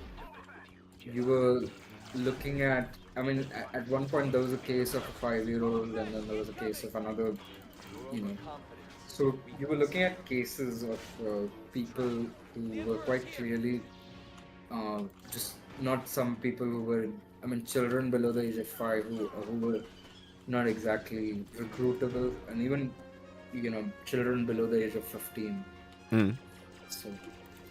So there's quite clearly been, like, there were individual personnel who targeted civilians and Yeah. My question, like, as of like now, I'm not sure where things stand with the Gaza war, because I know, like, basically the whole place has been fucking leveled. I don't think there's anything left really to destroy. Like, the whole thing's just been fucking flamed. Do you know, like, I haven't heard like any major updates or anything on it. Like, it's just kind of like, yeah, everyone's dead. I mean, they currently are at the point wherein they agreed like to disarm. They reached an agreement. Like Hamas agreed to disarm, but then the issue really is like Israel's not withdrawing, so they don't want Israel. Wait, nah, there's gotta be another set of conditions. Like, it's gotta be, right? Wait, so like Hamas agreed to disarm and then Israel rejected? Well, so Netanyahu is basically saying that they don't want to withdraw until Hamas disarms completely, which is not exactly like the thing with disarmament is it's a long process because disarmament is not just like they just give up all the guns and that's it, right? They have rockets, they have other weaponry probably. So it's something that will be a comprehensive process that will take time. And one of the demands that Hamas had was that that if you had disarmament, you had to withdraw, which hasn't happened. So Israel rejected the roadmap sequencing in terms, not the idea of Hamas disarming. What was it that they?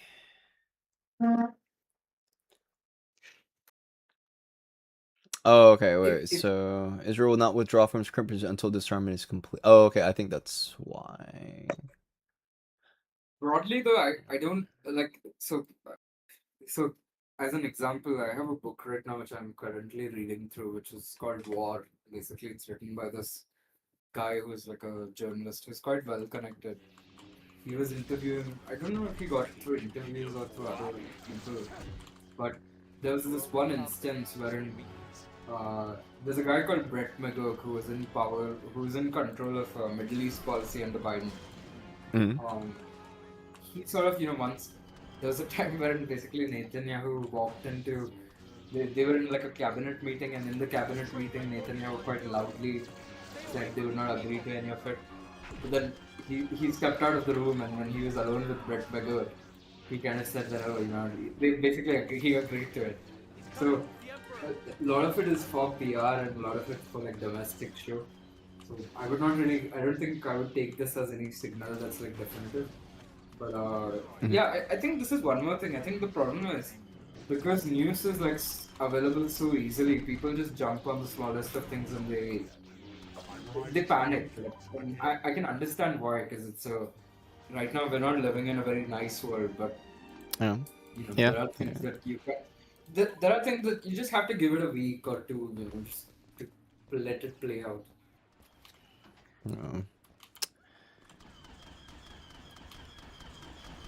We got the president of peace. Sorry, what? Yeah.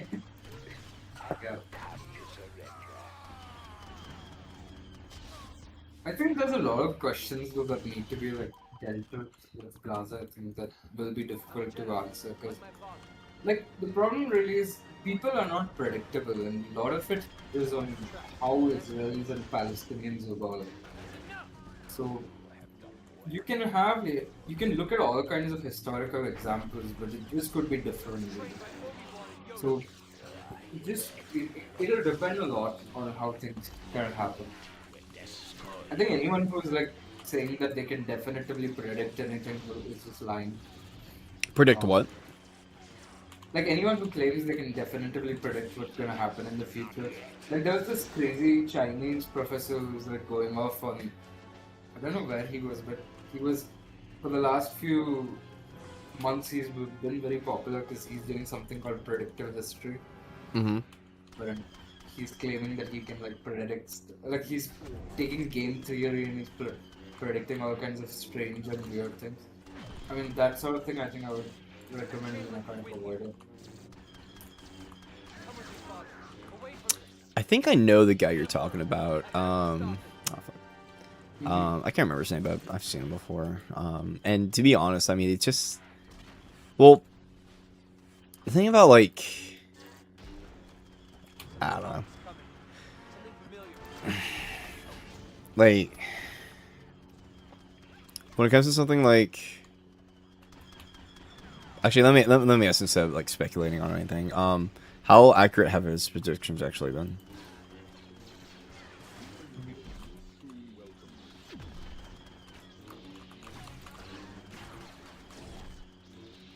Oh.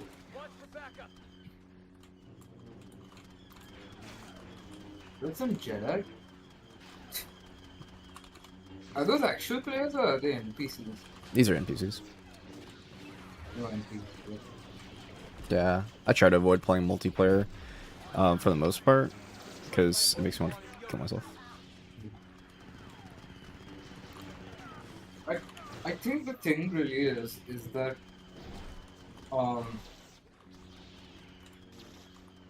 the difficulty really is also like, so there was like reporting on, do you remember like Anthony Blinken? Anthony who? Blinken. Blinken? I'm not sure who that is. He's the Secretary of State under Biden.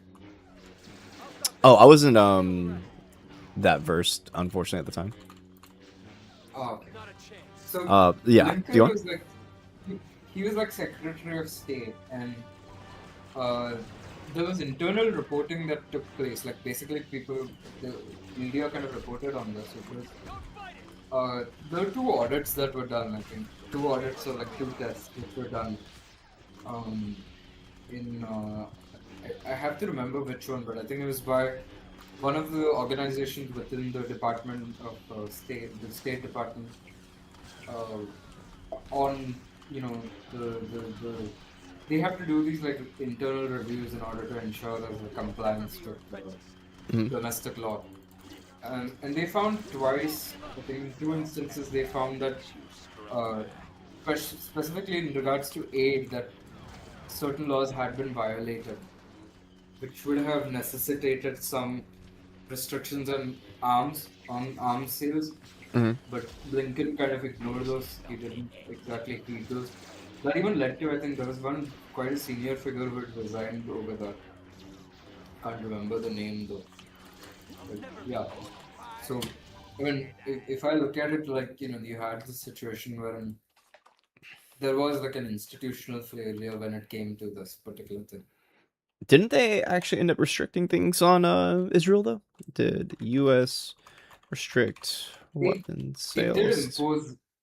They did impose it, but the thing was, it did not like the specific requirements which were required. Like I think there were other arms sales that should have been restricted, which weren't. So it wasn't as comprehensive as it should have been. How do I validate this? What should I look up? Validate like what I'm saying?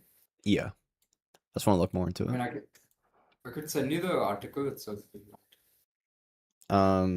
Did U.S. restrict weapons sales to Israel after Israel violated probably like civilian casualty restrictions? They did. They did. I think it was like they did restrict. So Biden did at some point. He restricted 2,000 pound bombs from going to Israel. Um, Yeah. which was like basically 2,000 pound bombs were being used to. 2,000 pound bombs can destroy like a quite a big like section of but they did not do it in a way which was required. The way it should have been done was not Yeah. executed, which was problematic because of course, if you International humanitarian law are best practice in minimizing civilian harm, but set lacked enough strict specific evidence to particular incidents and did not impose a broad cutoff. Yeah.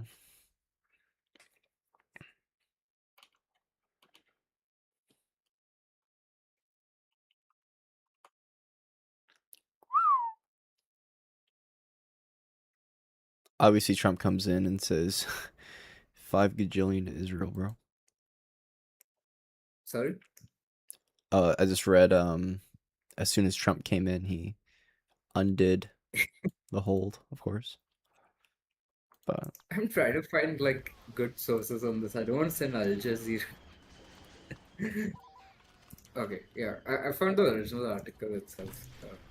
ProPublica, I think, is a decent source. I sent it on like the voice chat itself. okay.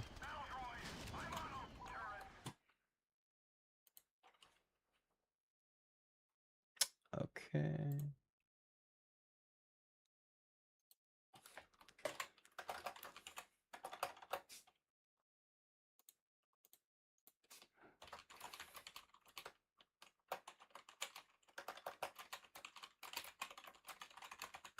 I'll be back.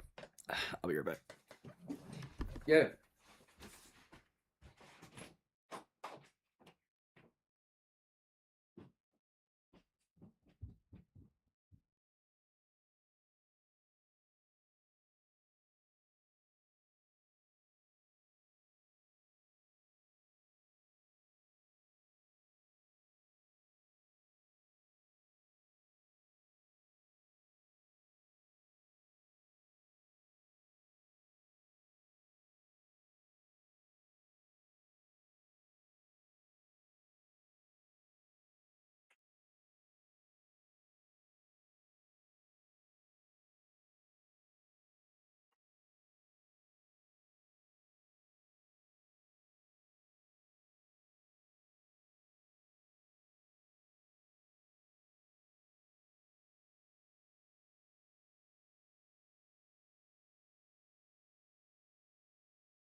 Okay, I'm back. I'm gonna get ready and go to bed in a little bit. Sorry? Okay, wait, Duncan, either? Yeah, I'm the. Okay, I gotta get ready and go to bed. I gotta go to the gym in the morning, but Or yeah, dude, I just shit's bad. I'm tired of. Oh, yeah, you sent me the thing. Oh, wait, let me look at the thing actually first before I go. Try to take a look at it for like 2 seconds. you know, I think I'm optimistic. About the conclusion for Gaza? No, for Gaza, I can honestly say I don't think anyone knows. Oh, yeah, easily. Yeah, but the shit's so fucked. Especially under this shit-ass administration. I think like the thing like I actually think it's like a good thing that if China actually does like become less hostile, I think it's actually a good thing that there are like two major superpowers because the issue really is, and actually there was an interesting article I read about this, is that a single superpower cannot like it's just impossible for it to control every country in the world. I And mean, so like, we were literally doing just fine, like, before fucking Trump. Like, literally just fucking fine. Like, I'm gonna say this. As an American who obviously is very biased for American interests, little spoiler, you know, I like the idea of America being like that. You know, like, hey, you need help? It's okay. The United States got you. We ensure everyone's like safety and shit. I like that a lot. I think it's really cool. But obviously I would hold that view as an American. But but I think I would also like America to be in a more healthy place. no, but I'm saying like I like the idea of the US being like number one.